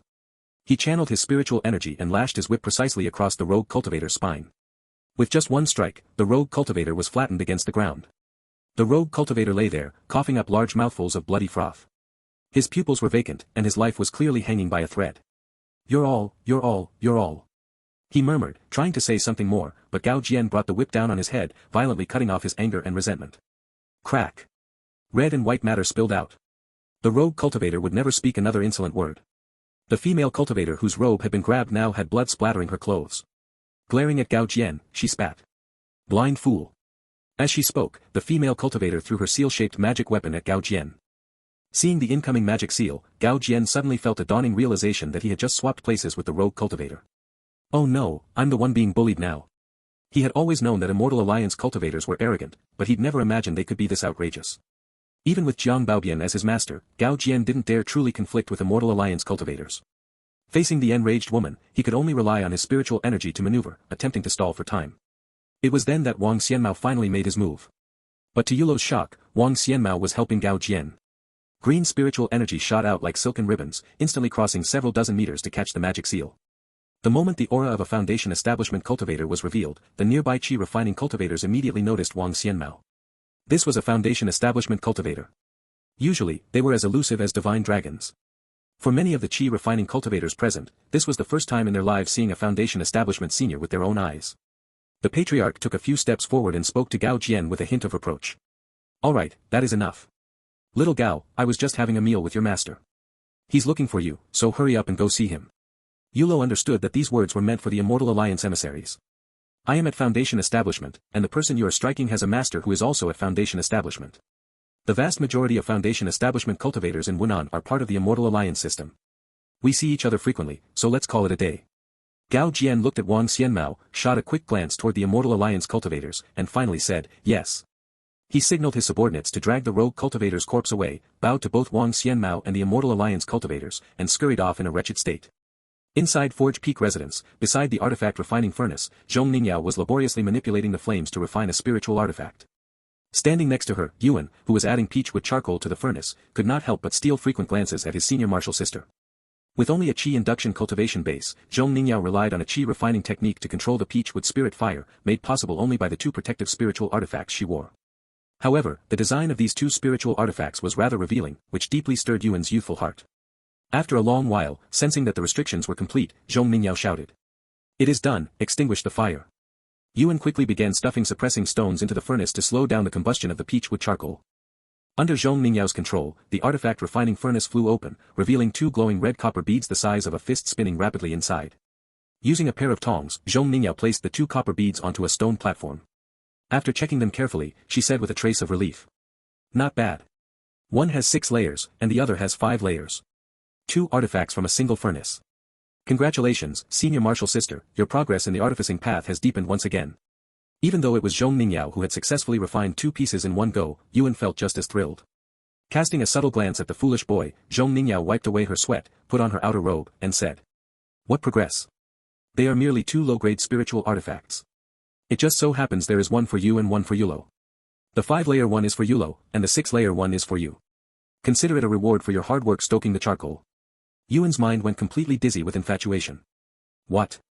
Of the 2 low-grade spiritual artifact purple copper beads, senior martial sister wants to give me the one with 6 layers of restrictions.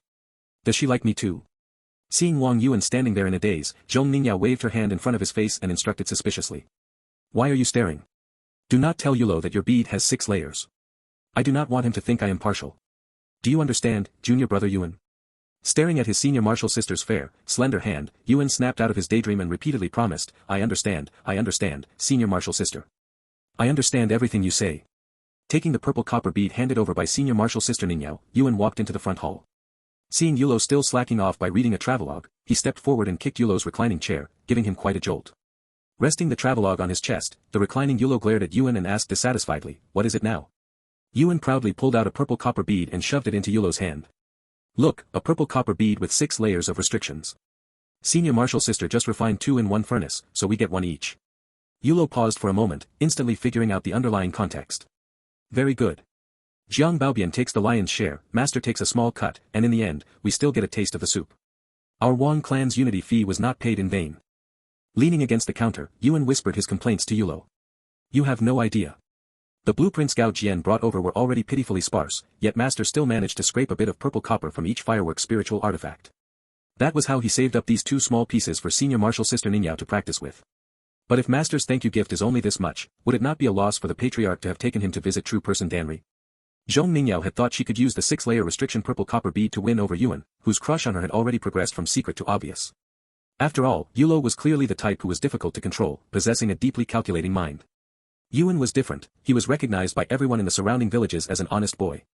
However, she failed to understand the Wang clan's education of its descendants, let alone the deep bond between the 2 brothers who had grown up and studied together in Clear Stream Market. Not only did Yuan give the bead with the higher number of restrictions to Yulo, but he also realized at a single glance that this thank you gift was far too light. What kind of good items were 2 low-grade spiritual artifacts? The Hundredly Wanderer escape talisman on Yuan's person alone was worth enough to buy 10 low-grade spiritual artifacts. It will not be a loss. The patriarch never does business at a loss. Yulo picked up his travelogue and resumed reading. Suddenly, the voice of a female cultivator echoed across the sky of Clear Stream Market. To facilitate our fellow Taoists in exchanging for their desired spiritual artifacts, elixirs, cultivation methods, and secret heritages, the Clear Stream Grand Assembly is hereby convened. The Red Lantern Illumination Sect's Merit Hall branch is now open to all rogue cultivators, clans, and sects. Starting today, the branch will be stationed in Clear Stream Market, departing after a period of 3 months. The female cultivator's voice sounded very tender, as if coming from a 13- or 14-year-old girl, yet it was infused with immense magical power, spreading across every corner of Clear Stream Market. Slightly surprised, Yulo walked out of Forge Peak residence and looked up at the red flying boat, the golden crow driving sun, in the sky. Bang! Bang! The disposable firework spiritual artifacts prepared by Jiang Baobian burst into the sky one after another. Even though it was daytime, the blooming colors were still breathtakingly beautiful. In the sky, the golden crow driving sun flying boat held the center position. The Huang clan's 100 Treasures Workshop and the Immortal Alliance emissaries' carriage accompanied it on either side, while various flying spiritual tools from other clans, sects, and merchant chambers scattered around the periphery. As the fireworks erupted among them, a performance costing over 10,000 spirit stones was indeed a magnificent sight. Watching the splendid scene dissolve, Yuan cursed under his breath, that bastard Jiang Baobian. Over 10,000 spirit stones. Just like that, forcefully extorted by Jiang Baobian. Under the brilliant sky, Yulo lowered his head and turned back into Forge Peak residence. Endure. We must endure what ordinary people cannot, so that we can shoulder the responsibilities of the clan and walk a little further on the path of cultivation. High spirits and grand displays belong only to true golden core true persons. Yuan, do not speak so recklessly regardless of the occasion in the future. His elder brother's advice made perfect sense. Yuan took it to heart, but he still felt a lingering tightness in his chest. Bah! Spitting in the direction of the golden crow driving sun to fully vent his frustration, Yuan followed him back inside Forge Peak residence. Just you wait. The day I, Wang Yuan, achieve immortality will be the day you all die. Oh, the reckless spirit of youth. Yuan did not yet understand that even if he were just a purple palace cultivator, Jiang Baobian would be nothing more than a dog or a pig to him. Why would he need to wait until immortality to seek vengeance? In the afternoon, Wang Xianmao led the 2 young men into the Huang clan's 100 Treasures Workshop. Upon entering, Yulo's first subconscious thought was of a magical hidden alleyway. The narrow walkway was packed with different shops on both sides. Although the crowd was not dense, most were cultivators who had at least reached the qi refining stage, making the place feel exceptionally vibrant. This 100 Treasures Workshop is extraordinary. It contains an inner space within its modest exterior, existing as something between a spiritual artifact and a magic treasure. You can circulate your cultivation base slightly to feel it.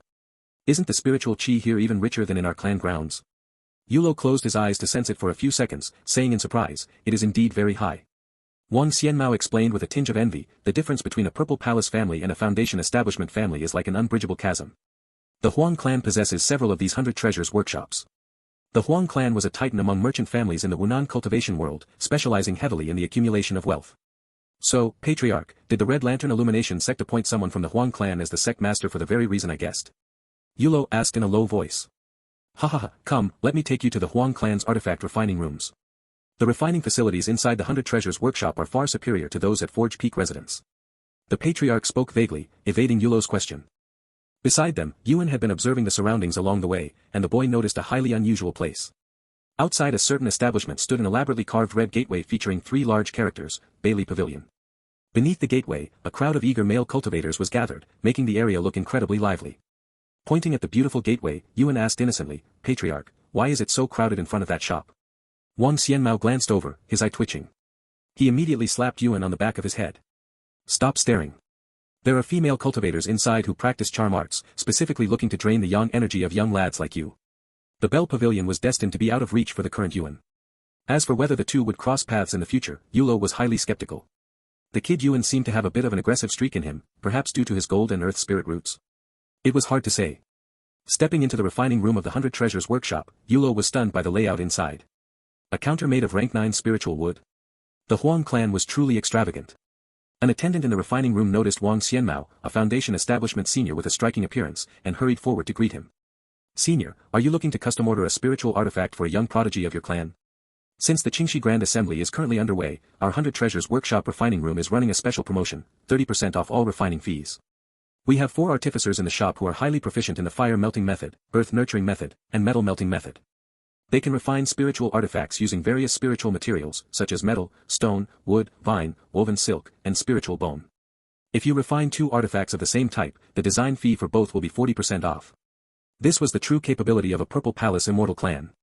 Just a single refining room within the 100 Treasures workshop had multiple artificers stationed inside, capable of refining all sorts of spiritual artifacts. Compared to the techniques mastered by the artificers here, Hongmei's fire method metal stone artificing way lineage felt like mere child's play.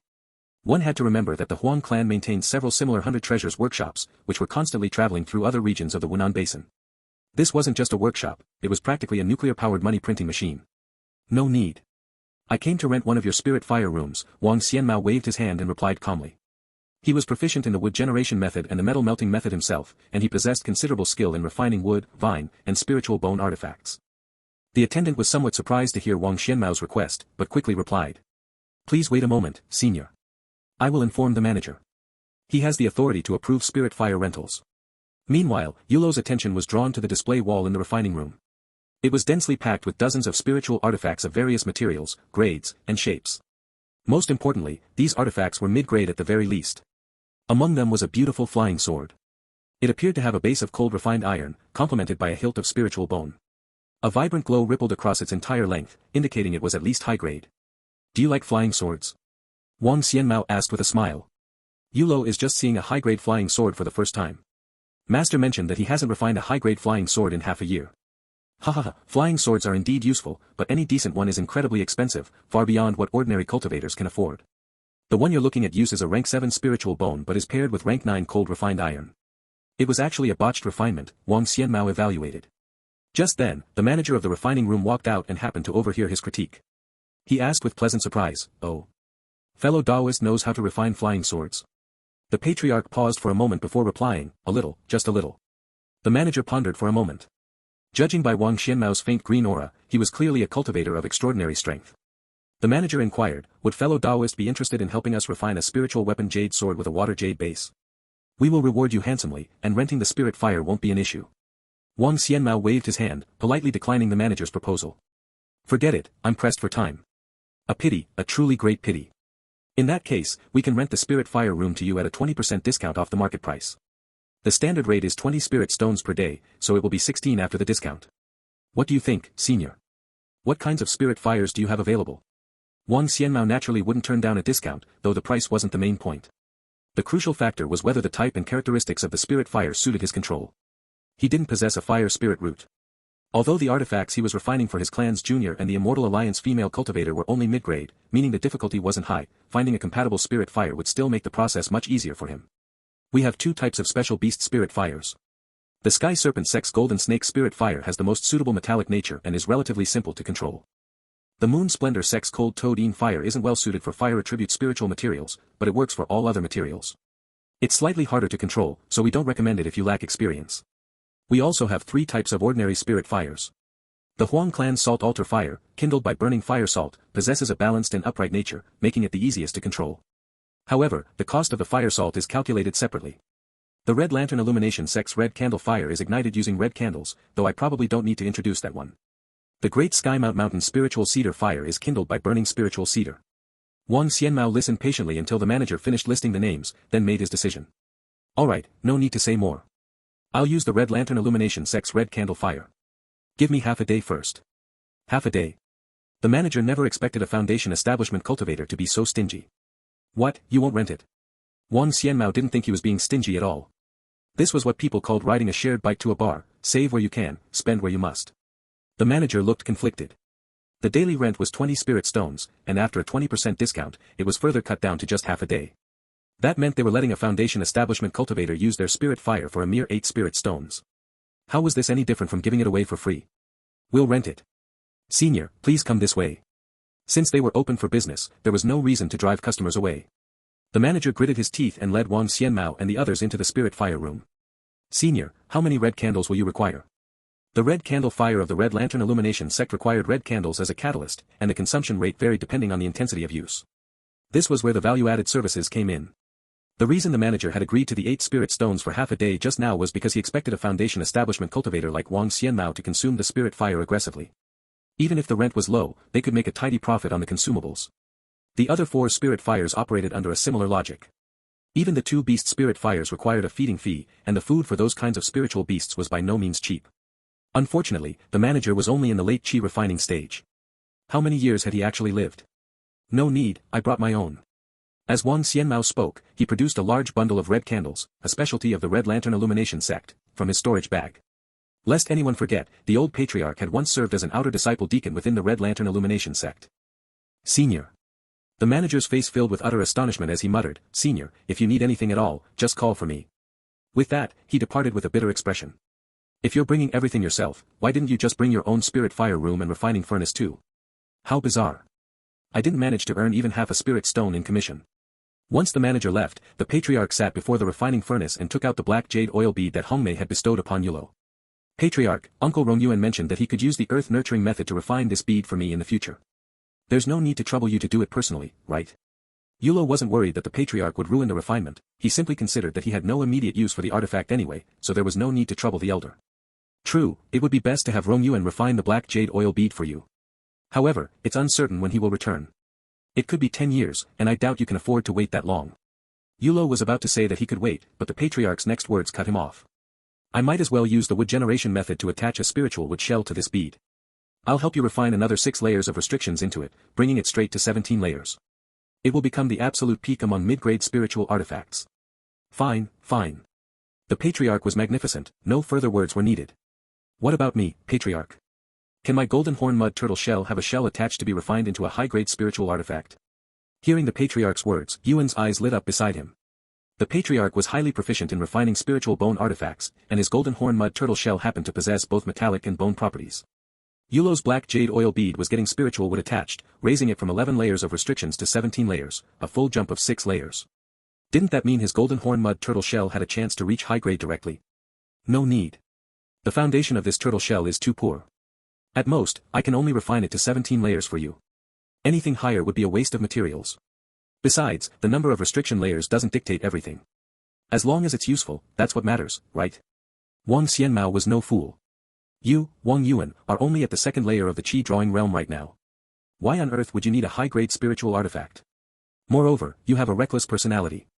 If you carry a high-grade spiritual artifact around, what happens if someone targets you in the future? Oh, Yuan muttered with a pouting face. Ha ha ha, don't be upset. Once you achieve success in your Qi refining, you can refine high-grade spiritual artifacts for yourselves. Wang Xianmao expertly ignited a red candle, and the red candle's spirit fire surged upward. Tossing the black jade oil bead into the refining furnace, the patriarch focused his gaze. He channeled the divine sense of a Foundation establishment cultivator to control the spirit fire and began the refinement. Watch closely. The wood generation method is the most complete and profound inheritance among the various artificing paths mastered by our Wang clan. It's a pity neither of you possesses a wood spirit root, otherwise, you could learn the wood generation method in the future. Though in my opinion, the wood generation method has flaws almost everywhere. But its single redeeming quality is that it easily achieves the maximum refining effect when it comes to purification and refinement. Was the wood generation method truly the most effective for refinement? Wang Yulo watched the patriarch manipulate the spirit fire with rapt attention. Before long, the spirit fire stimulated the innate spiritual nature of the black jade, the core material of the black jade oil bead. Whether it was because foundation establishment cultivators were immune to heat or because the patriarch himself was built differently, he grabbed the black jade oil bead directly with his bare hand. Reaching into his storage bag, he retrieved a spiritual seed and began to nurture it. Look closely. This is the most unique step of refining with the wood generation method. After stimulating the original spiritual nature of the magic treasure, you use a spiritual seed as a guide to connect them. If you want a better refinement, you must consider the type of spiritual seed. It needs to be compatible with the core traits and materials of the artifact itself. However, your black jade oil bead is relatively straightforward. Refining a medium-grade artifact doesn't require being overly picky. After all, it can't possibly be upgraded into a high-grade artifact anyway. This white elm spiritual seed will suffice. The patriarch was truly teaching everything. He wasn't like Hongmei, who only told Yulo what to do but never explained why. Whenever Yulo asked, Hongmei would simply brush it off, saying it wasn't time for him to learn that yet, completely lacking the attitude of passing down a legacy. The black jade oil bead and white elm wood? Why does that sound so mismatched? Wang Yuan muttered a bit too loudly. The patriarch glared at him and spoke reprimandingly. What do you know? Refining with the wood generation method is simple and fast, but it has a specific drawback. The connected spiritual wood portion and the original core material rarely achieve a high level of compatibility. It can only enhance functionality. In terms of raw power in magical combat, the gains are minimal. So, even though it seems like a makeshift solution, no matter how much effort you put into it, the final result will only yield a slight difference. As the old ancestor of the Wang clan, the patriarch's attainment in artifact refining was truly extraordinary. Even while lecturing Yuan, his hands never stopped. He nurtured the spiritual seed, and soon refined the new restrictions into the white elm spiritual wood portion, completing the refinement. Taking back the artifact refined by the patriarch, Yulo realized it could no longer be called a black jade oil bead. Perhaps it should be called a black jade staff. The short handle made of white elm spiritual wood was only about 5 or 6 inches long. At one end of the wooden handle sat the original black jade oil bead. I've added 6 new layers of restrictions for you. 2 layers are for control. By activating these 2 layers, you only need a tiny shred of magic power and divine sense to manipulate it. 2 layers are responsible for controlling the black jade oil bead itself. In other words, if you want to use the original functionality of the black jade oil bead, you only need to invoke 4 additional layers of restrictions. The final 2 layers are detonation restrictions. This is the greatest change after my refinement. Once these 2 layers are triggered, the black jade oil bead will detonate directly. During magical combat, if the enemy is too powerful, you can use it as a disposable single-use artifact. After the blast, immediately follow up with a strike from another magic treasure. An ordinary chi induction cultivator will certainly perish. Looking at the black jade staff in Yulo's hand, Wang Xianmao was exceedingly satisfied. Ah. Disposable. But this is a medium-grade artifact. Yulo and Yuan were both dumbfounded. Was their Wang clan truly this extravagant? What about it being a medium-grade artifact? Staying alive is what matters most.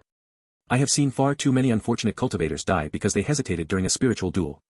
You must understand that although this world is governed by the Immortal Alliance, it is entirely normal for cultivators from different sects and factions under the Alliance to fight each other relentlessly.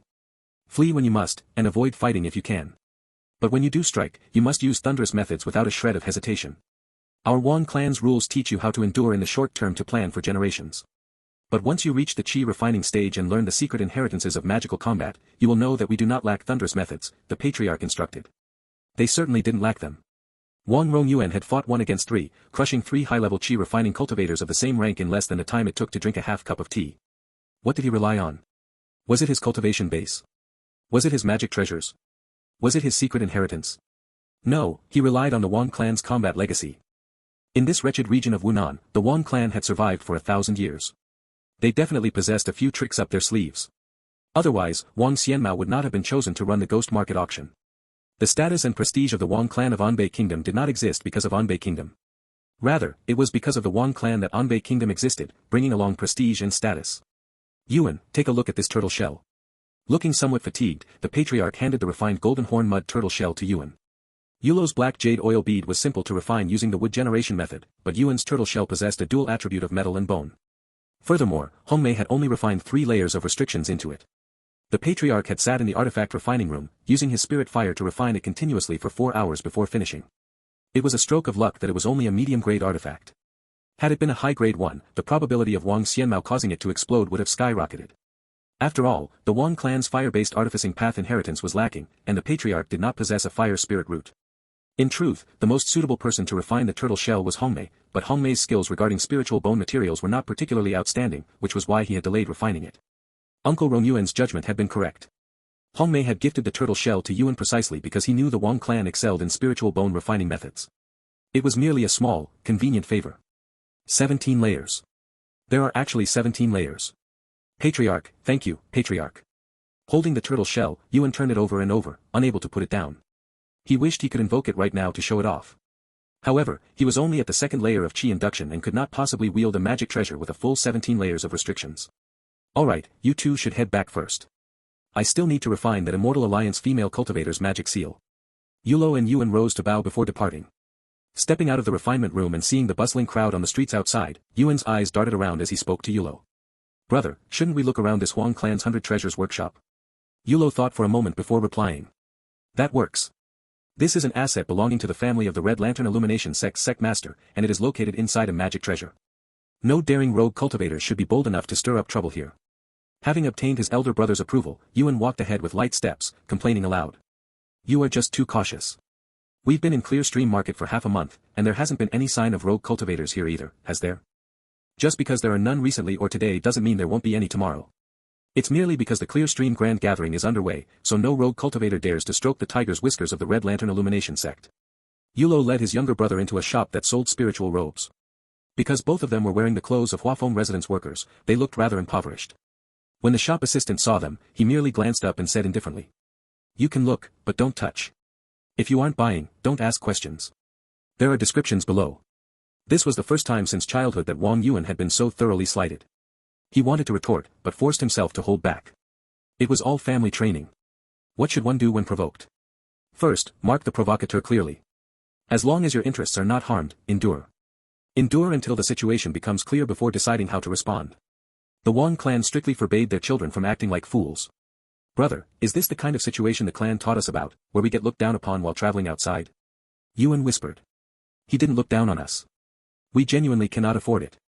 This spiritual robe made from silverback spirit silkworm silk costs 230 spirit stones.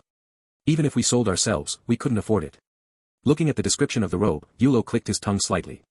This silver spirit gold embroidery silk robe was merely at the level of a low-grade artifact, yet its price was no lower than an ordinary medium-grade artifact. Showing off was truly a universal need for all cultivators who had not yet achieved immortality. Many were willing to spend extra spirit stones just for appearances. Let's change shops. It's too expensive. Looking at things we can't afford makes me feel miserable. Yulo felt a bit amused. Yuan was still too young. Thinking of this, he raised an eyebrow and said with a smile. Come, let's go broaden our horizons at Bailey Pavilion. Yuan felt a surge of anticipation, but still holding reverence for the patriarch's warnings, he replied hesitantly with a fluttering heart. Ah. Brother, the patriarch said the female cultivators there have truly cultivated charm arts. Is it appropriate for you to take me there? As long as Yulo said it was appropriate, he would go. When the patriarch asked later, Yulo would take the blame and the beating. Yuan had calculated everything perfectly. He could easily give the 6-layered restriction purple copper bead to his brother. Their brotherly bond was strong, so it was a small matter. But when it came to getting beaten, his more favored elder brother should naturally take priority, shouldn't he? After all, he, Wang Yuan, had already endured a 10-hit combo from Uncle Rongyuan. Wang Yulo hadn't experienced it yet. Ha ha ha, good. At least you know some propriety. Yulo laughed merrily, having successfully teased the boy. Yuan's face instantly collapsed. Teasing me again. Excited for nothing. I treat you like a brother, but you treat me like a toy. And here I thought you were actually going to take me there. Leaving the vestment shop, Yulo and Yuan browsed through a few other stores. As they walked, they eventually found themselves standing in front of the beautiful pavilion. Yuan still could not resist stealing a glance across the street. Could the greeters working at a place like the beautiful pavilion be ordinary people? The barker at the entrance of the beautiful pavilion had trained himself to keep his eyes on 16 paths and his ears tuned to 18 directions. The moment Yuan cast a glance, the man noticed. Flashing across the street, the barker of the beautiful pavilion instantly appeared before the two young men. Today, the beautiful pavilion is offering a free pot of spirit tea to all honored guests who enter. Would you two fellow Taoists care to step inside and take a seat? Could the beautiful pavilion be any sort of proper establishment? Seeing the barker approach, Yulo grabbed Yuan and initially intended to just walk away. But spirit tea. And not just any tea, it was free spirit tea. If they did not drink this, they would definitely regret it when they went home tonight. We are still young and cannot afford to spend anything, fellow Taoist. Yulo pondered for a moment and, despite the tempted look in Yuan's eyes, waved his hand in refusal. When it came to Dao Heart, Yulo was absolutely resolute. But the barker was a professional, an incredibly dedicated professional. He grabbed the arms of both boys and began to coax them with honeyed words. Ah, you are quite mistaken. The beautiful pavilion does not care about giving away a pot or two of spirit tea. I am just a helper here. Every person I pull in counts toward my quota. You get to drink free spirit tea, and I do not lose out, I even make a small profit. Only the beautiful pavilion takes the loss. How about this? If you go in, I will even throw in a small plate of dried spirit fruits. What are you waiting for, fellow Taoists? Perhaps frightened by the barker's enthusiasm, Yuan actually lowered his voice. Brother, let us just go. This time, however, Yulo planted his feet. Yulo obviously did not want to patronize the beautiful pavilion. He was purely thinking that it would be a waste not to drink free spirit tea. This barker made it clear, the beautiful pavilion did not mind spending a pot of spirit tea to draw in a crowd. However, he still had to ask one more question. Fellow Daoist, we brothers are descendants of the Wang clan of Anbei Kingdom. Our clan's ancestor is the martial nephew of true person Danri. You cannot deceive us. The barker looked startled at first, but then his smile grew even more radiant. Of course not, how could we possibly have that kind of nerve? The businesses in the Huang clan's 100 Treasures workshop pride themselves on honest trade. We treat the young and the old fairly. If we just go in, drink a pot of spirit tea, and then leave, is that really allowed? Yulo asked. Sai, just leave quietly when you are done. Do not worry about it. The spirit tea is a promotional expense for the beautiful pavilion, it is paid for by the establishment. After you finish the pot, you can even add water for 3 or 4 more steeps. Take your time drinking, it is completely fine. The barker had calculated everything perfectly. He was arguably the most clear-headed worker in the cultivation world. The spirit tea was a promotional gift from the beautiful pavilion, giving it away did not negatively affect his performance metrics. His performance metrics belonged to him. If the two youths actually ended up spending money, he would even get a commission. Yulo looked at Yuan. Yuan's eyes were filled with determination. Brother, we are just going in to drink spirit tea, right? It seemed this brat Yuan was well aware of what kind of place the beautiful pavilion was. Right, we are just drinking spirit tea. And just like that, under the barker's guidance, the two entered the beautiful pavilion. It was a completely different world inside. That was Yulo's strongest impression. From the outside, the beautiful pavilion simply had an attractive facade, but the entrance did not look much different from an ordinary shop. Inside, however, it was a marvel of design. Spirit wood formed carved beams, spirit silk acted as draperies, jade mats bore golden pillows, and enchanting figures lounged everywhere. In the center of the beautiful pavilion was a pool of water with a stage rising from the middle. Arranged around it were 3 tiers of seating, all offering a clear view of the performances on the central stage. The cultivators seated among these tiers ranged from elderly chi refining men in their 80s or 90s to teenage boys and girls. There were even foundation establishment cultivators present. The female cultivators of the beautiful pavilion roaming between the seats acted as servers, exuding charm with every smile and glance. Each one wore light, revealing vestments that were even more gorgeous than the silver spirit gold embroidered silk vestment Yulo had looked at earlier. Looking at these enchanting, elegant, or handsome figures. Wait. Handsome. Men. Excellent. The beauties of the beautiful pavilion were truly exceptional. They even had male beauties. Come with me, little gentleman. I will arrange a quiet corner for you. Leading Yulo, the barker found them a spot on the eastern side of the first floor. The two boys sat down nervously. No need to rush. I will go order your spirit tea. You can leave whenever you like. The barker walked away with a beaming smile. Yuan looked nervously at his older brother and asked. When are we leaving? Were you not the one eager to come in just a moment ago? Why do you want to leave now? Yulo asked with a laugh. There are too many strange cultivators.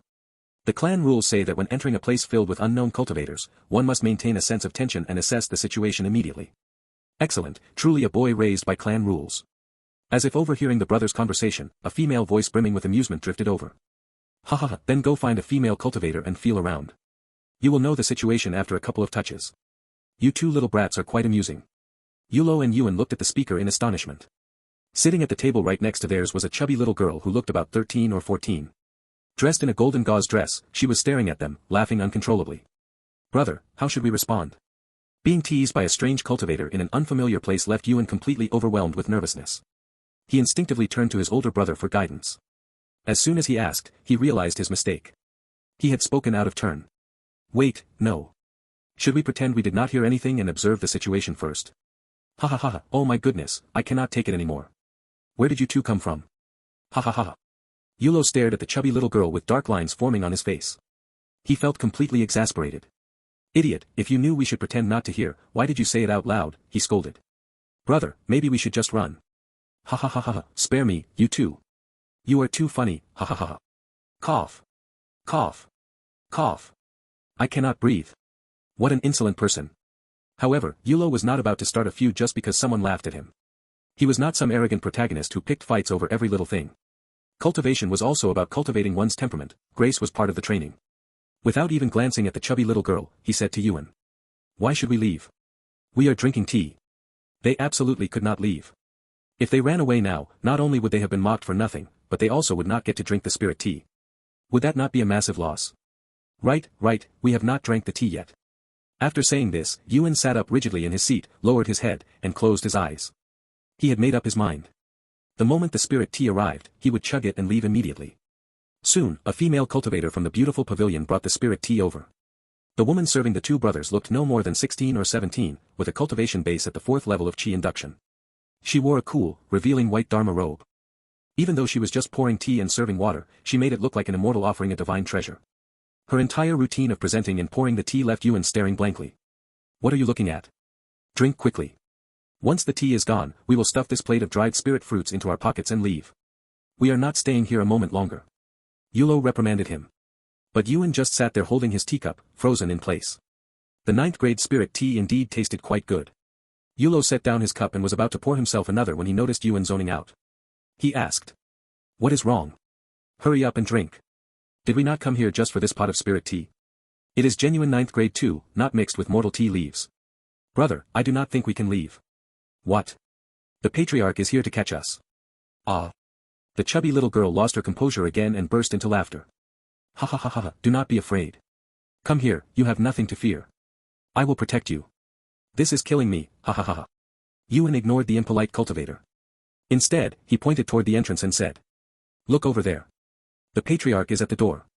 Following Yuan's gaze, Yulo saw Wang Xianmao chatting with a man who was clearly a manager. Yulo was genuinely dumbfounded this time. Ah. Patriarch? Why are you also at the beautiful pavilion? The divine sense of a foundation establishment cultivator was incredibly potent. In truth, the patriarch had noticed the two brothers long ago. Even though he was not at the beautiful pavilion to spend money, nor was he there to catch his clan's degenerate youths, he still sent a sound transmission the moment Yulo looked his way. You two are dead. Yuan swallowed hard in terror and looked at his older brother. What do we do? Yulo did not know what to do either. He wanted to tell the patriarch that they really only came in to drink spirit tea. But he quickly realized that such an excuse sounded as ridiculous as a student telling a teacher they forgot to bring their summer homework on the first day back to school. After running out of ideas, he turned his gaze to the chubby little girl who had just been laughing at them. Only this female cultivator could testify for them and prove they only came to drink spirit tea. The insolent female Taoist's face was flushed red from laughing so hard. Seeing Yulo look over with such a miserable expression, she lost control again. Ha ha ha, fine. I will testify for you.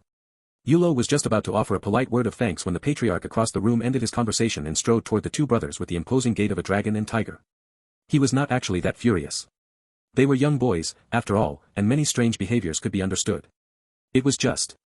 Upon noticing the chubby little girl seated next to the two brothers, Wang Xianmao snapped to attention with a loud slap of his heels.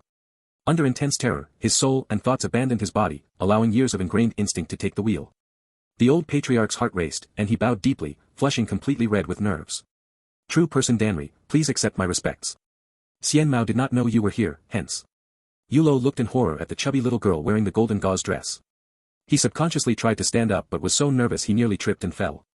True person Danri, who looked like a chubby little girl, let out a slightly bored sigh. She glanced at the two brothers, then looked back at Wang Xianmao, who was still holding his bow. Alright, come sit down. As a transmigrator refined by countless artistic works, Yulo was no stranger to the trope of powerhouse cultivators making undercover visits to brothels, taverns, bathhouses, or dance halls. How many legendary immortal emperors and Dao ancestors had encountered grand opportunities in such places before they ever rose to prominence? However, true person Danri was clearly different from the undercover powerhouses in those stories. The issue was not that her appearance possessed biological female characteristics in a general sense, but rather her attire. Her chubby body was wrapped in a gold mesh robe that aggressively accentuated her figure. Traces of juice from the spiritual fruit she had just been devouring hung on the corner of her lips, making her look like a greedy little girl. Most absurdly, true person Danri wore her hair in double buns, an appearance completely befitting a 13-year-old girl next door. No matter how one looked at her, she bore absolutely no resemblance to a grand cultivator. Yet Yulo also knew that based on the terror Wang Xianmao had shown upon approaching, the patriarch's divine sense could detect him but could not see this true person at all. The absolute suppression a Purple Palace cultivator held over a Foundation establishment cultivator was hidden within these seemingly casual details. Therefore, this chubby little girl was undoubtedly true person Danry. Before you arrived, I was having a rather pleasant time with these two boys. The moment you showed up, it became boring. Xian Mao, what do you think we should do about this? True person Danry sat in her seat, resting her chin on a pink, tender, chubby little hand as she spoke to the patriarch, who stood frozen, still recovering from his shock. When questioned by a true person, what else could Wang Xian Mao do? The old patriarch reacted swiftly, turning around instantly to scold the two brothers. You scoundrels! Did you just offend true person Danry? It appeared the patriarch had chosen to let the children suffer first, but this choice was actually far from simple. It was filled with exceptional quick-wittedness, bitter forbearance, resilient resolve, and love for the younger generation of his clan. In the event that these two little rascals had actually offended true person Danry just now, Wang Xianmao's attitude struck the perfect balance. Martial ant, if they were insolent, I have already disciplined them, so let that be enough. If they had not offended true person Danry, then being scolded a few times by their own patriarch was no great loss. The fragile, coddled individuals raised in modern 21st century society were unsuited for this cruel world of cultivation. Yuan's resilience during the 10 lashes earlier was the best proof of this. Wang Rong Yuan had used a thoroughly ungentle, massive slap to give Yuan a choice: either learn to adapt, or do not step into this world, go back home and raise donkeys. At that moment, Yuan actually did have the right to choose. That right to choose was an incredibly luxurious privilege, provided by the tireless struggles of over a dozen generations of Wang clan ancestors before the great wheel of destiny crushed down upon a 13-year-old youth. However, right now, Wang Xianmao did not have that luxury. True person Danry was in all probability joking. Yet Wang Xianmao did not dare gamble in the slightest. To be more precise, he lacked even a shred of courage to gamble. Utilizing his superb reactions, the patriarch chose to endure bitterly. With resilient resolve, he offered the response least likely to go wrong following the martial ant's seemingly teasing interrogation. Children, do not blame the patriarch for being ungentle. You do not understand what kind of people these true persons are. A true person and a regular human are two entirely different species. It should be me who offended them while they were drinking tea, ha ha ha. Seeing the two unfortunate brothers get scolded by their own patriarch again, true person Danry burst into laughter once more. They had entered the beautiful pavilion just for a pot of spiritual tea, only to be frightened out of their wits by her first, and then decided to endure the humiliation and flee after finishing their tea. Now they had failed to run away and were even cornered by their own patriarch. Brilliant. There was no offense. The senior was only joking with us, there was no offense at all. Yulo said hurriedly. Standing before a true person, Yulo did not have the nerve to consider the chubby little girl's mockery of them as an offense. Could anything a true person did count as an offense? It absolutely could not. That was called sharing joy with the common people, that was a senior's deeply affectionate spurring. It was just that this spurring was too profound, and Yulo had failed to grasp it for a moment. Boring, truly boring. All of you from the Wang family seem to be cast from the same mold. Senior brother Inghua was like this. 1,000 years have passed, and you, Xian Mao, are still like this, and this child is the same. Why hasn't your Wang clan produced a single Purple Palace cultivator in over 1,000 years? It is precisely because you lack the courage to charge forward unflinchingly. Senior brother Inghua. Wang Yinghua, the fourth son of the founding ancestor Wang Xianying. Before Yulo could think further, true person Danry pointed at the patriarch and spoke again. Go on. Since you ruined my enjoyment, go and arrange a few male cultivators from the beautiful pavilion to perform on stage and liven things up. It is inconvenient for me in my current state. Those other cultivators only know how to request female performers, and watching them has almost put me to sleep. While the phrase, because you lack the courage to charge forward unflinchingly, still echoed in Wang Xianmao's mind, he hurriedly bowed in assent upon hearing true person Danry's command. Xian Mao will arrange it immediately. Would you like to move to a private booth on the second floor? The view from there is much better. The moment those words were spoken, the way Yulo looked at the patriarch instantly changed. Patriarch, judging by this, it seems you have spent a fair amount of spirit stones here at the beautiful pavilion, haven't you? No need, anywhere is fine. True person Danry casually pulled the two Wang brothers toward her seat with a gesture and said, I will test the spirit roots of these two children for you. It won't be for nothing after you spend your spirit stones. Wang Xianmao was instantly overjoyed and happily went off to contact the male performers. True person Danry placed her small, fleshy hand on Yulo's shoulder, making him as tense as a drawn bowstring. Relax. 6 parts fire, 4 parts water. For chi refining, you should choose, the source vein Gue water chi from Drip Drop Cave. It suits you best, and its performance in magical combat is top tier. Chi refining was the foundation, and the greatest difference among chi refining cultivators lay in the specific chi they refined. The degree of power, the nature of the effects, and the level of compatibility were all factors that had to be considered.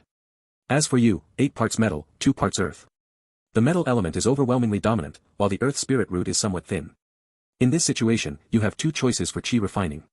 The rusty iron fiendish gold chi from the Red Lantern Illumination sect can help you achieve foundation establishment the fastest, but you will need to supplement the 4 meridians of your Tao foundation afterward. Alternatively, you can use a spiritual energy that possesses both metal and earth properties. Your Wong clan's Red Rock Gold Cleansing Chi would do. Any better option would require a monumental expenditure. Using her status as an esteemed Purple Palace cultivator, true person Danri assessed their spirit root characteristics and illuminated their path of cultivation for the Chi refining stage. The reason Hongmei had sought an audience with Danri was precisely for this. The difference was that he wanted true person Danri to help evaluate whether his Chi refining progress had reached the threshold of foundation establishment.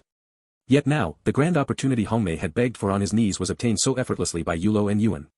And how do you think they got it? They entered the beautiful pavilion for a flask of spirit wine, reluctantly watched the female cultivators, drank while they watched, and simply received it. Where could Hongmei possibly go to find justice for that? Wong clan's Yulo and Yuan thanked the true person for her guidance. True person Danri waved her hand and turned her gaze toward the stage in the middle of the beautiful pavilion's pool, reaching out casually to continue devouring her spiritual fruit. On the stage, the male performers arranged by Wang Xianmao had already begun a sword dance. Compared to these 2 young boys who had become incredibly restrained after learning her true identity, the true person clearly preferred watching the handsome and elegant male performers. Martial Ant, are you satisfied with these? Wang Xianmao returned and asked respectfully. Passable. True person Danri was merely watching for entertainment. She had seen far too many geniuses and handsome youths, which was equivalent to having tasted every kind of rare delicacy. Coming to the beautiful pavilion was purely out of boredom to try something different. Then please enjoy the performance at your leisure. I will take these 2 little scoundrels and leave first. Lingering in front of a Purple Palace Grand Cultivator was not a good thing in any strict sense. Such a Grand Cultivator could decide the survival of the Wang clan with a single thought, so it was completely normal for Wang Xianmao to want to slip away as quickly as possible. True person Danri spoke with meaningful intent. They are no scoundrels. Your Wang clan has worthy successors. These 2 boys are only 13, yet they already know how to visit the beautiful pavilion. Truly extraordinary. Yuan was dumbfounded. He looked at his elder brother, his eyes entirely filled with confusion. Brother, didn't this true person just say she would help us prove we only came to drink tea? Why has she changed her tune now? Thank you for the reminder, true person. Upon our return, I will certainly give them a thorough beating. With that, Wang Xianmao glared fiercely at the 2 of them. Ha ha ha, alright. You are far too easy to tease, Xianmao. Go on, go on.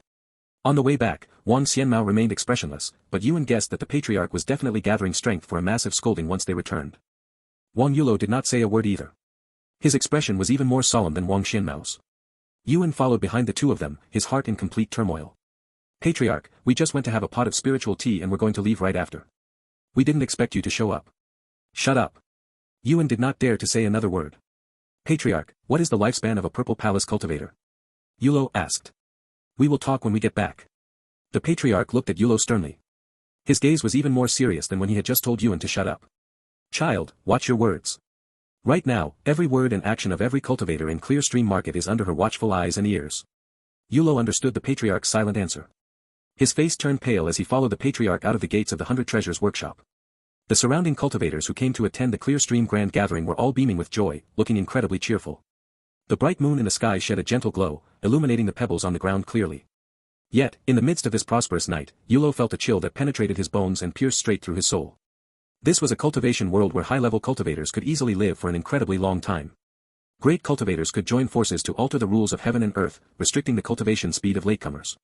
Without even investigating, Yulo could already imagine how the forces, families, and organizations surrounding those Purple Palace Grand Cultivators and Golden Core True Persons monopolized all channels of advancement in the cultivation world. In such a world, the Wang clan, which possessed a so-called foundation establishment ancestor, was not an immortal family at all. They were merely slightly larger ants, slightly thicker chives waiting to be harvested. The conversation between the patriarch and Danri replayed in Yulo's mind over and over again, once, twice, thrice. The more he thought about it, the more he understood the patriarch's deep dread. Upon returning to Fortune Source residence, Wang Xianmao did not deliberately set up any formation to block investigative techniques. He knew very well that under the surveillance of a Purple Palace Grand Cultivator, a Foundation Establishment cultivator held very few secrets. Sitting on a chair, he looked at the 2 young men who had dared to visit the beautiful pavilion, noting that their faces were equally pale. He felt a sudden urge to laugh. Alright, no need to be so tense. I won't beat you, Yuan. Yuan relaxed, but Yulo still looked as if he had lost his soul. Wang Xianmao felt a wave of melancholy in his heart. Extreme cleverness brings its own harm. Yulo was too intelligent, he had seen through the cruelest side of this cultivation world far too early. Though it was just a fleeting glimpse like a passing shadow, he had still clearly seen the elephant hidden in the room. That elephant was unimaginably colossal, yet possessed extraordinary power that no one dared to look at directly. Yulo had seen that elephant for the first time, and Wang Xianmao believed he understood the boy's despair. After deliberating for a long time, he said solemnly, the disqualification of a cultivator does not lie in shrinking back before the powerful, nor does it lie in hesitation when making a choice, and certainly not in feeling ashamed when accompanied by an extraordinary person. The so-called claims that cowardice leads to failure and panic leads to hardship are nothing but nonsense. Our Wang clan has survived for 1,200 years.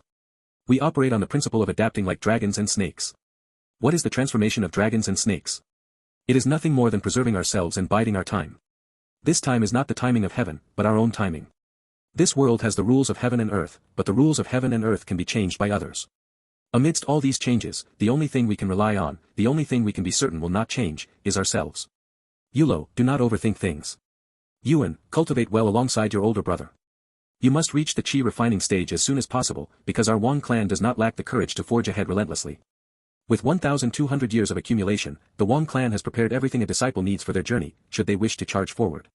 Before foundation establishment, the resources you receive will not be inferior to those of a Purple Palace clan, nor to the disciples of the 10 sects.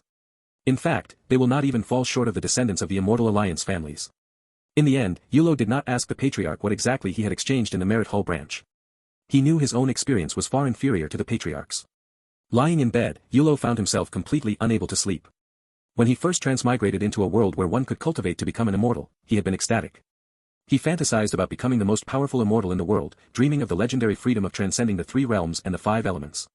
Later, as he grew up, he realized that his initial dream was as ridiculous as a child wondering whether to choose Tsinghua or Peking University. Now, at the Clear Stream Grand Gathering, he had witnessed the vastness of the world and the terrifying nature of a Purple Palace true person. That unremarkable-looking girl in gold clothing was a cultivator who was at least 1,000 years old. Why at least 1,000 years old? The Wang clan's ancestor, Wang Yinghua, was the 4th son of the founding ancestor Xian Jing, belonging to the very first generation of the Wang clan after its establishment. And Wang Yinghua was Danri's senior brother. If Danri was 1,000 years old, how old was Mengxiang? How old were the golden core true persons in this world? Danri retained the appearance of a young girl. Did that mean 1,000 years ago, she had already achieved foundation establishment at the age of 13 or 14? Yulo did not dare to dwell on these thoughts. Patriarch Mengxiang, with over 1,000 years of Purple Palace cultivation base, was attempting to attain golden core status. To this end, he had diverted all the resources of the Red Lantern Illumination sect, forcing a change in the sect master and putting a descendant of the wealthy Huang clan in charge specifically to exploit resources for him. From the rogue cultivators on the streets of Clear Stream Market, to Hongmei and Forge Peak residents, to the Wang clan which had been a vassal to the Red Lantern Illumination sect for over a dozen generations, every person, family, and subordinate was viewed by Patriarch Mengxiang as part of the price to be paid. Legend had it that the Grand Cultivators had altered the rules of heaven and earth, making it impossible for cultivators in the Qi-drawing realm to advance their cultivation bases by consuming pills anymore. That matter was too distant, and Yulo had already grown used to it, lacking any real connection to it. But Mengxiang and his disciple Danri gave Yulo an absolute sense of reality. Before Danri, Wang Xianmao was like nothing more than a toy. It was so cold. Yulo pulled the blanket tighter around himself. He felt the warmth of the blanket, yet his heart remained freezing cold. The road ahead was fraught with hardships. He had originally thought that with the assistance of the Wang clan, he was already standing ahead of many people. But now, he saw clearly, there was no starting line at all. Without becoming a Purple Palace cultivator, one remained an ant in the end. Rogue cultivators were exploited ruthlessly by Gao Jian, while the vassals of the great sects were drained dry by them until even their future possibilities were sold off. Rogue cultivators could not escape Gao Jian's tyranny, and the disciples within the great sects could not escape the tyranny of the Purple Palace family descendants within their own sects. Yet, those great sect disciples and Purple Palace followers could similarly not escape conscription by the Immortal Alliance. In this meticulously designed, airtight cultivation world where the channels for advancement were almost entirely blocked, how far could I go? Will I become an immortal? Forget it, will I even become a Purple Palace cultivator? Will I? Yulo was uncertain. After realizing the terrifying reality of Danri, his Dao heart wavered. When alone, a person always had to face themselves, facing the trivialities and fears that their realistic self confronted. Fortunately, Yulo was sharing a double room, and lying next to him was his thick-headed brother, Yuan. Brother, a Purple Palace true person can actually live for 1,000 years. We will definitely become Purple Palace Grand Cultivators too. Yuan had been tossing and turning for a long time. Unable to sleep, he started chatting with his older brother. How do you know true person Danri has lived for 1,000 years? She said so herself. Don't tell me you didn't hear her. She said our Wang clan has remained exactly the same for 1,000 years. True. But as true person Danri's master, Patriarch Mengxiang is trying to attain golden core status now, which means the lifespan of a Purple Palace cultivator is definitely more than 1,000 years. Huh. That's true. But why didn't the Patriarch tell us exactly how long a Purple Palace lifespan is? That question is too offensive. Offensive how? Stop asking. Go to sleep. Brother, if I become an immortal and you don't, I will resurrect you. Right, right, right. Drawing pies to feed me now, are we? What do you mean by drawing pies? Never mind. Just don't forget the patriarch, Uncle Rongyuan, your father, your mother. You have to resurrect all of them when the time comes, remember. My parents will definitely become immortals too, maybe even earlier than me. Go to sleep. You can have anything you want in your dreams. Who knows, as soon as you close your eyes, you might just become an immortal or an ancestor in your sleep. An eye closes, an eye opens, and 3 years slip away. As the saying goes, majestic towers of immortal realms enter one's dreams, and a century of cultivation passes without notice. Such is the nature of cultivating immortality. For grand cultivators, even a century is merely the span of a single closed-door meditation. But for a youth like Yulo, 3 years are more than enough to shed his naivety. Over the past 3 years, Clear Stream Market seemed largely unchanged. That beast Gao Jian, who acted as a dog for the beast Jiang Baobian, had ultimately not left alongside his master. Instead, he had taken up a position under the tutelage of the newly appointed town guardian cultivator, continuing to serve as a named disciple. Though this world lacked the classic historical tales of a thrice-born servant serving 3 masters, Gao Jian's exploits as a servant of 2 masters were still legendary in their own right. Nevertheless, the cold stares and disgust of outsiders did nothing to diminish Gao Jian's power. As Yulo stepped out of Fortune Source residence, he ran straight into Gao Jian leading a law enforcement patrol. The brute was currently making things difficult for an independent cultivator who looked quite advanced in years. Yulo remained silent, his expression perfectly calm as he nodded to Gao Jian, offering a brief greeting. When Wang Xianmao had stepped in to help Gao Jian out of a tight spot back then, the return investment was Gao Jian's lookout for the 2 brothers. Though it was better than nothing, it still held some potential utility. Yulo, I am taking a concubine the day after tomorrow. Remember to bring your younger brother along, Gao Jian said warmly, taking the initiative to extend an invitation. He hosted a similar ceremony every single year, which was essentially a unique method for collecting protection fees. Of course, if Yulo went, he naturally wouldn't have to pay a single coin. Furthermore, Gao Jian didn't keep the protection fees entirely for himself. Outside of Clear Stream Market's inherent Hongdeng's Heo management system, there was another administrative layer belonging to the town guardian cultivator. Will there be spirit rice? Yulo halted his steps and asked with a slight smile. Yulo was a person who hated taking losses. Hearing his question, Gao Jian didn't take offense either. If you guys bring me a gift, I'll let you sit at the high table. The man surnamed Gao was no fool either and calculated his margins clearly. Face was face, favor was favor, and spirit rice was spirit rice. No matter who came, they couldn't just eat for free. Very well. Yuan eats quite a lot, so you can't be stingy when the time comes, Senior Gao, Yulo responded, engaging in a back-and-forth banter that left him thoroughly exasperated, all while Yuan watched with a bewildered expression. Rest assured, Gao Jian promised readily. Watching the 2 brothers walk into the distance, the smile on Gao Jian's face gradually faded, returning to its usual vicious state. He glared at the pinned independent cultivator and barked, 5 spirit stones for the market entry fee. Smarten up, and don't tell me a 5th-layer chi refining cultivator doesn't even have 5 spirit stones. I already paid the fee yesterday, and I have the market entry slip. Besides, isn't the entry fee only 1 spirit stone? Yesterday was yesterday, today is today. The 5 stones are a fine for not having today's entry slip. Pay up, quickly. He has already found his own path to death, Yulo murmured in a low voice once they were far from Gao Jian. How can you tell? Yuan asked, confused. Jiang Baobian didn't want him, which proves Gao Jian has no inherent possibility of achieving foundation establishment. It's highly likely that something went wrong with his method of chi refining. Right now, he's madly squeezing spirit stones out of independent cultivators to amass a fortune for his own foundation establishment resources. But buying those resources outright requires at least 50,000 spirit stones. Master has spent so many years preparing, yet his own preparations are still incomplete. Does Gao Jian honestly believe he can scrape together that much by taking loose change from independent cultivators? Yuan did the math in his head and felt that Yulo's calculations were slightly off. If he extorts 5 spirit stones from 1 independent cultivator, and targets 10 people a day, that's 50 spirit stones. In a year, that's nearly 20,000 stones. He could achieve foundation establishment in 3 years. Yulo smiled faintly as he stepped into Forge Peak residence, leaving only a single phrase drifting through the air. Are you suggesting he loves to keep all the profits for himself? Slapping his own forehead in frustration, Yuan followed Yulo inside. Yuan was truly daring to dream. Gao Jian making 20,000 spirit stones a year. Anyone who didn't know better would think he was the town guardian cultivator himself. Senior Martial Sister. Yuan greeted as he spotted Senior Martial Sister Ningyao upon entering, his posture straightening by a fraction for some unknown reason. Zhong Ningyao pointed toward the back hall of Forge Peak residence and said gently, go on inside quickly. Today is a critical day for both of you. Your brother has already gone in.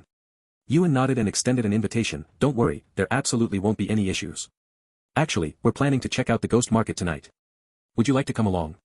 Hearing that the two brothers were heading to the ghost market, senior marshal sister Ningyao felt a bit tempted, but she still shook her head. My father won't let me go. Yulo and Yuan had at least grown up on Wang Family Mountain and had lived in two different places throughout their lives. Zhong Ningyao, however, had been raised in Clear Stream Market since childhood. Householder Redbrow feared for his daughter's safety and had never permitted her to take a single step outside the market boundaries. Ah, I see. Well, senior marshal sister, I'll head inside first, the silly boy said, running out of things to say after just a few exchanges. Good luck, you are the best. Zhong Ningyao encouraged. Yuan walked into the back hall with a foolish grin. When Redbrow saw his expression, a surge of irritation immediately welled up inside him. If this brat wasn't my disciple, I'd give him a good thrashing. Wipe that smile off your face and get over here. Redbrow scolded. Bound by the limits of your spiritual energy, you artificers at the Qi drawing realm can at most refine low-grade magical tools. However, that doesn't mean you can only learn the refinement techniques for low-grade tools. Artifact refining always follows specific patterns. In my eyes, there is very little difference between low-grade and medium-grade. It is ultimately just a matter of spirit fire control and refinement proficiency. Today, the two of you will use 9th grade black jade and 9th grade blood-infused purple copper respectively as base materials to refine the core structure of a medium-grade magical tool. As for the restrictions, you only need to integrate 3 layers of basic restrictions, but you must leave ample room for subsequent refinement. The reason my black jade oil bead and that turtle shell were so simple to upgrade later on was precisely because I had already reserved space for future restriction layers during the initial crafting phase. Now, each of you choose a piece of spiritual material and begin. Yulo left the 9th grade black jade for Yuan and took the piece of blood-infused purple copper for himself. This one was far more difficult.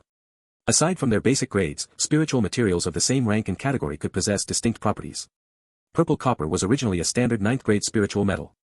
However, after being treated with the blood of specific spirit beasts or other indescribable forms of spiritual blood, it transformed into blood-infused purple copper. The exact special attributes would vary depending on the type of spiritual blood and the specific preparation methods used. This particular step was known as imbuing nature. Imbuing nature, this specialized method of treating spiritual materials, was the most critical aspect of an artificing path heritage. It was the kind of valuable technique that even grand sects like the Hongdeng's Hail were unwilling to share with outsiders. For instance, when a wood attribute cultivator required an offensive magical tool forged from spiritual metals, they could select a base material that had been imbued nature with wood attributes, thereby vastly improving their compatibility when using the item. Correspondingly, whatever advantages were gained came with an equal cost. The difficulty of refining materials that had undergone imbuing nature was significantly higher. This was precisely the reason Yulo had taken the initiative to select the blood-infused purple copper. Yuan, have you thought about how you're going to refine this piece of black jade? Redbrow asked in a stern voice, looking at the stone in the boy's hands. He harbored no worries regarding Yulo. That child was practically a monster. After studying for a mere 3 years, his attainments in the artificing path were already comparable to his own after 7 or 8 years of practice. Yuan, who had already reached the 5th layer of the Qi drawing realm, probed the black jade with his spiritual energy. After a long silence, he looked toward his master and asked with an expression full of anticipation, Master, can I refine a black jade oil bead? Yuan had spent a significant amount of time studying Yulo's black jade oil bead and his own turtle shell. If he were to refine a black jade oil bead, he felt confident that he could successfully imprint 3 layers of restrictions while preserving enough space for 7 more layers of future refinement. Redbrow took a deep, heavy breath. Calm down, calm down, calm down. Do you think I look like a black jade oil bead? Refine a jade axe. Just the blade section, and remember to leave a proper socket for the handle this time. Yes, master. Yuan replied instantly. Spirit fire was essential for artifact refining. Yulu expertly added peachwood spirit charcoal to the refining furnace. Nearby, Hongmei sat in a chair, silently watching the two brothers work together. When not refining bead-type magic tools, transforming the shape of ink jade required the assistance of spirit water. Yuan swiftly went outside to the bank of the clear stream of Qin Rime behind the backyard and fetched a basin of spirit water. Let us begin. The spirit fire's temperature is just right, Yulu reminded him. Yuan took a deep breath and tossed the ink jade into the refining furnace. He then used his spirit energy to draw up some spirit water, placing it into the furnace's water trough for later use. Following the artifact refining methods he had learned over the past 3 years, he skillfully manipulated the spirit fire step by step, beginning the refinement of the ink jade. However, it did not take long before Yuan's expression turned peculiar. Master, something is wrong. Yulu had also noticed the issue. The way the spirit water was stimulating the ink jade's spiritual nature did not match their past experiences. There seemed to be a problem with the piece of ink jade Yuan was refining. Hongmei stood up, took control of the refining furnace and the spirit fire, and inspected the ink jade with his divine sense. There is nothing wrong with it. No, wait. It is not a problem with the ink jade. Damn scoundrel. Jiangbao is gone, but this newcomer is even worse. That bastard actually watered down the water. Just how much of a bastard could a town guardian cultivator sent by Hongdeng's Heo be? Hongmei's answer was, do not insult bastards. What do we do now? Let alone Yuan, even Yu Lu was somewhat dumbfounded. The disciples of Hongdeng's Hale were truly disgusting in their greed. Huafeng residents paid everything it was supposed to every year. After handing over several hundred spirit stones, the town guardian cultivator still insisted on generating extra revenue. Too much of a bastard. We do nothing. Hongmei snorted coldly. He manipulated his spirit energy to strike the water Yuan had brought, causing the mixed-in ordinary water to separate completely. Continue. Come, take back control. Sweating profusely, Yuan continued his refinement. Yu Lu looked at his master and asked, with them doing things this way, are they not afraid someone will report them to the higher-ups? Hongmei's face darkened as he replied, humph. The Jiang family's ancestor was a disciple of a golden core true person, possessing a purple mansion cultivation base. As for this current Mu Chuanza, his master is also at the purple mansion realm. Do you think it is just the town guardian cultivators pocketing spirit stones? No, these people come out here with tasks to complete. Who would dare to stick their neck out? Moreover, Hongdeng's Heo's Merit Hall has drained the remaining wealth of the cultivators within its territory over the years. This man named Mu naturally has to scrape the land even harder. At this point, the two said no more, silently watching Yuan refine the artifact. 7 or 8 minutes later, a sweat-drenched Yuan finally finished refining the ink jade axe. Refined into the palm-sized axe blade were 3 basic layers of restrictions, durability, control, and power enhancement. It was already a low-grade magic tool. Passable. Although it only leaves 6 layers of space for further refinement, it can be considered to have entered the threshold of a mid-grade magic tool. Hongmei looked at the ink jade axe Yuan had refined and gave his judgment. The restriction layers for a mid-grade magic tool ranged from 9 to 17 layers, so the ink jade axe was indeed just a basic entry. But Yuan was only at the 5th layer of Qi induction, so this result was already quite good. Then, Hongmei looked at Yu Lu and reminded him, Yu Lu, it is your turn.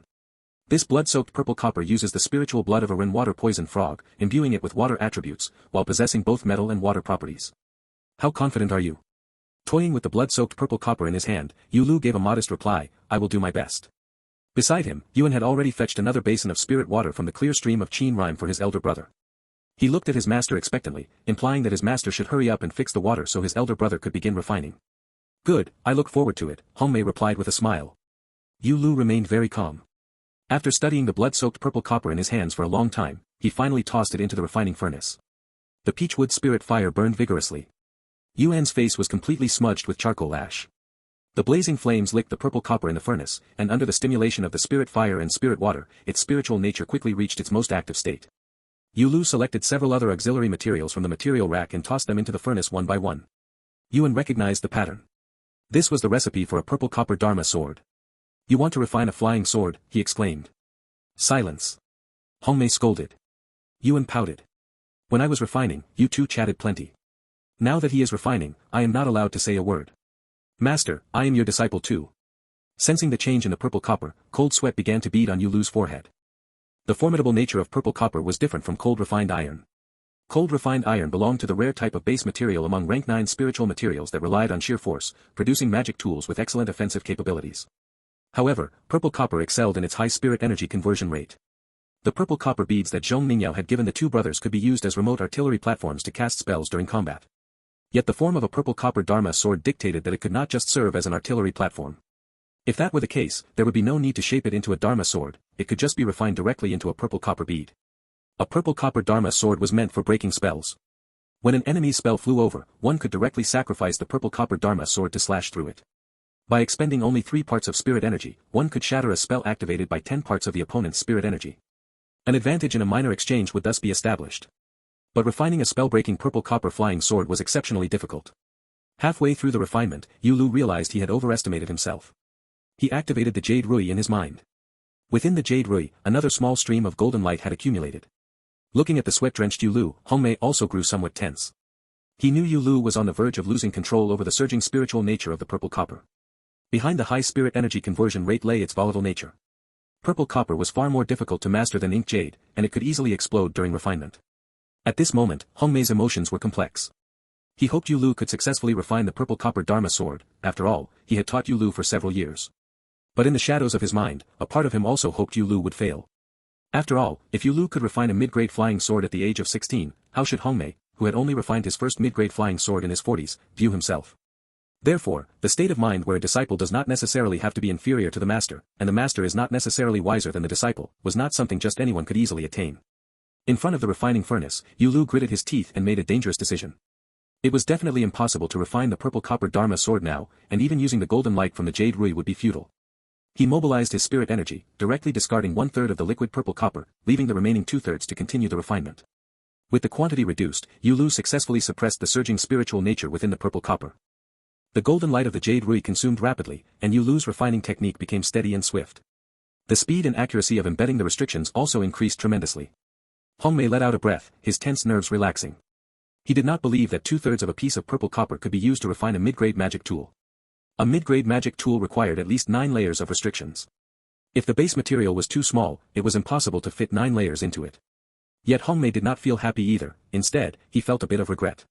Refining a mid-grade flying sword at 16, if Yulu could have achieved it, it would actually have been a wonderful thing. But soon, his expression turned grave once more. Because under Yulu's control, the flying sword in the furnace was rapidly taking shape. However, as the shape of the magic tool became clearer, it looked less and less like a flying sword. Is he trying to refine a copper awl? No, it is not an awl either. What is that? Why is it flat? Don't tell me he wants to refine a copper mirror. Under the same mass, excessively pursuing surface area during artifact refining would result in a severe lack of durability for the finished tool. But if the surface area was insufficient, the number of restriction layers could not be increased. Yulu chose to refine the remaining purple copper into a flat copper mirror, abandoning durability entirely. He was taking an extreme path to achieve maximum functionality. A thin purple copper mirror could maximize the number of restriction layers while sacrificing the tool's durability. From a flying sword to a copper awl, and from a copper awl spreading out to become a copper mirror, Yulu had left Hongmei utterly exasperated. Finally, when Yulu presented the purple copper mirror to Hongmei, Hongmei did not even know what to say. This, forget it. A water and metal dual attributed rainwater purple copper mirror. Yulu, you certainly have unique ideas. Examining the copper mirror in his hand, Hongmei was somewhat tongue-tied. 3 layers of restrictions were likewise embedded within it, but with his exquisite level in the artificing path, Yulu had left behind at least 10 layers of space for further refinement. This was already an excellent quality prototype for a mid-grade magic tool. Looking at the copper mirror his elder brother had refined, Yuan comforted himself. He was only lacking a fire spirit root, that was all. In the future, when he used the earth-nurturing method to refine artifacts, he would definitely do even better than Yulu. This is the first mid-grade magic tool you have refined. A half-step mid-grade is still mid-grade. Yulu, give it a name, Hongmei said. Yulu thought for a moment and said, calling it the rainwater law mirror will suffice. It is just, its current state is far too awkward and completely useless. Could I trouble Master to take action and refine it a little further? This mirror focused heavily on functionality, but currently possessing only 3 layers of restrictions, its functionality could not be highlighted at all. In other words, it was currently a piece of junk. Very well. Yuan, give me your ink jade axe as well. I will refine them both together. Being able to refine a mid-grade magic tool means your level in the artificing path is already sufficient. Next, you must learn refinement and power enhancement. Taking the ink jade axe, Hongmei looked at the 2 young men. Come earlier tomorrow morning. I will take you out of Clear Stream Market to learn how to use the spirit energy of heaven and earth to amplify the power of your magic tools. In the evening, on the street outside the entrance of the town guardian cultivator's manor. Do you think anyone will buy our talismans? Wearing a wooden mask, Yuan looked toward his older brother. They had come to browse the ghost market, though naturally, they couldn't afford to buy much. After all, combined, they currently had only a little over 10 spirit stones on them. If no one buys them, we'll just lower the price, Yulo replied. Those 1,000-mile talismans we drew are indeed quite average. Our goal tonight is simply to recoup the cost of our practice materials. Losses are perfectly normal. Anyone learning auxiliary arts cannot avoid this step. Once we sell the 1,000-mile talismans, we can buy a piece of cheap spiritual material and directly refine a low-grade magical artifact to sell. Yulo came to the ghost market precisely to sell off the talismans he had drawn. Breaking even would be enough, though making a small profit would naturally be better. Even if he lost out on spirit stones, the process of crafting the 1,000-mile talismans helped accumulate golden light inside the jade rui within his mind, so it was a minor loss overall. Both of them had passed Hongmei's crafting test. Now, refining low-grade magical artifacts was something they could handle with absolute ease, though it had never been that difficult to begin with. The difficulty of the refinement path lay first in gaining entry, then in mastering restrictions, and most of all in the various nuances and secret heritages. Refining low-grade magical artifacts did not have a high barrier to entry, required very few restrictions, and did not involve complex nuances or secret heritages. If you ask me, we should just borrow 200 spirit stones from my dad first. That way, we could directly start purchasing materials to refine artifacts. Yuan truly didn't treat Yulo as an outsider, showing zero hesitation when it came to milking his own father. Haha, no need. Master has already agreed to let us use Huafeng residence to sell the magical artifacts we refine ourselves. That is more than enough. You need to have faith in me. Yulo did not believe the Wang clan, having been thoroughly bled dry by Hongdeng's hail once before, had much surplus left. Therefore, he politely declined Yuan's suggestion. I have more faith in myself, Yuan said, tossing his chin up. The person guarding the gate outside the town guardian cultivator's manor was one of Gao Jian's lackeys. He managed to deduce the truth from Yulo's height and physical build. Are you Wang Yulo? Yulo was quite speechless. Since everyone was an acquaintance, let alone wearing a mask, even wearing night-traveling attire would be useless. The ghost market of Clearstream Market had absolutely nothing to do with a so-called underground black market. It was purely a cultivation version of a duty-free market set up by the town guardian cultivator to revitalize his personal coffers. Shoo, here is the invitation. Take a look. The gatekeeping cultivator pushed back the invitation Yulo handed over and said, Yulo, you're treating me like an outsider now. Go on in, hurry inside. The cultivation world was just like this. No matter how fierce Gao Jian was, he was still just a dog and couldn't monopolize all the benefits. He and his subordinates weren't complete beasts either, at least when facing Wang Yulo, they all put on a very human guise. Please let Senior Gao know that tomorrow I must leave the market town with Master, so I won't be attending his banquet for taking a concubine tonight. Yulo gave a brief explanation, then led his younger brother into the ghost market, which was held once a month in Clearstream Market. The ghost market of Clearstream Market generally didn't hold high-profile auctions. The only reason one had occurred last time was that the major clans and Jiang Baobian wanted to harvest the wealth of the common cultivators early, which led to that temporary event.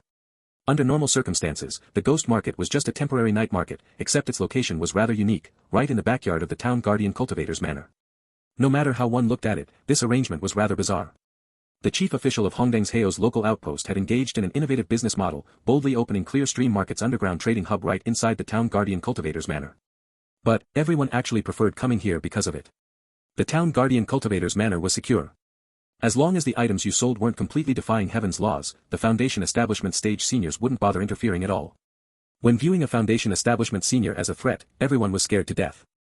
But if he posed no threat to you, setting up a stall in the backyard of the town guardian cultivator's manor essentially meant having a Foundation Establishment senior act as your security guard, didn't it?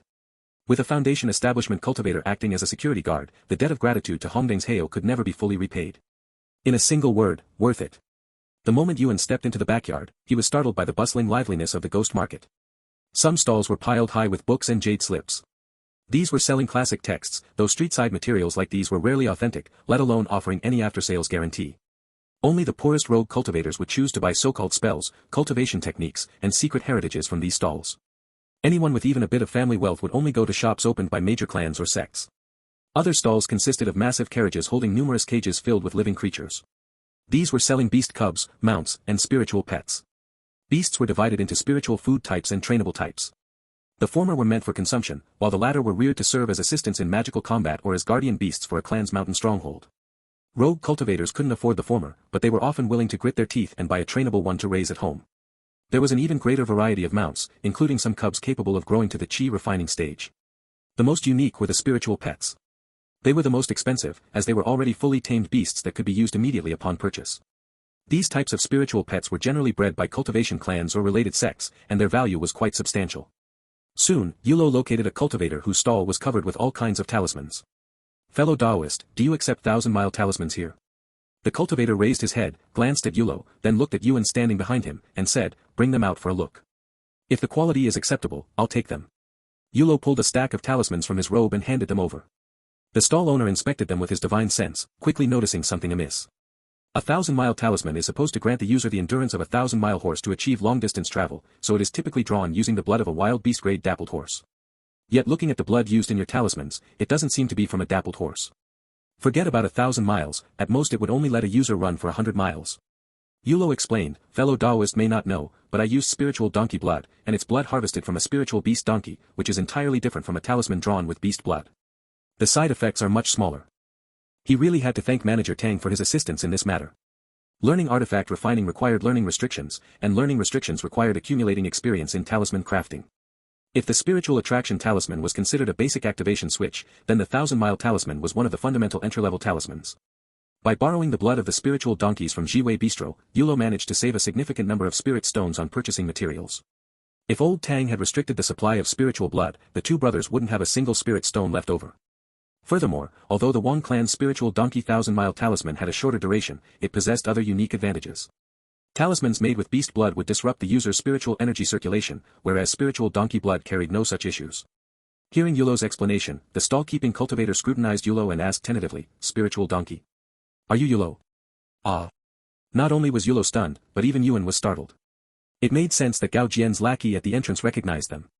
But for just any random rogue cultivator in the ghost market to recognize them, wasn't that a bit absurd? It's me, Wu Jinyan. Wu Jinyan, Hongmei's close friend and the witness to their apprenticeship under Hongmei, was naturally someone Yulo recognized. Senior Wu, why are you here selling talismans? The Wu clan was involved in mining, so they ought to be selling spiritual ores and spiritual metals instead. Sai, just supplementing the family income a bit. But what about you two? Did you tell your master before coming to the ghost market? We naturally informed him, Yulo replied. Wu Jinyan smiled understandingly and said, how about this? For these dozens of 1,000-mile talismans, I'll give you a flat rate of 20 spirit stones. I won't let you lose out. What do you think? 20 spirit stones for a stack of 1,000-mile talismans of varying quality was indeed a fair price. Yulo nodded. Realizing Wu Jinyan was an acquaintance, he decided to save himself the trouble of looking elsewhere and inquired, Senior Wu, we also want to procure a piece of spiritual material for artifact refining. But even counting these 20 spirit stones, our budget is only 35 spirit stones. Do you happen to have anything suitable on hand?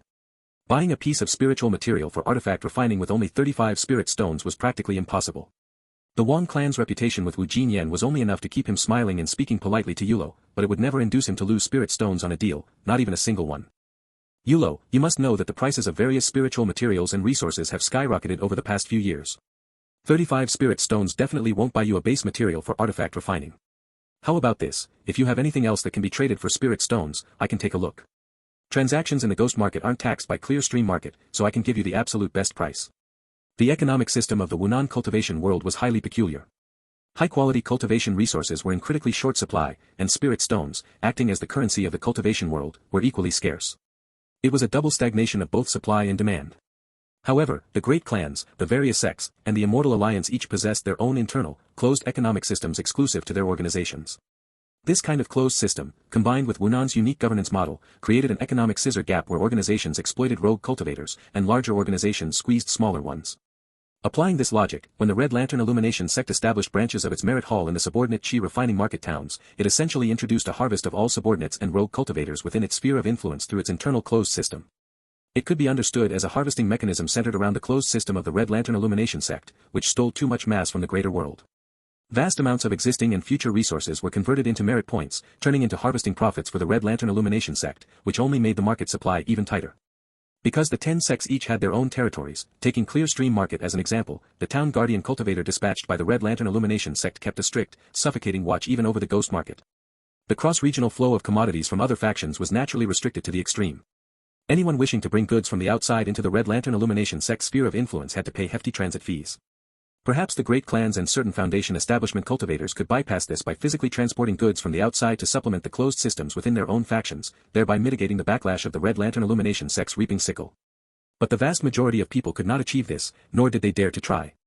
Consequently, while the supply of resources was desperately tight, the demand never vanished.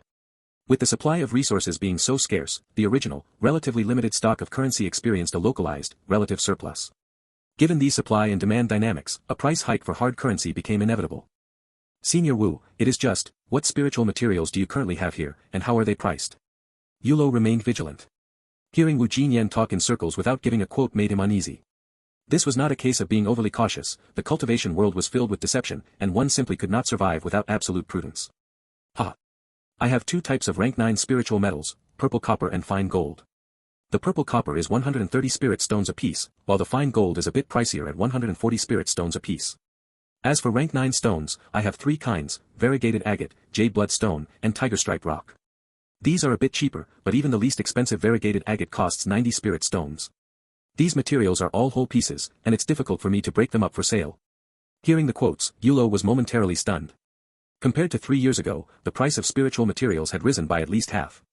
Taking purple copper as an example, the price had almost doubled. One had to remember that in the past, a slightly inferior rank 8 material would only sell for around 150 spirit stones. Hongmei had directly gifted the brothers a piece of ink jade and a piece of blood-soaked purple copper just as materials for their artificing path examination, allowing them to keep the refined artifacts afterward. It could truly be considered incredibly generous. Senior, could you see how many spirit stones this purple copper bead is worth? Drawing the purple copper bead from his robes, Yulo handed it to Wu Jinyan. After holding it up and inspecting it for a moment, Wu Jinyan spoke. This purple copper bead is too small, and its 6 layers of restrictions aren't particularly high. It's neither here nor there. I can give you 75 spirit stones for it. What do you think? 75 spirit stones was slightly low, but not entirely unfair. Bead-type artifacts were the workhorses among magical tools, so the price was reasonable. But 75 plus 35 only amounted to 110 spirit stones. They could only trade it for the cheapest variegated agate or another stone material, which was a bit too awkward.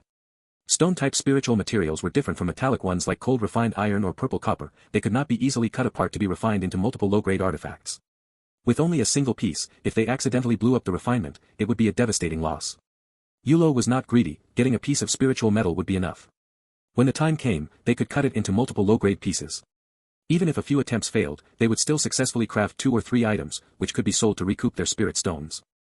In this way, his and Yuan's study of the artificing path could reach a financial equilibrium, allowing them to sustain it over the long term. They could not rely on clan subsidies forever. Even the patriarch of the Wu family had resorted to setting up a street stall to sell talismans, and the Wang family's situation was not much better.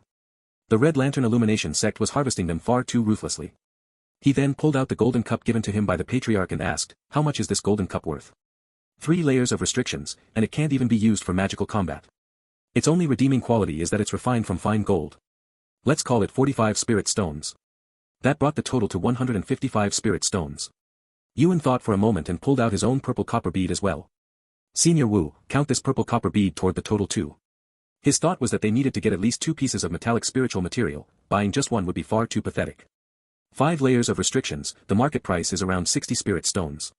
That brings your total to 215 spirit stones. This isn't a small sum of money.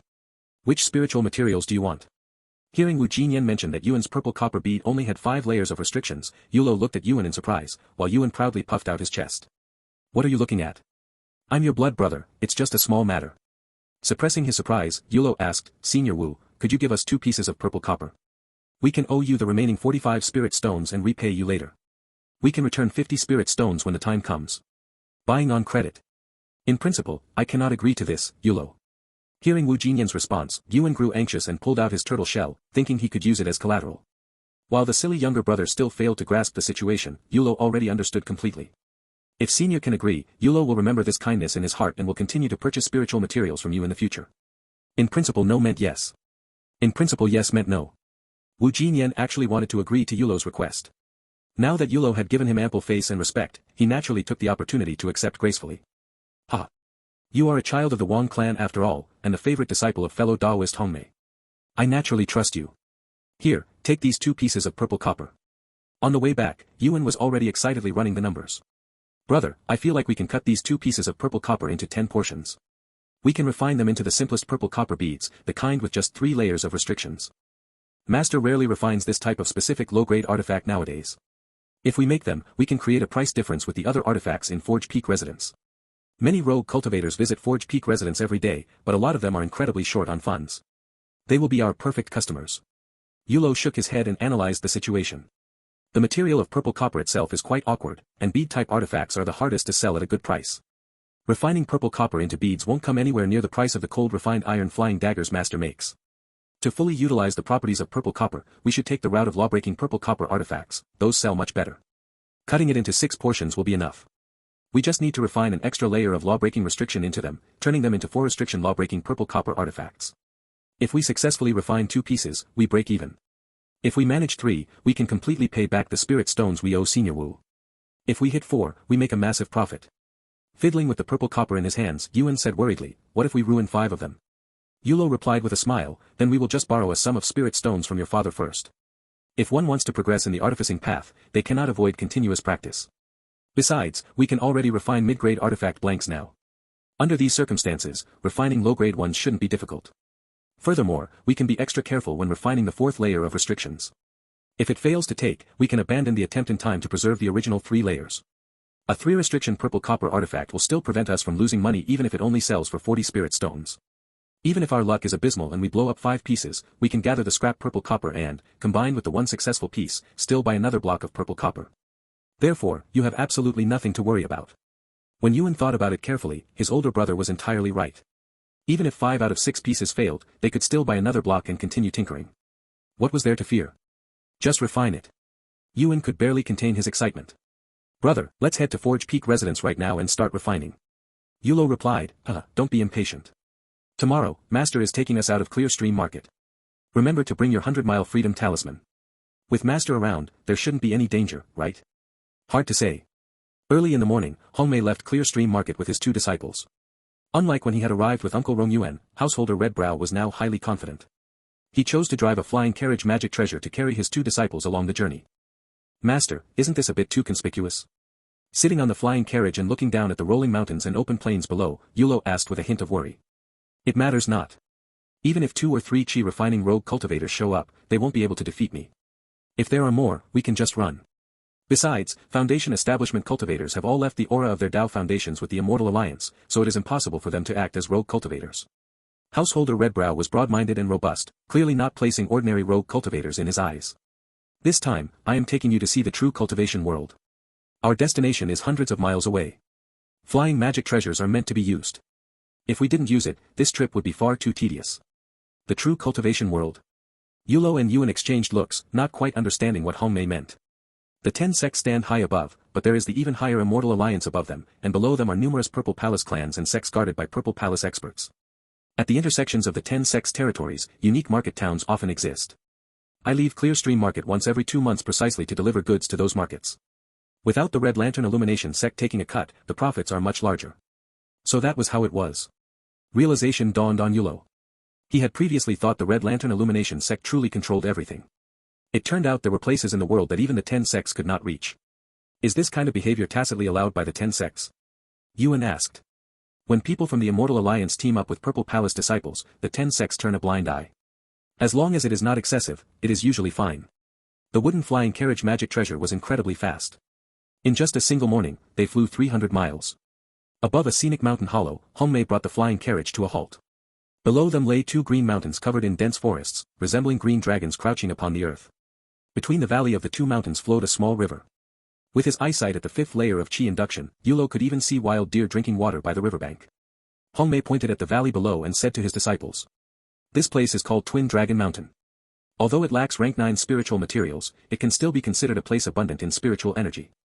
Many rogue cultivators have built caves here, and your Wong clan's merchant caravans sometimes pass through this area to do business. Look closely. Can you tell where the rogue cultivators' caves are? Yulo stared for a good while until his eyes grew strained, but he still could not find any. Please enlighten us, master. Ha ha ha. There is one under that giant boulder, another behind the waterfall next to that pool, and various others. There are at least a dozen. I also stayed here for a few years in the past, and I know many of these fellow Taoists. Come, follow me down to have a look. Yulo said worriedly. Master, why has no one noticed our arrival? Is something not right? You don't understand. These rogue cultivators sometimes turn into bandits. They are afraid of being hunted down by the 10 sects or great clans, so they won't actively reveal themselves. Hongmei explained for a bit, then channeled his magic power and shouted. Fellow Taoists, no need to run. It is I, Hongmei. With the enhancement of magic power, Hongmei's voice spread through the valley like a tolling bell. The birds in the forest flew up in fright, and the wild deer drinking by the river also fled in panic. Soon, a rogue cultivator with a deep cultivation base confirmed it was Hongmei and emerged from a cave. You dead fatty, you actually remember to come back. Did you get caught selling shoddy magic treasures in Clearstream Market? The newcomer was a rough female cultivator with dark, suntan skin, and her speech was incredibly sharp. Third sister, what do you mean caught selling shoddy magic treasures? I merely came by to visit you old friends. These 2 are my disciples, Yulo and Yuan. Greetings, senior. Though third sister was plain looking, her cultivation was at the late stage of chi refining. Yulo quickly led his younger brother to bow. Wonderful. Senior Hongmei, can I also bow to you as my master? Third sister did not even look at Hongmei's cheap disciples, instead, she wanted to directly become Hongmei's disciple. Several other rogue cultivators who came out also greeted Hongmei. Hongmei waved his hand and said.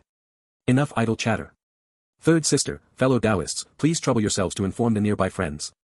Tonight, we shall gather together to catch up. I brought quite a few magic treasures this time, so you can see if there is anything you need. Third sister puckered her lips but did not continue to act rowdy. Still at your old cave? Yes, sorry for the trouble. Hongmei now possessed a profound cultivation base and was thriving in Clearstream Market. His old friends naturally gave him face. The rogue cultivator friends went to inform the others, while householder Redbrow led Yulo and Yuan down to the junction of the 2 mountains at Twin Dragon Mountain. Look here. This is where the earth veins converge, where the 2 mountains meet and the water dragon emerges. If nothing unexpected happens, a new rank 9 spiritual material will be born here in a few centuries. In the artificing path, the method of seeking the spiritual energy of heaven and earth to nourish magic treasures is quite similar to the method in talisman making where one gathers the spiritual energy of heaven and earth to enhance the power of talismans. High-grade spiritual artifacts require spiritual resonance and demand more precision. Ordinary magic treasures are not that troublesome, placing them in a suitable location to be nourished for a few years can greatly enhance their power. I hid a magic treasure here. Counting the time, it has been over 3 years, and it reached the upper limit of this location's nourishment long ago. As he spoke, Hongmei pinched a hand seal. Before long, a small white shield flew out from underground. This is also a mirror silver golden thread shield, but its interior uses 2 pieces of dark steel and has 29 layers of restrictions. Channel your magic power to activate it and see if you can perceive the difference. Receiving the mirror silver golden thread shield, Yulo was startled by the rich spiritual energy emanating from it. His own belt was a spiritual artifact, and a mid-grade one bestowed by the patriarch at that, but the spiritual resonance on that belt did not exceed this high-grade mirror silver shield by much. Is the spirit energy nurturing method this powerful? Hongmei smiled, shook his head, and said. Not quite. Nourishing it for 3 years only allows the enhanced power to last for 3 days. Once a battle starts, it might only last for half an incense stick's time, and it will continuously decay during those minutes. The spirit energy nurturing method has its pros and cons. Even if you use the clear stream of Qin Rhyme to nourish it, the duration won't be much longer. Only great clans who establish their foundations on spiritual grounds and nourish items within their clan lands find practical value in this. Rogue cultivators have no use for this kind of nourishment method. Bringing you here is to make you understand that when crafting artifacts in the future, you must consider the spiritual energy characteristics of the crafting location. Refining ordinary magic treasures doesn't require so much precision, but spiritual artifacts must take these into account. As for refining a magic treasure, even the seasons must be considered. For example, in the past, there was a Purple Palace expert who attempted to refine a water attribute magic treasure in the sands of the eastern desert during the peak of summer. In the end, that fool became a joke among artificers for tens of thousands of years. Yulo nodded thoughtfully. This was the benefit of having a heritage and a master. It did not matter where Hongmei's artificing heritage came from, but this heritage was indeed extraordinary. From the foundational heritage of refining with fire, to the restrictions on metal and stone magic treasures, and now to the spiritual energy amplification and nourishment heritage, though not incredibly profound, it was comprehensive. Come, take out your magic treasures. I will teach you the hand seals. Bury them inside to nourish them for a few months and try it out. Yulo asked in surprise. Can our magic treasures be nourished here? The 5 elements intersected between heaven and earth, but each element possessed different properties. The mirror silver golden thread shield could be nourished here, but could their magic treasures do the same? Magic treasures are all consumables. There is no need to be so particular. Only spiritual artifacts need to account for these things. The tone of an artificing master was exactly like this. Magic treasures that ordinary cultivators and even many clan cultivators viewed as precious treasures were completely treated as consumables in Hongmei's eyes. If we put the magic treasures down there, what if those rogue cultivators come to dig them up? Yuan was exceptionally vigilant. The thing Hongmei was most satisfied with regarding his 2 disciples was their caution. He explained with a laugh. Ha ha ha. No need to worry. I know those rogue cultivators well. They are all wild amateurs. How could they possibly understand anything about spirit energy nourishment? Under Hongmei's guidance, Yulo and Yuan quickly mastered the hand seals for the spirit energy nurturing method and buried their magic treasures into the ground. Yulo buried his ink jade cane, while Yuan buried his jade axe blade. In the evening, the 2 accompanied Hongmei and his old rogue cultivator friends for a small gathering at Twin Dragon Mountain, and Hongmei managed to sell 3 magic treasures along the way. However, they did not stay long at Twin Dragon Mountain and departed through the night. The galaxy sparkled brilliantly in the night sky. Aboard the flying carriage artifact in mid-air, the master and his disciples were conversing. Master, you mentioned that a 9th-grade spiritual object might be born in Twin Dragon Mountain in the future. Who would such a newly formed spiritual object belong to? Yulo was quite curious about the distribution of production resources in the cultivation world. Factions like Red Lantern Illumination and the Immortal Alliance have massive assets, so they certainly wouldn't stoop to fighting over a 9th-grade spiritual object. That would look far too unsightly. Drip Drop Cave and the Gu clan have Purple Palace cultivators backing them, so they won't make a move either. It would show a complete lack of class. Under the governance of the Immortal Alliance, Foundation establishment cultivators are severely restricted. The price of making a reckless move could be the destruction of their entire family. More often than not, it's the Qi refining cultivators who duke it out, and whoever wins keeps it. The previous family head of the Wu clan claimed the jagged rock well exactly this way, Redbrow said, his heart swelling with a trace of fervor. He actually wanted to contend for it too, but such an opportunity was far too rare and elusive for a rogue cultivator. Do those great clans and immortal sects also send their own disciples under assumed names to join the struggle? Yulo asked with a hint of melancholy. Yulo had long since understood that this messy cultivation world was like a massive prison. Those rules and dogmas locked down every single cultivator who hadn't reached the Purple Palace realm. If you can't become a Purple Palace cultivator, you must follow the rules. But following the rules means you can never obtain excess returns. Without returns, there are no resources, and without resources, one can never reach the Purple Palace realm. Trapped in this interlocking cycle, the Wong clan hadn't produced a single Purple Palace cultivator in 1,200 years. Haha, at least you aren't stupid. A Foundation establishment cultivator can calculate the approximate time a spiritual object will be born. Any force with a Foundation establishment cultivator will send their experts to wait nearby in advance. Rogue cultivators can't afford to wait, and they certainly can't win a fight. The Wu clan originally came out of Wondrous Peak Mountain, and your Wong clan is also of Red Lantern Illumination. It's hard for rogue cultivators. A rogue cultivator's only hope is to somehow achieve foundation establishment and live for another 200 years, Red Brow grumbled. He wanted to be free and unfettered too. He wanted it desperately, but he couldn't achieve it. Master, you will definitely succeed in your foundation establishment. Yulo encouraged. Definitely succeed, definitely succeed. Yuan chimed in. Haha, let's leave it to fate. I'm practically going bankrupt this time. Yulo remained silent. To prepare for foundation establishment, Red Brow was indeed close to bankruptcy. Otherwise, he wouldn't have allowed the two brothers to use Forge Peak residents to sell artifacts to outsiders. Back then, the Wong clan and Red Brow had a gentleman's agreement that the two brothers could not forge artifacts to sell to outsiders while Red Brow was still alive. Now Red Brow could care less about that. He needed the two brothers to sustain the business of Forge Peak residents to ease his pressure, squeezing out more time for him to prepare for foundation establishment. Even returning to his former cave residence at Twin Dragon Mountain yesterday was the first time in years that Red Brow had sought out rogue cultivators he used to know to sell artifacts. Time was tight. No matter how much he prepared, he worried it wouldn't be enough. This plump householder Red Brow looked unhurried, but his actions betrayed a severe sense of urgency. In the early morning, white mountain mists gently draped over the green peaks by the river. A massive green river wound along the ground. If calling Twin Dragon Mountain a dragon was a stretch, then the dragon in Hidden Dragon River felt completely reasonable and appropriate. The flying carriage artifact landed smoothly on Golden Wall Cliff by the Hidden Dragon River. There was a market town here that wasn't recorded on any official maps, Hidden Dragon Market. Stepping off the artifact, Yulo noticed many cultivators either hovering in the air or clinging closely to the cliffside, crowding the entire edge of Golden Wall Cliff as if something special was about to happen. They are waiting for the Hidden Dragon Golden Light. Although the Hidden Dragon River is neither a spiritual river nor a spiritual object, Golden Wall Cliff itself is an 8th grade spiritual object. Every morning, when the mists near Golden Wall Cliff are dispersed by the combined force of the sunrise and the cliff's golden light, a unique spiritual tide is generated, known as the Hidden Dragon Golden Light. This spiritual tide is extraordinary. It can serve as a spiritual catalyst for various talismans, which is far better than gathering the purple chi of the rising sun. Red Brow actually had quite a few acquaintances here. As he greeted people, he pointed toward a general store. That's your family's shop. The manager is named Wang Rongshen. Do you two know him? Yulo was slightly stunned. Well. The Wong clan truly was extraordinary, even dipping their toes into illicit businesses. The Immortal Alliance was too far away, while the Wong clan was right next door. He finally understood why Wang Xianmao was so confident about pulling Red Brow into the Wong clan once he achieved foundation establishment.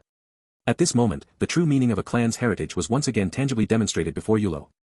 I've heard of him, but never met him. Clan Uncle Rongshen left home to make a living a very long time ago, Yulo replied. Haha, go inside and wait for me. I'm going to talk business, and I'll take you back to Clear Stream Market this afternoon. Huh? Watching Red Brow walk away without turning back, Yulo sucked in a breath of cold air. Hidden Dragon Market was an illegal market town. Master, aren't you being a bit too carefree?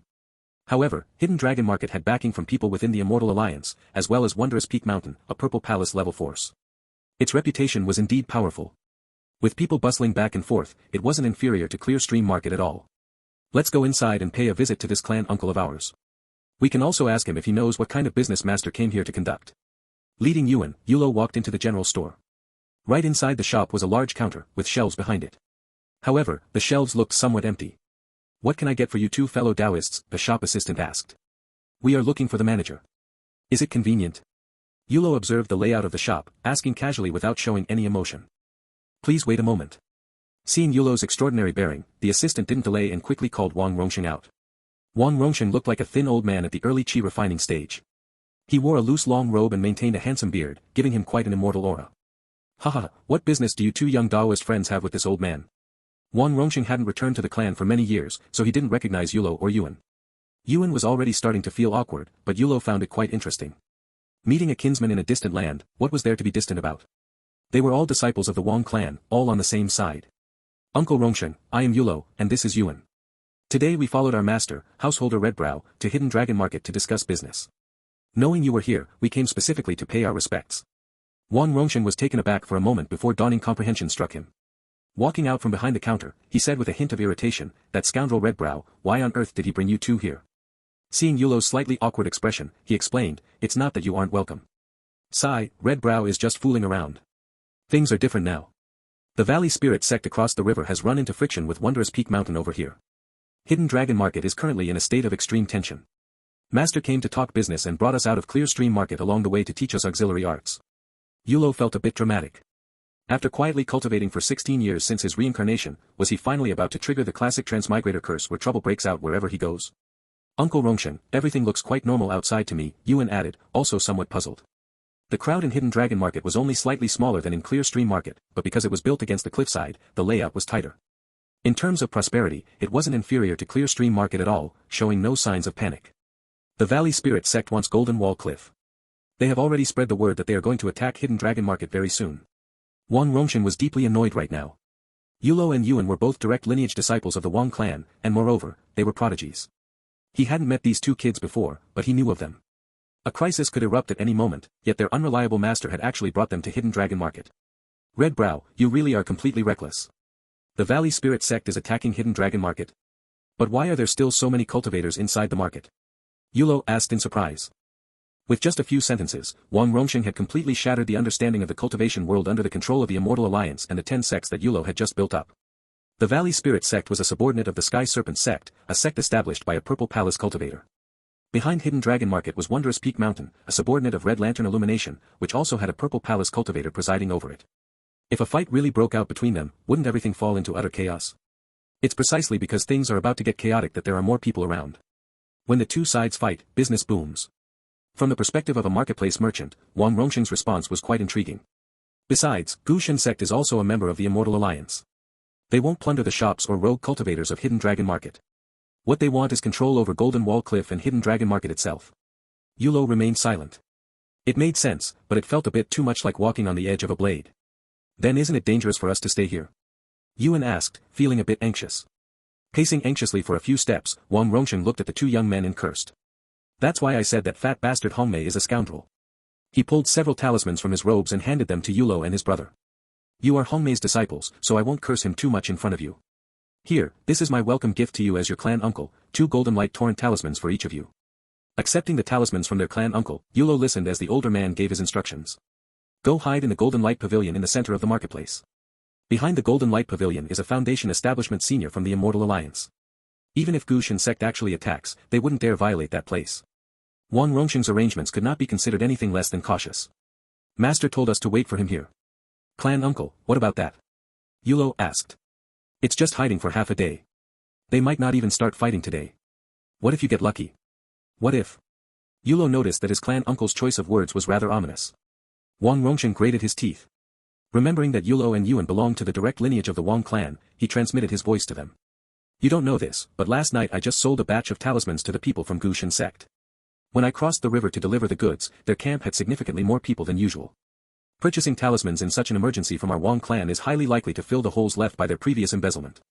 It's very probable that the fighting will start within the next day or two. Yulo was exasperated. The Wang clan truly lived up to its reputation, they actually had connections like this. Miaofeng Mountain was about to clash with Gushan Sect, yet the Wang clan was making a fortune from the war. This was wild, absolutely wild. Clan uncle, we will head to the Golden Light Pavilion right now. If nothing goes wrong, we'll return this afternoon. Hearing Yulo's words, Wang Rongshan, as a local figure, gave a knowing smile and said, Hongmei might also be at the Golden Light Pavilion right now. Just go with peace of mind. I'm not close to him, but every time he comes, the Golden Light Pavilion always gets a new batch of spiritual artifacts. The Wang clan was selling talismans to Gushan Sect, while Hongmei was fencing spiritual artifacts in the marketplace. Yulo was now certain that the Wunan stage was only for those with true tricks up their sleeves. To secure resources for their cultivation base, everyone was dancing right on the edge of the Immortal Alliance's rules. The Golden Light Pavilion was named after the Golden Light of Hidden Dragon Market, and with a backing within the Immortal Alliance, it was naturally exceptionally grand. In the cramped Hidden Dragon Market, it occupied the prime location right at the center, specializing primarily in spiritual artifacts and various cultivation methods. Worried about being caught up in the chaos of war, Yulo did not delay after entering the Golden Light Pavilion. He went straight to the head clerk to inquire if his master was indeed here. You are fellow Daoist Hongmei's disciples. How come I haven't heard of him taking any disciples? The head clerk scrutinized Yulo with deep skepticism, but in the end, he still went to report. He did not think 2 minor cultivators at the Qi induction realm would dare to casually claim a false relationship. Hongmei only came to the Golden Light Pavilion once every few months, a fact known only to those who paid close attention. Regardless of whether these 2 boys were truly Hongmei's disciples, they had to treat the matter with some importance. Why did you 2 come here? Seeing his 2 disciples, Hongmei was somewhat surprised. Yulo relayed Wang Rongshan's assessment to his master. Hongmei knitted his trademark eyebrows and said, I'll take you away right now. However, the manager of the Golden Light Pavilion stopped them. Fellow Daoist Hongmei, don't be in such a hurry. Gu Shen sect cannot possibly send a Foundation establishment cultivator here. It will be very difficult for them to break through the grand array of Hidden Dragon Market. Miaofeng Mountain has held Hidden Dragon Market for over a century, and this grand array has already withstood 4 sieges. Moreover, you know the Foundation establishment senior behind our Golden Light Pavilion. Even if Gu Shen sect breaks in, they wouldn't have the courage to cause trouble for us. Just focus on artifact refining for us, there are still 2 upper-grade spiritual artifacts that haven't been crafted yet. The manager was all smiles, and the reasons he provided were perfectly logical, but his words made it clear that he had no intention of letting Hongmei leave. Even though the situation was perilous, he gave Hongmei no face, even using the pending payments as a veiled threat. Hongmei negotiated with him for a long time, but in the end, with a dark expression, he could only lead his 2 disciples back to the artifact refining furnace of the Golden Light Pavilion. How dare that wretched scoundrel insult me like this? He cursed aggressively, thoroughly insulting the ancestors of the Golden Light Pavilion's manager, before saying with guilt, Senior Xianmao instructed me not to expose you to danger, but I didn't expect Gu Shen sect to attack Hidden Dragon Market again, dragging you into this. Yulo swiftly stoked the peachwood spiritual charcoal, replying without raising his head, Master, although your cultivation base is profound and few chi refining cultivators can best you, you are about to attempt Foundation establishment soon. For now, stability should be your main priority. Our only option is to quickly refine the remaining 2 spiritual artifacts and leave this place of trouble as soon as possible. Blaming Hongmei now was useless. Hongmei couldn't have known when Gu Shen sect would attack Hidden Dragon Market. He had brought the Yulo brothers out to teach them the artificing path out of goodwill. Completing the work early and leaving smoothly after settling the account without offending the Golden Light Pavilion was the best course of action. Yulo was incredibly sensible, prompting Hongmei to smile through his frustration. Good. The spiritual artifact to be refined this time has 32 layers of restrictions. It's custom-made for a cultivator with a single fire spirit root. You too can take a good look to see what makes it special. 32 layers of restrictions. Yulo and Yuan understood exactly what that implied. The mirror silver golden thread shield didn't even have 30 layers of restrictions, yet it required 4 base materials, including an 8th grade base material. 32 layers would require at least 5 base materials. The more base materials involved, the higher the probability of the refinement failing spectacularly. Who commissioned it? Not many people can afford this kind of upper-grade spiritual artifact, right? Tossing the base materials into the refining furnace, Hongmei explained to his disciples, probably some rogue cultivator. Only they would come to Hidden Dragon Market to seek out the Golden Light Pavilion for a custom order, fearing they'd be fleeced if they entered a regular market town like Clear Stream Market. The force behind the Golden Light Pavilion was a prominent figure in the Immortal Alliance, whom even the 10 sects could not control. Doesn't Clear Stream Market also welcome rogue cultivators to spend their wealth? Yulo knew exactly what that wretched dog Lao Gui did. Lao Gui's beast medicine shop was practically the premier guesthouse for rogue cultivators within a radius of several hundred kilometers around Clear Stream Market. Humph, Clear Stream Market welcomes them, and Gao Jian and that man named Mu welcome them even more. What rogue cultivators fear are the people from the major sects and prominent clans in those regular market towns. Right. Thinking of Gao Jian and his new master Mu Changze, Yulo understood instantly. Mu Changze was a legendary character capable of diluting water with more water. Even rogue cultivators were disgusted by such a person. Boom! A massive sonic boom echoed from outside, startling Hongmei to the point that he almost caused the base materials in the furnace to explode. Immediately following was a furious roar. Juku! Come out and meet your death. Yulo and Yuan already realized what was happening, but their portly master merely smiled with composed disdain. What a wretched world. Whatever you fear most is exactly what comes. Once I reach Foundation establishment, I will definitely settle this account with the Golden Light Pavilion thoroughly. Many years later, Yuan would always remember Hongmei's mocking smile inside the Golden Light Pavilion on this consecutive afternoon. The cruelest aspect of fate is that it never allows those involved to escape just because they wish to. His 300-pound master sat in a flying carriage, looking at him with a profound gaze. Hongmei had developed murderous intent. He had just looted Golden Light Pavilion, offending the Immortal Alliance Foundation establishment cultivator backing it. The 2 brothers, Yulo and Yuan, knew about this. In the future, this knowledge could become a tool for the Wang clan to control him. Under the control of the Immortal Alliance, all Foundation establishment cultivators in the Wunan Basin had to enter the control system of the Immortal Alliance, 10 sects. Hongmei did not want to be restricted by the Wang clan, so his greed was swiftly followed by a desire to kill. A desire to kill his own 2 disciples. Their master-disciple relationship was merely transactional, and Hongmei did not feel reassured. Yulo was absolutely certain that he couldn't block even a casual strike from Hongmei. This was a cultivator at the peak of the Qi condensation realm who was on the verge of attempting Foundation establishment. In the Wunan cultivation world, as long as he didn't provoke the lapdogs of the Immortal Alliance or the 10 sects, he was invincible. An invincible peak Qi condensation realm cultivator. It sounded like a joke, but Hongmei had just effortlessly slaughtered all the rogue cultivators and the people of Golden Light Pavilion as proof. Without a Foundation establishment cultivator present, Hongmei, a peak Qi condensation realm expert with profound path attainment and an unknown lineage, was truly invincible. His crimson eyebrows relaxed as he chuckled, feigning annoyance. What are you 2 brats doing? I was just wondering if we should pick up your clan uncle before we leave. He was also absolutely certain that he could easily end these two disciples who had witnessed his murder and arson. He didn't even need to use his trump card, the Golden Jade Radiance Tower. Just 2 flying swords and 2 breaths of time, and these 2 little things would die without a burial place. No one would ever know about the looting of Golden Light Pavilion. However, Wang Rongsheng knew they had come to Golden Light Pavilion.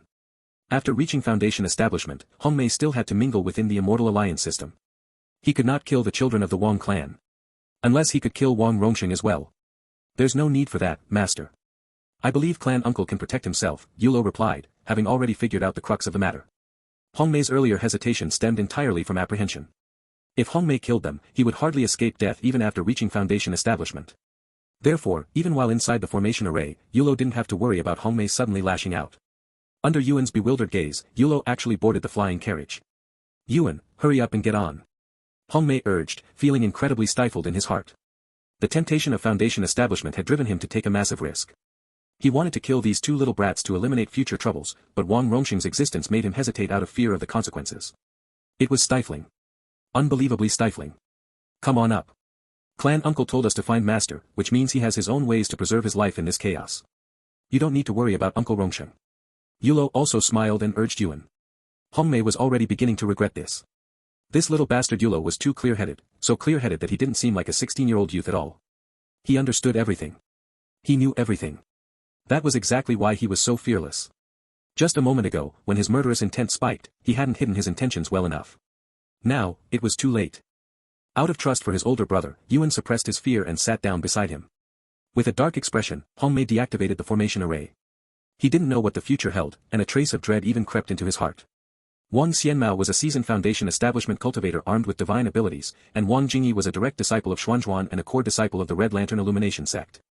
Patriarch Mengxiang was attempting to attain Golden Core. As his subordinate faction, the Wang clan's status would also rise with Patriarch Mengxiang's ascension. Will my Foundation establishment go smoothly? How will the Wang clan treat me? Greed could blind a person's mind. Tempted by being just 1 step away from Foundation establishment, Hong Mei had failed to suppress his desires after taking a risk, giving rise to murderous intent. Now, no amount of regret would help. As the formation array came down, the spirit-calming mist outside had largely dissipated. Yulo immediately looked up at the great formation in the sky. The array had already been breached from the inside and outside by the people of Valley Spirit Sect. The wondrous peak mountain cultivator named Juku was clearly unable to hold the line any longer. However, the chaotic situation in Hidden Dragon Market wouldn't be resolved anytime soon. The rogue cultivators trying to fish in troubled waters would never miss such a golden opportunity. Just as Hong Mei was about to drive the flying carriage away, an unexpected person appeared. It is good that you are all right. Yulo's expression changed instantly, and Hong Mei halted his attempt to power the flying carriage. Looking at Wang Rongsheng who had appeared before him, Hong Mei fell into a struggle of hesitation once more. Hidden Dragon Market was in absolute chaos today. No one would be able to investigate this later. He could kill all 3 of them, fly far away, and attempt Foundation establishment in a place far from the Red Lantern Illumination sect. If he didn't kill them, the fact that he looted Golden Light Pavilion would become the chains the Wang clan used to bind him.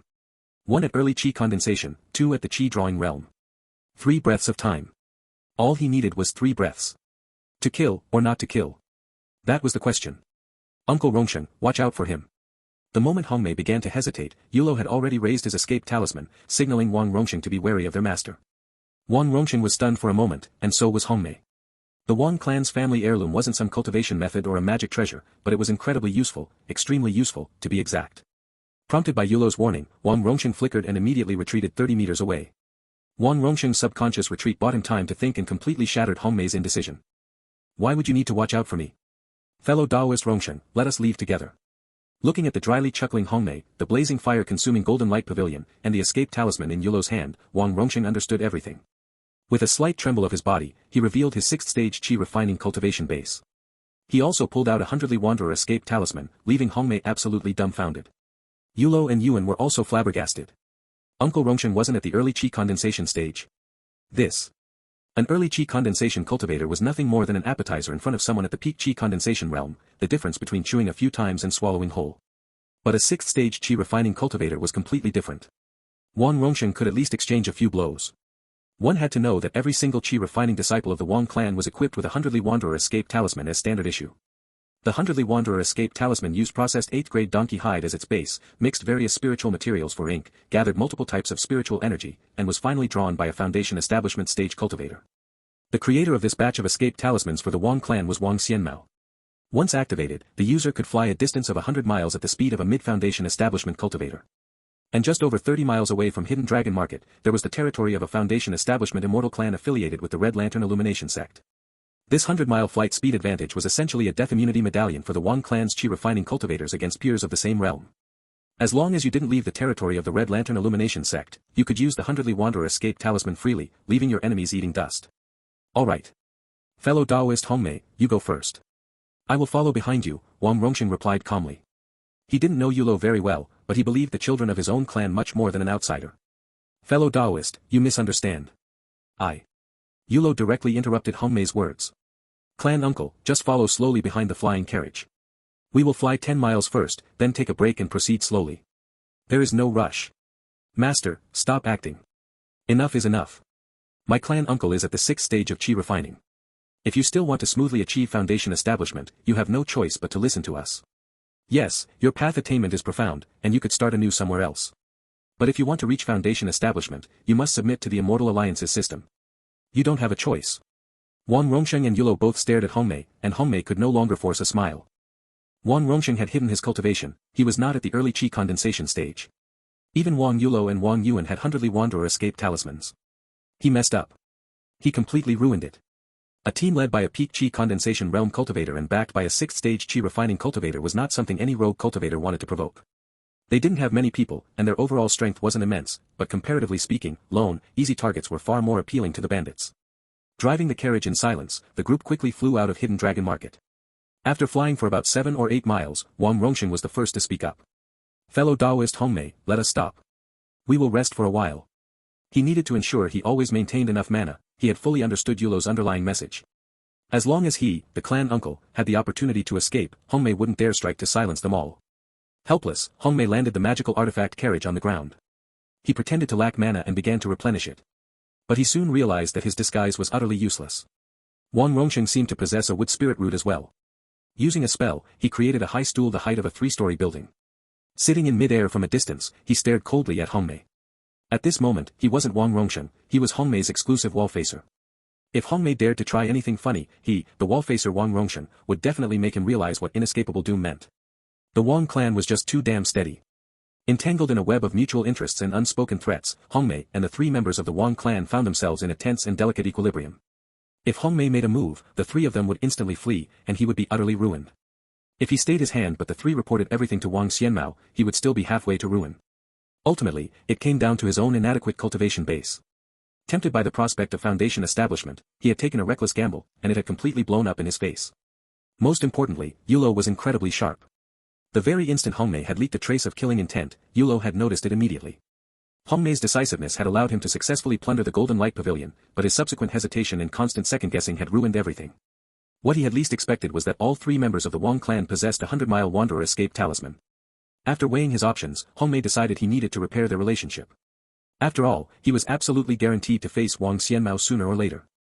Even if he successfully reached the foundation establishment realm, he would still have to give a proper account of this matter. He could not fool Yulo, he could not fool Wang Xianmao, and he certainly dared not face the Immortal Alliance Foundation establishment cultivator backing the Golden Light Pavilion. With these thoughts in mind, Hongmei spoke up, though it pained his heart to part with his treasures. Yulo, come here. These 2 artifacts are your rewards. You 2 performed exceptionally well today. Remaining calm in the face of danger and keeping your wits about you during a major crisis, you both are truly fine children. He drew 2 high-grade flying swords from his storage bag, one a beautiful agate jade sword, the other a silver sword forged from cold iron, and offered them to the 2 brothers. Looking at the high-grade flying swords their master was holding out, Yulo shook his head slightly and said, "We didn't offer any help today, master. We shouldn't accept such a generous reward." This old fox Hongmei had harbored genuine killing intent toward them just moments ago. Yulo knew it would be foolish to let the matter drop just for the sake of 2 flying swords. When your enemy begins to compromise, you must press your advantage relentlessly. Of course, Hongmei was not Yulo's enemy, he was his master. Yet at this very moment, both sides were effectively locked in a strategic game of leverage. Hongmei had not actually struck, and the Wang clan had no definitive reason to kill him. However, Hongmei's current stance meant that his plundering of the Golden Light Pavilion had become a bargaining chip for the Wang clan to keep him in check. Just how valuable this chip would be was not for Yulo to decide. He was, after all, just a low-level cultivator with little personal weight. When it came to squeezing every ounce of potential out of a situation, Wang Xianmao, who had been a cultivator for at least a century, was bound to be far more proficient. If they accepted the flying swords Hongmei was offering to win them over, the practical value of this bargaining chip would plummet. This was something Yulo absolutely could not allow. The Wang clan had treated him well, so he could not look out only for himself.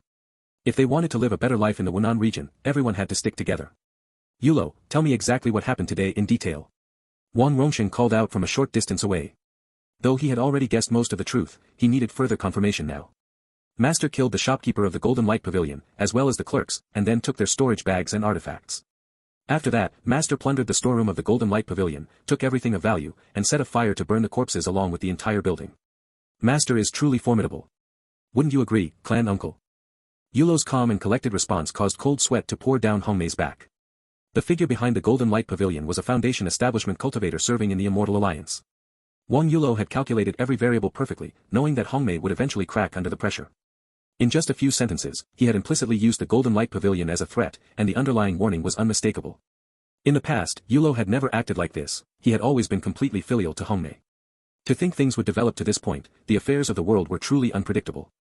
Yulo's final phrase, Master is truly formidable, echoed in Hongmei's mind like a curse. Once again, killing intent flared within him. The Wang clan was planning to squeeze him until he bled. No, to be precise, this boy wanted to squeeze him to death. Sensing Yulo's calm expression, Hongmei forced a smile and said, yes, I managed to secure quite a few artifacts, spirit stones, and spiritual materials. Once we return to the clear stream market, we can exchange them for spirit stones. I will reward you two boys with 2,000 spirit stones each for your hard work. Though fellow Daoist Rongsheng arrived a step late, I know you intended to help me as well. I will certainly.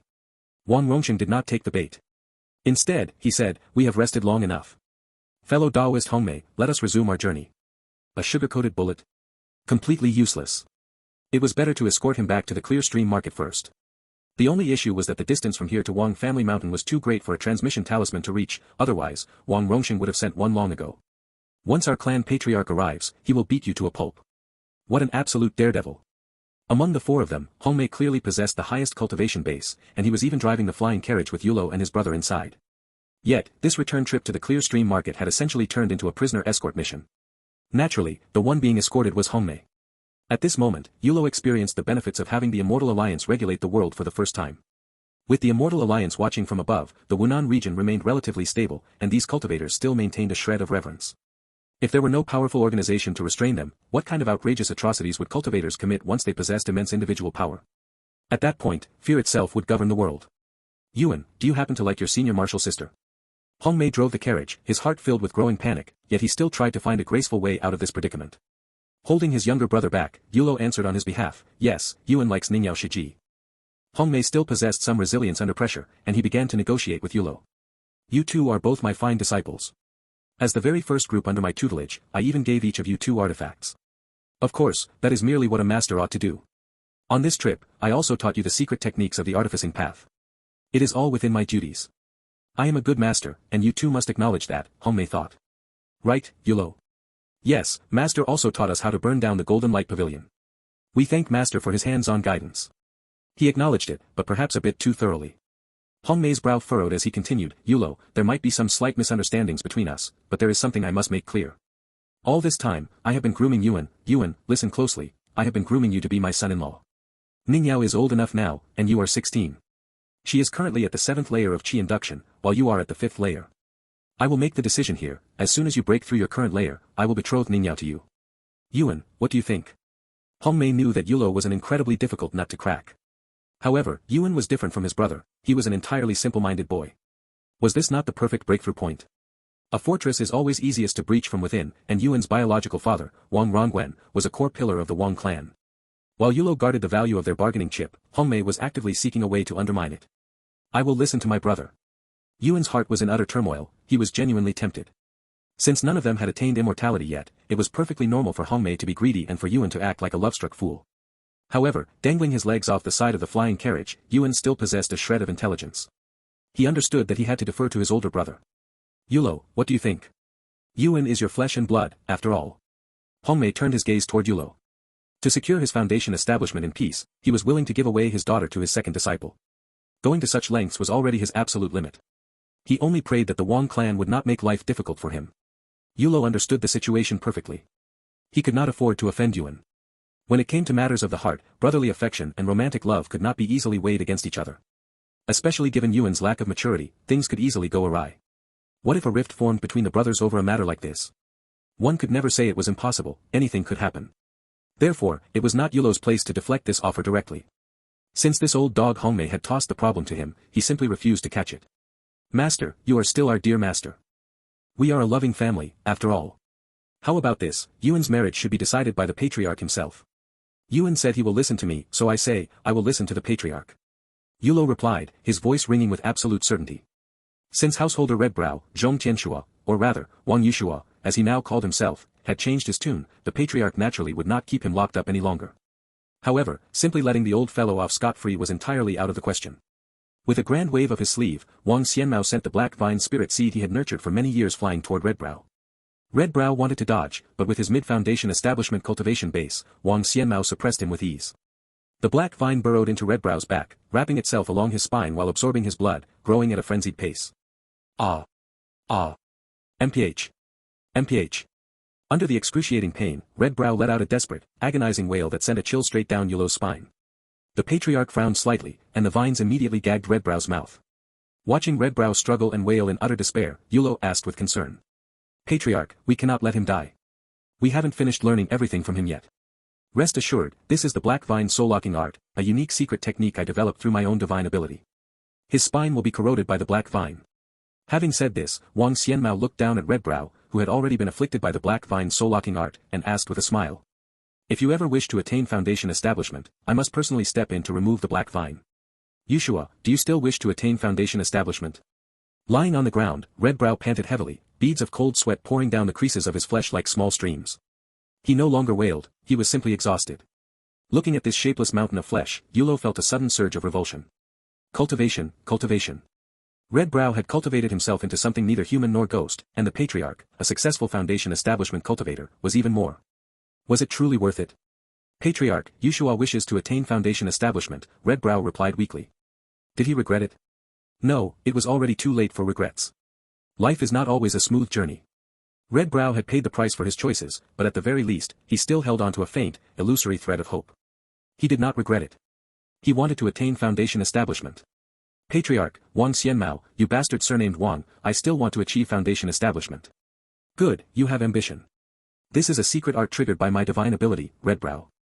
Unless you can find a Purple Palace Grand Cultivator exceptionally proficient in the Wood Dao to dispel it for you, otherwise. Redbrow understood. Redbrow knew exactly what he meant. Patriarch, Yushua understands.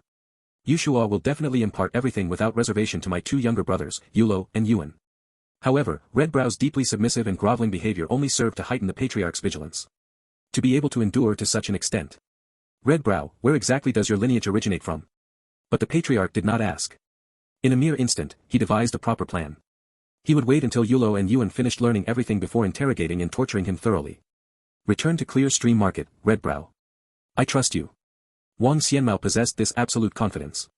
He had nurtured the black vine spirit seed for many years, and the black vine soul-locking art was executed through his personal divine ability.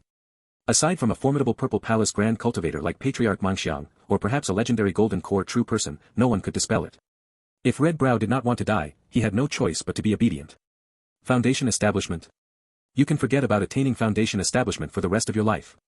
Guided by the patriarch, the group took only half a day to return to Clear Stream Market. That night, as he lay in bed, Yuan felt a profound sense of how drastically things had changed. Brother, I feel like I'm dreaming. Why did Master want to kill us back then? Yuan could not wrap his head around it. Both he and Yulo were disciples who had formally bowed to their master. Redbrow was simply too ruthless, wanting to slaughter even them. It is hard to say. Greed drove him to pillage the Golden Light Pavilion, and once the deed was done, fear drove him to eliminate any future trouble. Perhaps our master never truly viewed us as his disciples from the very beginning. After all, our apprenticeship to learn the artificing path was nothing more than a transaction. Yulo also felt as though he were looking at the world through a thick fog. Was the temptation of foundation establishment truly that immense? For the sake of foundation establishment, Redbrow could slaughter everyone in the Golden Light Pavilion, bearing the risk of being resented by Senior Mengbai, an Immortal Alliance foundation establishment cultivator. For the sake of foundation establishment, Redbrow had even intended to kill his own disciples to eliminate all loose ends. For the sake of foundation establishment, Redbrow had changed his name and surname under coercion, transforming instantly from Zhong Tianshua into Wang Yushua. This level of obsession made Yulo feel a lingering dread.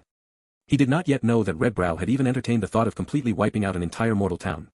Yuan remained silent for a long time before speaking softly. I still like Senior Martial Sister Ningyao, brother.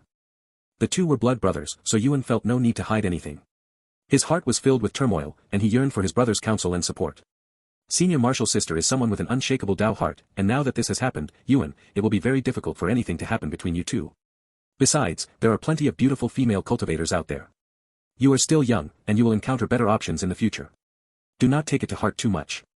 Yulo understood the youth's infatuation, but he wanted Yuan to realize that after this incident, there was absolutely no possibility left between him and Zhong Ningyao. Last year, when Senior Marshal's sister taught me sword techniques, she held my hand and said I was a sword genius. Brother, if this hadn't happened, and if I could become a very powerful cultivator in the future, do you think Senior Marshal's sister would like me? Yuan also understood that many things had changed irrevocably, yet he was still unwilling to let go. He craved validation, deeply so. There is a flaw in your reasoning, though I don't know if you realize it yourself, Yuan. The harshness of reality has instilled certain fears and anxieties in your heart. Because of this, you are attempting to find a sense of security from a mere hypothetical and a painted possibility. Stop thinking about these things. Our primary task right now is to study the artificing path properly so we can return home early once our training is complete. The Valley Spirit Sect and Wondrous Peak Mountain have gone to war, and Patriarch Mangxiang is seeking to attain Golden Core. I worry the future will become highly chaotic. Yulo saw the situation clearly. The 10 sects of the Wunan cultivation world were essentially 10 stable nations of cultivators. The power of the Purple Palace realm was already terrifying enough to manifest as two suns in the sky. If Patriarch Mangxiang successfully attained the Golden Core realm, it would undoubtedly alter the balance of power between the Red Lantern Illumination sect and other factions. From the limited information available, Yulo had noticed that the Sky Serpent sect had recruited a true person-level beast cultivator elder, the Mountain-Flipping Flood Dragon, a few years ago. If one connected the Mountain-Flipping Flood Dragon's entry into the Sky Serpent sect with Patriarch Mangxiang's attempt to attain Golden Core, the conflict between the Valley Spirit sect and Wondrous Peak Mountain became chillingly ominous. Yulo envisioned a distinct possibility: certain wheels were already in motion, and they were now rising from beneath the depths to the surface. Yet his current cultivation base was meager. In the face of such upheaval, there was too little, far too little he could do. Yuan's infatuation with Zhong Ningyao was merely the fleeting fantasy of youth. Yulo even found himself slightly envious of his brother's innocence.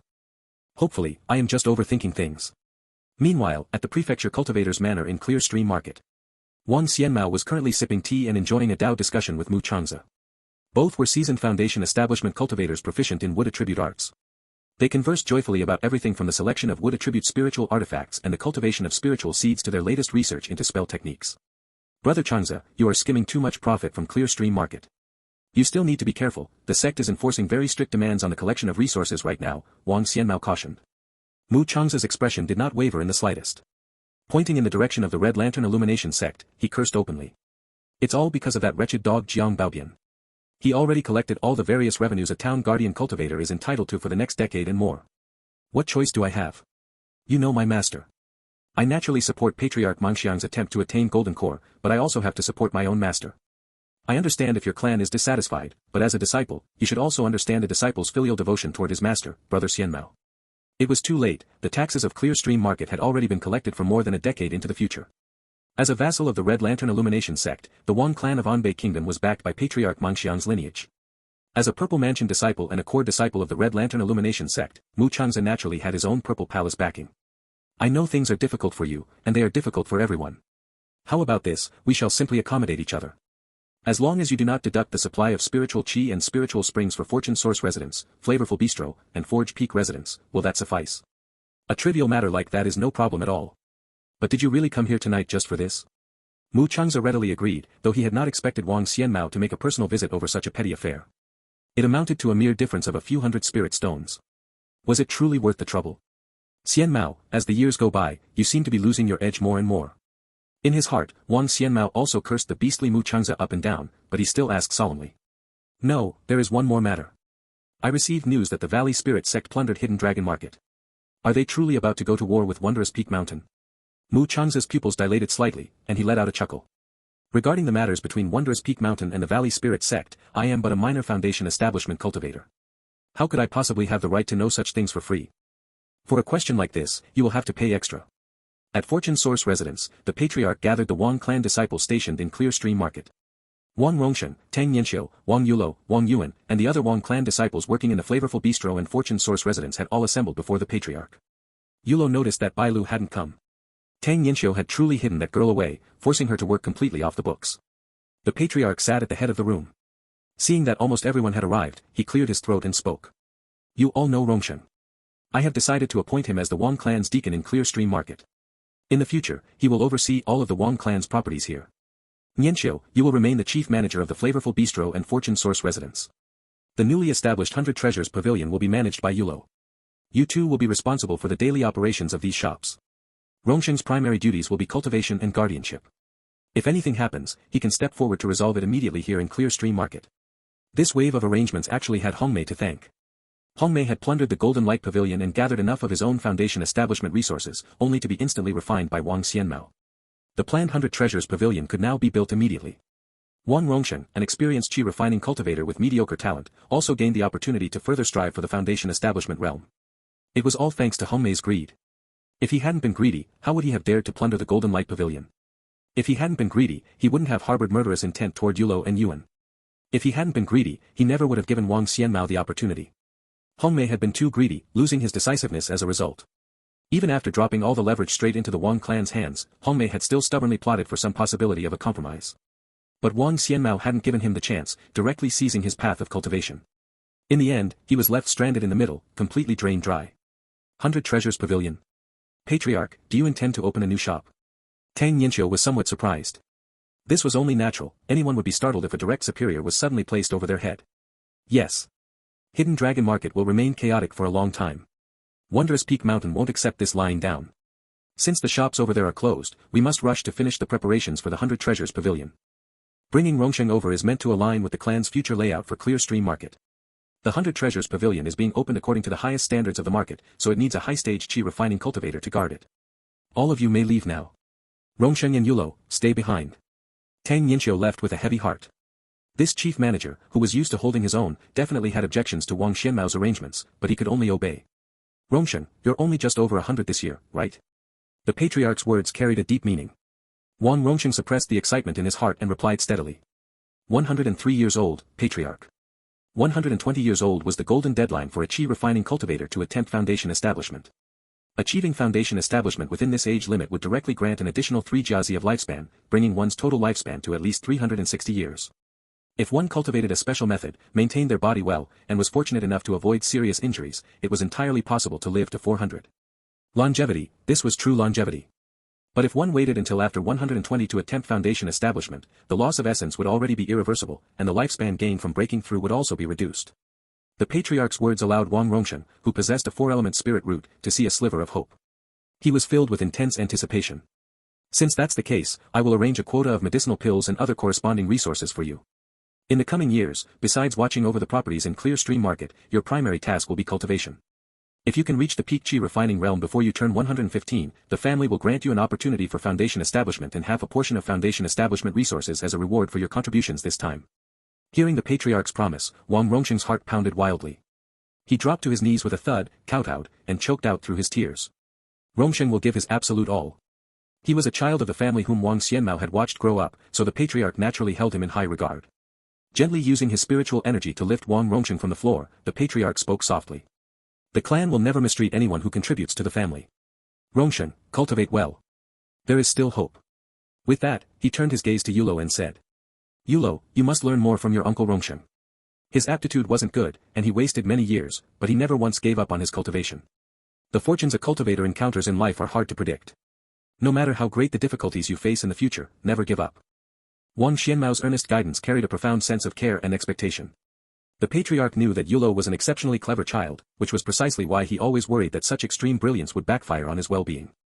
Yulo will keep the patriarch's teachings close to his heart. Yulo realized more and more that the patriarch held incredibly high expectations for him. It could be said that anyone would be deeply moved by the earnest hope the patriarch placed in him. I've already discussed the matter of the 100 Treasures Pavilion with Mu Changze. This man is even worse than Jiang Baobian. Jiang Baobian was incredibly greedy, but he still cared about appearances. Mu Changze doesn't even bother to act, sigh. When you cultivate in Clear Stream Market in the future and encounter Mu Changze causing trouble, consult with me immediately. Our Wang clan is backed by Patriarch Mangxiang's lineage, and we have finally passed the hardest times. Even if he is a Red Lantern Illumination sect core disciple, you have no need to fear him.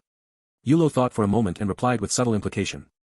Patriarch, right now Wondrous Peak Mountain is losing a massive number of qi refining disciples, but the other vassal sects of the Red Lantern Illumination sect aren't faring much better. With our Wang clan preparing several qi refining disciples to break through to the foundation establishment stage during this expansion, the situation we face in the future might become extremely difficult. The resources of heaven and earth were limited. The Red Lantern Illumination sect kept squeezing everything dry, to the point where the vassal sects and families within their territory were nearly stripped of their very foundations. The items exchanged from the merit hall acted as catalysts. In the coming decades, foundation establishment cultivators would emerge in massive numbers. Yulo worried that the Wong clan's current expansion might encounter setbacks due to being too aggressive. The logic was simple: while the Wong clan would have more foundation establishment cultivators, other families and sects would also see an increase in theirs. The relative strength of everyone would remain largely unchanged. But the competitive landscape would shift. How would the Wong clan sustain these newly advanced foundation establishment cultivators? Wang Xianmao froze for a long time before letting out a poignant sigh. Even I hadn't thought of this. Yulo, you truly are the Qilin child of our Wong clan. Rongsheng, make sure to keep a close eye on Yulo in the future. You cannot allow him to go out with people like Hongmei so easily again. The Patriarch understood Yulo's warning, but he actually had no choice in the matter. Patriarch Mangxiang was true person Xuanzhuan's master, the actual controller of the faction the Wong clan had served as vassals to for 1,000 years. If he wanted to break through to the Golden Core realm, could the Wong clan afford not to support him? They had to support him, there was no alternative. There were so many vassals under the Mangxiang lineage, and the other families were all doing their utmost to provide support. If the Wong clan chose to be excessively shrewd, contributing men but withholding actual effort, did anyone honestly think a true person wouldn't keep score? Therefore, even though he foresaw the danger, Wang Xianmao had no choice. The Immortal Alliance suppressed the 10 sects, and the 10 sects suppressed their various vassals. This rule was like a cage, and those with meager strength could only comply. Under this tightly woven web of control, the Wong clan was merely a slightly larger ant.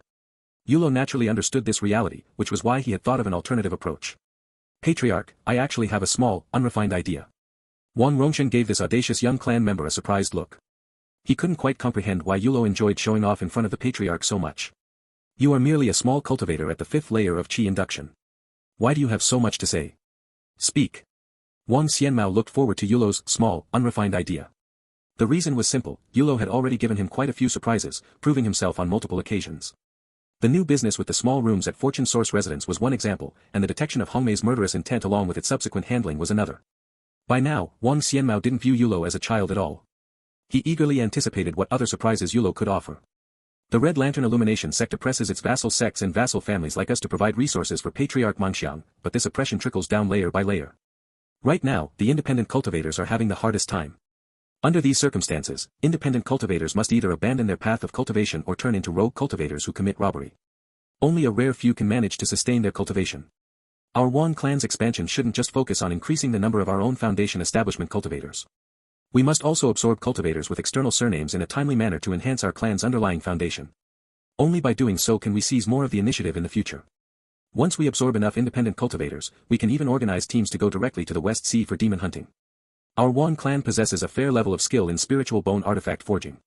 If we manage more demon hunting teams, the beast bones can be used to refine magic tools, the beast hides can be used to create talismans, and the spiritual meat of the demonic beasts can even be used to refine spiritual pills. Wang Xianmao nodded repeatedly, thoroughly approving of Yulo's suggestion. Beside him, Wang Rongsheng viewed Yulo in a completely new light. This was the first time he had ever seen such an outstanding youth within the clan.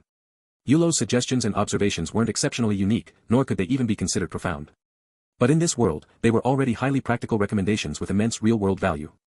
Ultimately, the cultivation world lacked education in dialectics, and understood nothing of the universality and particularity of contradiction. In a world where individual might reign supreme, methodological and epistemological innovations were pitifully crude. After all, no matter how brilliantly you updated your methodology and epistemology, it couldn't match the sheer lethality of a high-level cultivator's flying sword. Demand determined value. Without demand, there was no value, and naturally, no development would occur. However, Wang Xianmao pondered for a long time before finally speaking in a low, quiet tone. A fine suggestion. Let's just wait a bit. You are both children of the Wong clan, so there's no need to hide anything from you.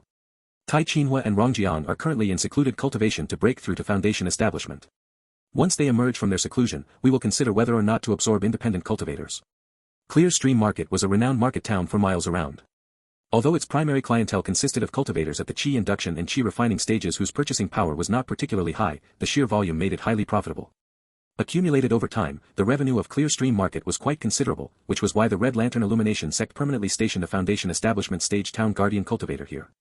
Furthermore, because it was backed by the Red Lantern Illumination sect, Clear Stream Market enjoyed a massive boost in both reputation and security.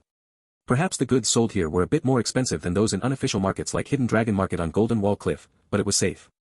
When coming here, one did not have to worry about running into rogue cultivators looking to rob them the moment they stepped out after making a purchase. Therefore, rogue cultivators and cultivators from minor clans were generally willing to pay a slight premium to do their business here. Since the Wunan cultivation world was tightly controlled by the system of the Immortal Alliance and the 10 sects, clear stream market, under the protection of this system, could practically be viewed as a terminal control node of the Immortal Alliance and the 10 sects. The price of real estate was naturally influenced by location. Under the protection of the Immortal Alliance and the 10 sects system, any decent location within clear stream market was far from cheap. There were many residences belonging to mortals here, but these mortal properties were established specifically to accommodate the mortals who served the cultivators. They could live there, but illegal businesses were strictly forbidden.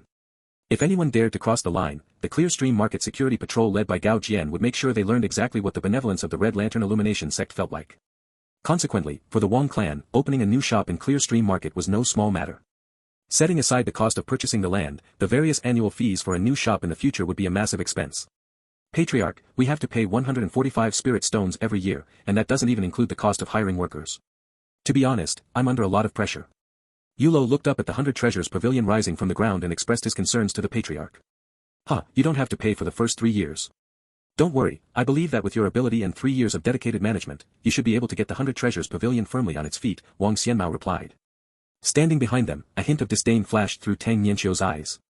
He admitted that Wang Yulo had a bit of cleverness, and that low-cost housing project he put together had been relatively successful. But success in that kind of petty project did not mean Wang Yulo could successfully manage a large establishment like the 100 Treasures Pavilion. When it came to selecting the manager for the 100 Treasures Pavilion, the Patriarch chose not to trust an experienced manager like himself, but instead gave the opportunity to an inexperienced youth like Wang Yulo. He strongly disapproved of this decision. Go ahead and mess around, you members of the direct lineage. When the 100 Treasures Pavilion's expenses exceed its income, won't you still have to rely on me or Wang Rongxing to clean up your mess? In reality, Tang Yinxiu did not understand that Wang Xianmao never expected Yulo to do exceptionally well right off the bat, he was simply giving Yulo an opportunity. In Tang Yinxiu's eyes, the position of a new shop's manager was of utmost importance, a mindset as laughable as a frog at the bottom of a well gazing at the moon. What the Patriarch was considering was that whether Wang Rongxing could achieve foundation establishment remained uncertain. It was better to let Yulo manage it for now, and after a few years, hand it over to Wang Rongxing or someone else depending on the situation. Yulo dares not be complacent.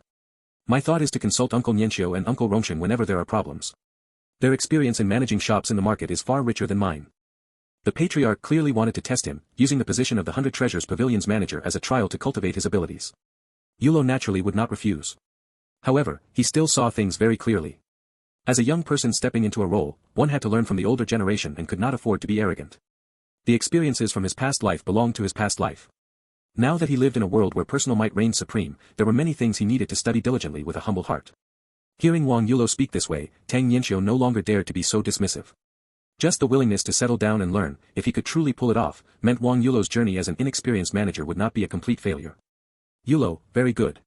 Our Wang clan has been able to pass down through so many trials and tribulations precisely because of our unity. However, I still hope you can rely more on yourself to face these challenges. Jade must be carved to become a fine vessel. Entrusting this shop to you is meant to temper you. If our Wang clan wishes to produce talents in every generation, we must dare to trust you young people. Only when the youth of the Wang clan develop and grow well will the future of the Wang clan stretch even further. Wang Xianmao had possessed extraordinary talent since childhood. Not to mention his deep family heritage, he had later served as an outer court deacon in the Red Lantern Illumination sect for decades, making him highly capable. He did not believe that tilting a large amount of resources toward talented descendants was a losing proposition. Besides, given the scale of Clear Stream Market, as long as Wang Yulo did not completely mismanage things, the 100 Treasures Pavilion would not lose too much. Patriarch, I have done some research on how to make the 100 Treasures Pavilion famous. There are 7 shops of the same type within Clear Stream Market. The location of our 100 Treasures Pavilion is ordinary, but it's not the worst. Among these 7 shops, the variety of talismans and pills our Wang clan offers is around the middle tier, probably ranking 3rd or 4th. If we rely solely on traditional methods of operation, we might turn a profit, but we clearly won't be able to earn more spirit stones. Therefore, we need to employ a special method to boost the reputation of the 100 Treasures Pavilion.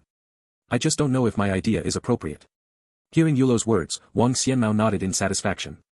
This child had first gathered information on their competitors, thereby gaining a grasp of the characteristics of similar shops in the market.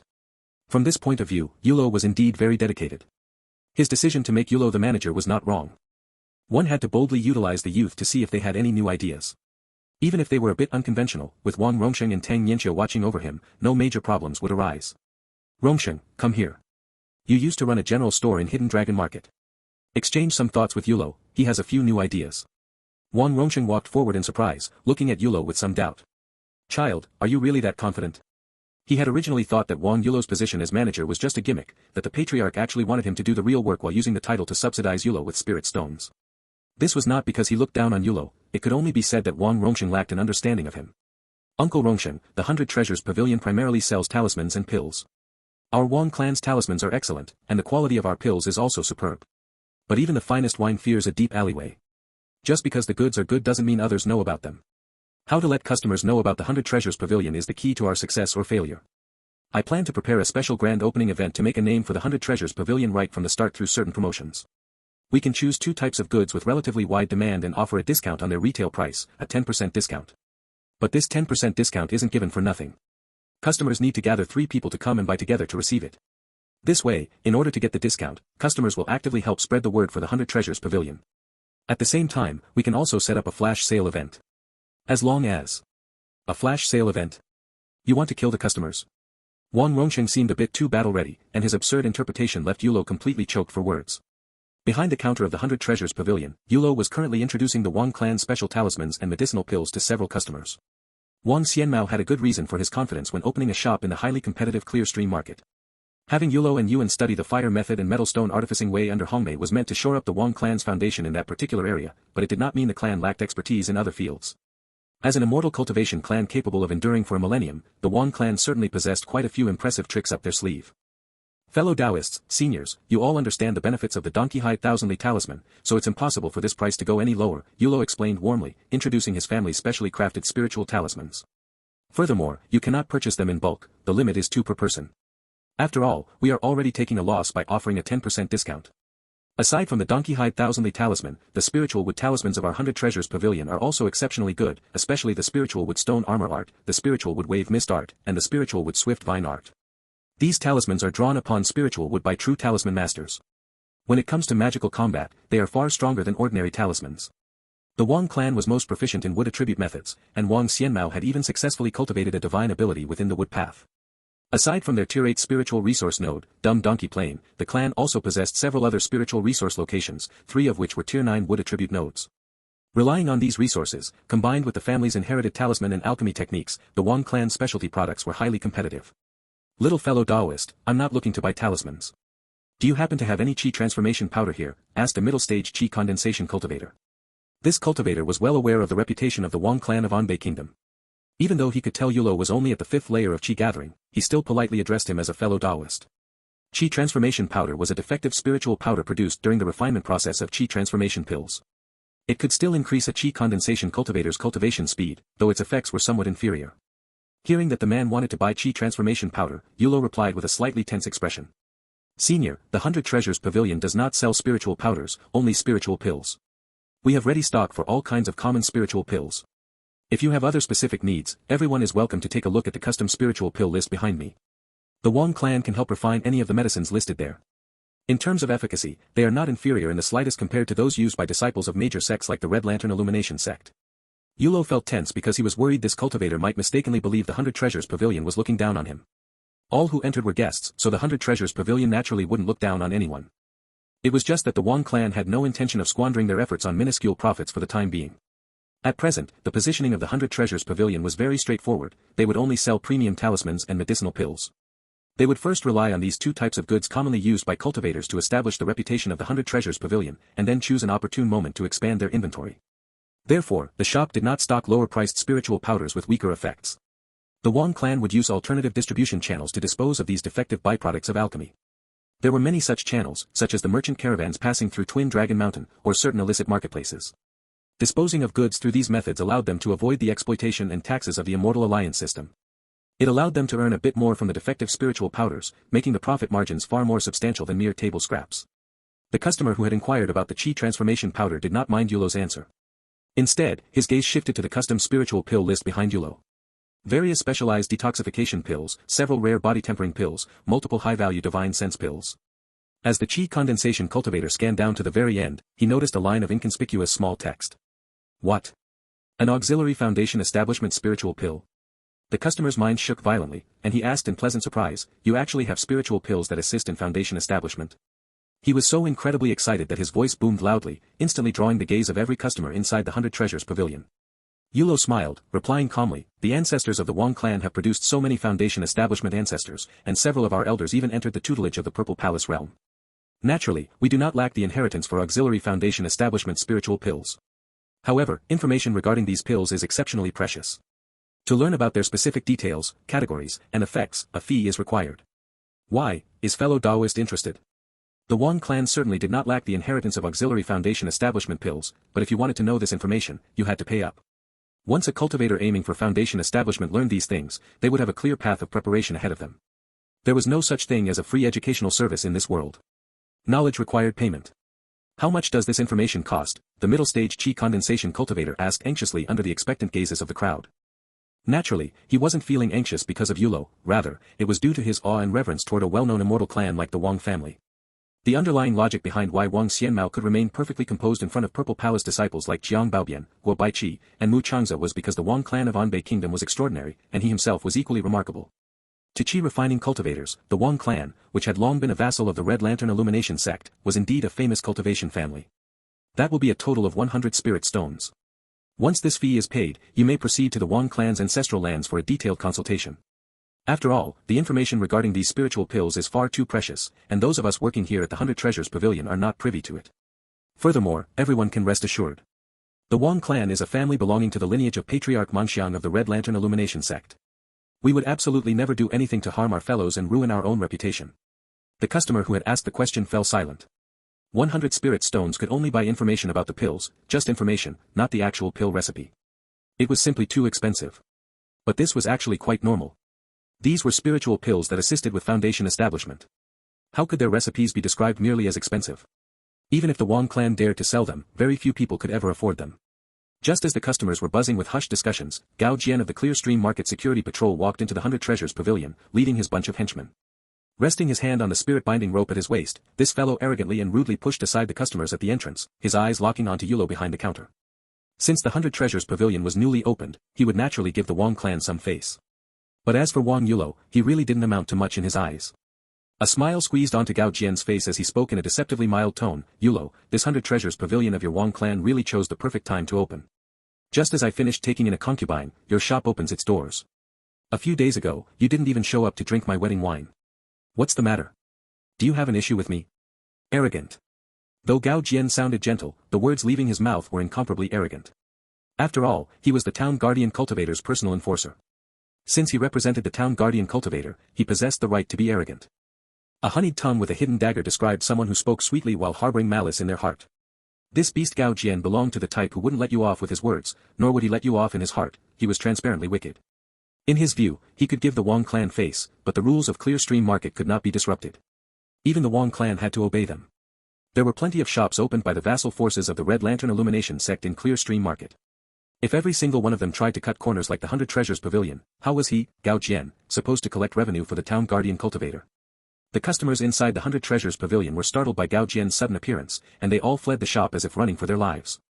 Everyone knew exactly how vicious this beast was. Although he wouldn't outright kill a person, once he sank his teeth into you, you wouldn't escape without losing a massive chunk of blood. Faced with Gao Jian's intimidation, Yulo did not panic. He quickly stepped out from behind the counter, positioned himself to Gao Jian's left, and bowed low in salutation. Senior Gao, I truly had some matters to attend to over the past 2 days. The Wang clan will certainly not withhold your wedding money. Yuan, quick, go upstairs and call Clan Uncle Romson. Tell him Senior Gao has arrived. Hearing his older brother's words, Yuan hurriedly ran upstairs to invite their clan uncle. However, when Gao Jian cast a sideways glance toward Yulo, he was instantly startled, freezing completely in place. What was that behind him? Ancestral longevity tablets. Patriarch Manxiang. True person Danri. True person Xuanzhuan. This. Gao Jian's eyes darted around rapidly, and the expression on his face split into a wide grin that resembled a cracked piece of dried donkey dung. He laughed and said, Ah, Yulo. Look at me, I was just joking with you. Between the two of us brothers, missing some wedding wine doesn't matter at all, it doesn't matter at all. Before Yulo even needed to take action, Gao Jian had already bowed his arrogant head. Positioning oneself was a true art. A profoundly deep art. Even though Yulo did not say a word, Gao Jian's attitude drastically changed. It could only be said that for someone like Gao to commit misdeeds in Clear Stream Market for years without crashing, his judgment was exceptionally keen. In the past, the prestige of the Wang clan in his eyes was just average, there were plenty of vassals under the Red Lantern sect. But now the situation had changed. The Wang clan had always stayed close to true person Xuanzhuan, which meant they actually belonged to Patriarch Mengxiang's lineage within the Red Lantern sect. Patriarch Mengxiang had already begun preparing to break through and achieve the Golden Core realm.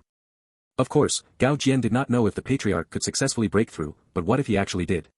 When that time came, the Wang clan's status would naturally rise with the tide, instantly surging several stories high.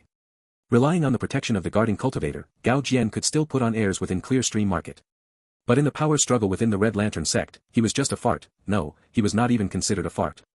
And taking a concubine to collect congratulatory money was essentially an annual process of legally collecting spirit stones on behalf of the guarding cultivator.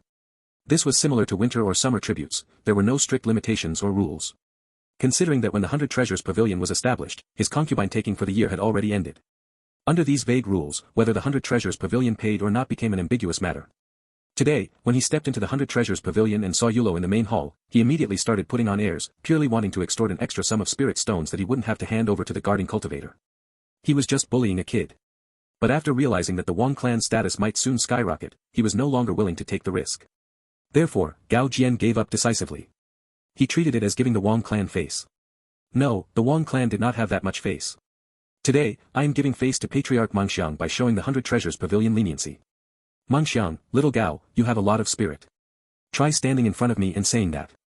Oh, fellow Taoist Gao Jian, I have heard much about you. Wang Rongsheng smiled and greeted Gao Jian. Ha, no need for formalities. Since there is nothing else, I will take my leave first.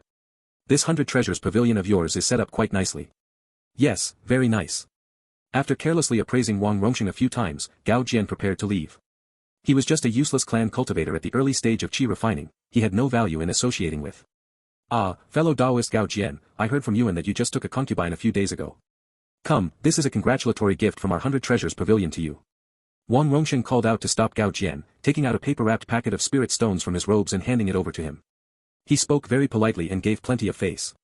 As the chief manager of the Wang clan's operations in Clear Stream Market, Uncle Rongsheng had to maintain a good relationship with the security patrol. Naturally, Gao Jian would not refuse spirit stones delivered right to his hands. This. Fellow Taoist Wang, you are being too polite. Too polite. I feel embarrassed accepting this.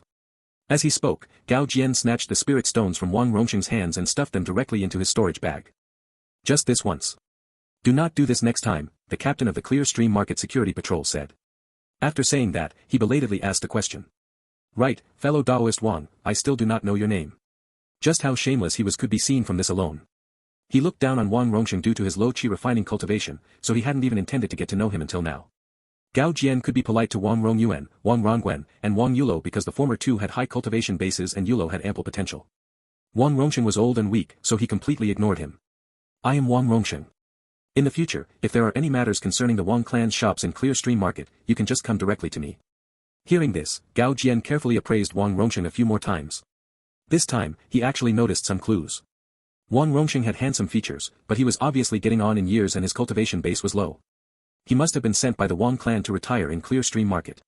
Alright, then our paths will cross again. Hahaha, fellow Taoist Gao is indeed humorous. The two exchanged a few pleasantries, and Gao Jian, full of gains, finally led his men away. The business of the 100 Treasures Pavilion could continue. Seeing the man walk far away, Wang Rongsheng put away his smile, shook his head, and spoke earnestly to the two youths. In the future, when others look down on you, do not feel dissatisfied or resentful. Their contempt is instead our opportunity.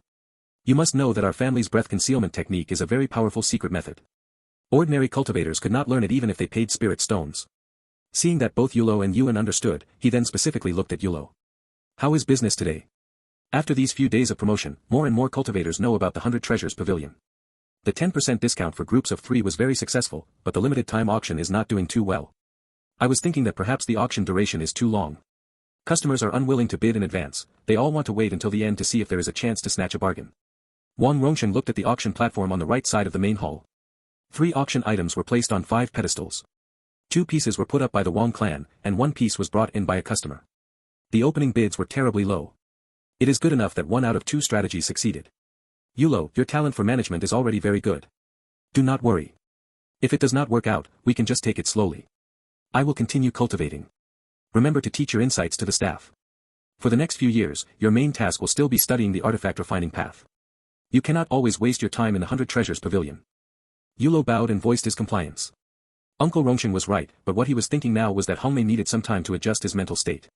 The Wang clan had retaliated against him too ruthlessly this time. Although Hongmei had murderous intentions towards Yulo and Yuan, making retaliation justified, Wang Xianmao had directly snatched away the Foundation establishment resources that Hongmei had painstakingly accumulated. Regarding this matter, Hongmei needed to calm down. He really needed to calm down. After Uncle Rongsheng left, Yuan looked at Yulo. "Brother, should we go and see Master?" Yulo remained silent for a long time, then said, "Wait. Wait until he has thought it through and comes looking for us on his own initiative." Speak of the devil. Just as the two brothers were conversing, Zhong Ningyao appeared outside the door of the 100 Treasures Pavilion, peeking in timidly. "Senior Sister Ningyao." Yuan called out happily when he saw his goddess. But when he thought of his current awkward relationship with Hongmei, he could only stand there helplessly, at a loss for what to do. "Senior Sister, hurry and come in. Take a look at our Wang clan's newly opened 100 Treasures Pavilion. You have stayed in Forge Peak residence for so many years, and Master has managed it very successfully. Under his constant influence, you must be familiar with the ways of business as well. Come, take a look and give us some advice." Yulo was calm and composed, even inviting Zhong Ningyao inside. Looking at his elder brother, who acted as if everything was normal, Yuan felt somewhat heavy-hearted. The world of cultivators was so cruel, yet his elder brother could easily adapt and handle all sorts of matters. I must strive forward and catch up. I cannot fall too far behind him. Only then can I go further alongside my elder brother. Actually, Yulo had not truly adapted either. He also disliked this cruel, cage-like system. But if one wanted to change reality, one had to first accept reality, at the very least, accept a part of it. Only then could one gradually find a direction for change. The sea of bitterness churned, one was already sailing against the current. The desire to become an immortal, the responsibility as a disciple of the Wang clan, the pressure of the family's future transformation, everything was forcing Yulo to adapt to the cruelty of reality as quickly as possible. Those who were cowardly and did not enter the game lost the possibility of success right from the start. Only by entering the game personally could one have the chance to win a half-step against the heavens. "I do not understand the ways of business," Zhong Ningyao said. "It is just that you two, why have you not come to Forge Peak residence these past 2 days? Father has also become strange, as if he has forgotten that he still has 2 disciples." The way Zhong Ningyao asked her question made it clear that Hongmei had not told her what had actually transpired. Looting the Golden Light Pavilion, harboring murderous intent toward his own disciples, attempting to give away his daughter, and ultimately being brought under control by Wang Xianmao. Indeed, how could Hongmei possibly confess such despicable deeds to his own daughter? When it came to having an unyielding resolve for survival, Hongmei was the prime example. To save his own skin, he was entirely willing to offer his daughter to the Wang clan. His only miscalculation was allowing his murderous intent to slip for a single instant, which Yulo had immediately picked up on. Yulo invited Ningyao inside, offering a brief explanation at the same time. "It is our fault. We have been far too busy lately." Looking at the brand new 100 Treasures Pavilion, Ningyao nodded thoughtfully. For the Wang clan to open a new shop in Clearstream Market in such a short amount of time, it was only natural that Yulo and Yuan would be called in to help. "What kind of things do you sell here?" She was just about to ask what the 100 Treasures Pavilion specialized in, but when her gaze drifted toward the left side of the room, she froze completely. Patriarch Mangxiang, true person Xuanzhuan. For the first time, she truly realized what kind of terrifying entity the Wang clan actually was. In the past, she had gotten along spectacularly with Yulo and Yuan. Their relationship had always been one of equals, and she had never felt that the brothers were any different from herself. But now, looking at the dense rows of longevity plaques, Zhong Ningyao felt a strange, complex emotion welling up in her heart. Multiple ancestors had entered the lineage of the Red Lantern Illumination sect's Purple Palace. Was this the true foundation of the Wang clan of Anbei Kingdom? The Red Lantern Illumination sect possessed countless vassal forces, but among them, the differences in status and power were astronomical. The Wang clan managed to have someone enter the Purple Palace lineage every few generations. Clearly, they were a far cry from ordinary subordinate families. The young woman still had no idea that Patriarch Mangxiang was currently preparing to attain his golden core. If she knew that, she would likely be even more shaken. Just talismans and spiritual elixirs, though they are mostly geared toward chi refining cultivators. Senior Martial Sister, you could actually take a look at our talismans. For instance, this Golden Light Torrent talisman can perfectly compensate for your shortcomings in water-attributed combat methods. Seeing that Senior Martial Sister Ningyao was staring blankly at the longevity plaques, Yulo chose not to explain further and instead directly shifted into a sales pitch. When Wang Rongsheng left Hidden Dragon Market, he had packed up and brought along everything from his old shop, including the Golden Light Torrent talismans, which were a unique specialty of Golden Wall Cliff. The spirit-attracting portion of this talisman utilized the unique spiritual energy from the Golden Wall Cliff's morning spiritual tides. Its raw power was a cut above ordinary torrent talismans, making it an absolute masterpiece for magical combat. Zhong Ningyao possessed a fire, wood, and gold 3-element spirit root, leaving her severely lacking in water and earth methods. Yulo's recommendation was perfectly tailored to her specific needs. She cultivated the Burning Mulberry Chi Gathering scripture, which focused primarily on fire and wood. Naturally, there was no need for her to purchase any of the Wang clan's numerous wood-attributed talismans. "Ha ha ha, I came here just to visit you, and yet you are immediately trying to sell me talismans." Yulo, you might turn out to be a business genius in the future.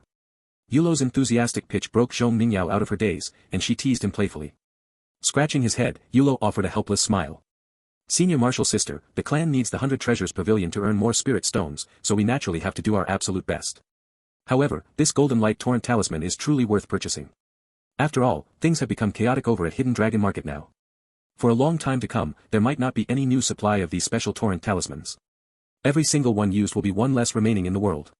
Just by one, Senior Martial Sister. Once you step out of the 100 Treasures Pavilion, you really might never find this talisman again. Ningyao had no intention of buying talismans, but she was deeply curious about another matter. I asked my father about the situation at Hidden Dragon Market, but he refused to tell me anything. What exactly did you all encounter over there? Zhong Ningyao turned her gaze toward Yuan, who immediately averted his eyes. He knew that a thick, unspoken barrier had already formed between the two of them. The Wang clan had done nothing wrong, and Hongmei had only gotten what he deserved, but Yuan simply could not bring himself to look Ningyao straight in the eye. The Valley Spirit sect shattered the defensive formation set up by Wondrous Peak Mountain, so we fled back. However, there is a piece of news here that you must absolutely not share with anyone else. Noticing Yuan's intense nervousness, Yulo quickly explained the bizarre and eerie situation concerning Wondrous Peak Mountain to Zhong Ningyao, successfully shifting her focus. Frowning deeply as she finished listening to Yulo's account, Zhong Ningyao shook her head and sighed. It really is safest to just stay quietly in Clear Stream Market. At least we still have horse racing to watch. Oh right, today happens to be the day of the races. Are you two going? Over the past 3 years, Yulo and Yuan had been restricted from leaving Clear Stream Market. Their sole entertainment had been watching the spirit horse races, which they attended every single month. We aren't. Hearing Senior Martial Sister Ningyao's invitation, Yuan instinctively wanted to decline. We are going. Just wait until we finish reviewing the accounts, and we will head over.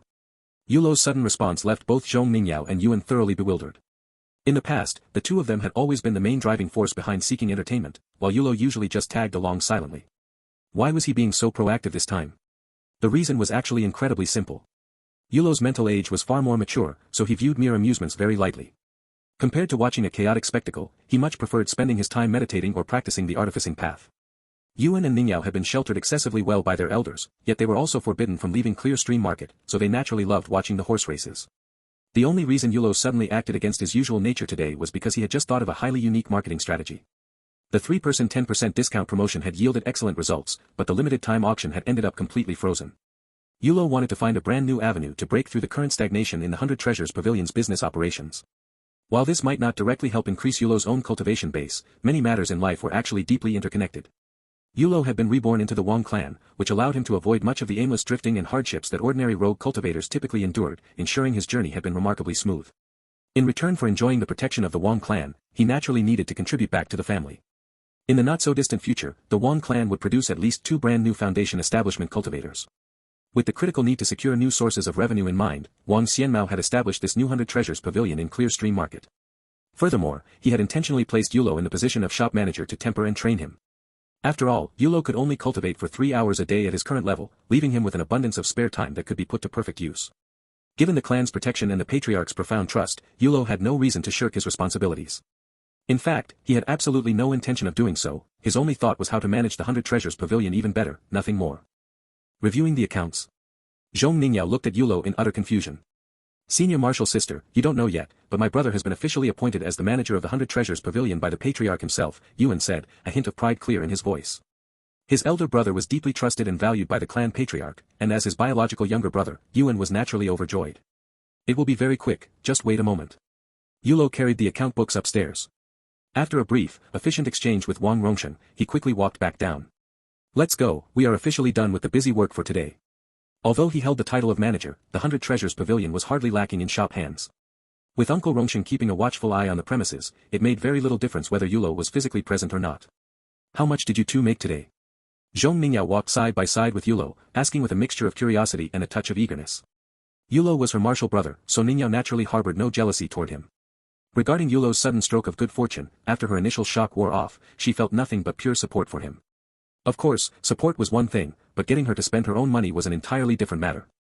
With Hongmei backing her, Ningyao was never in short supply of talismans or spiritual elixirs. It is not that the two of us made money. We are simply helping to manage the shop. It is the 100 Treasures Pavilion that earned the profit. Yulo first made sure to clarify his stance as a mere worker before continuing. Today is only the 3rd day since our grand opening, so business has been a bit better than the first 2 days.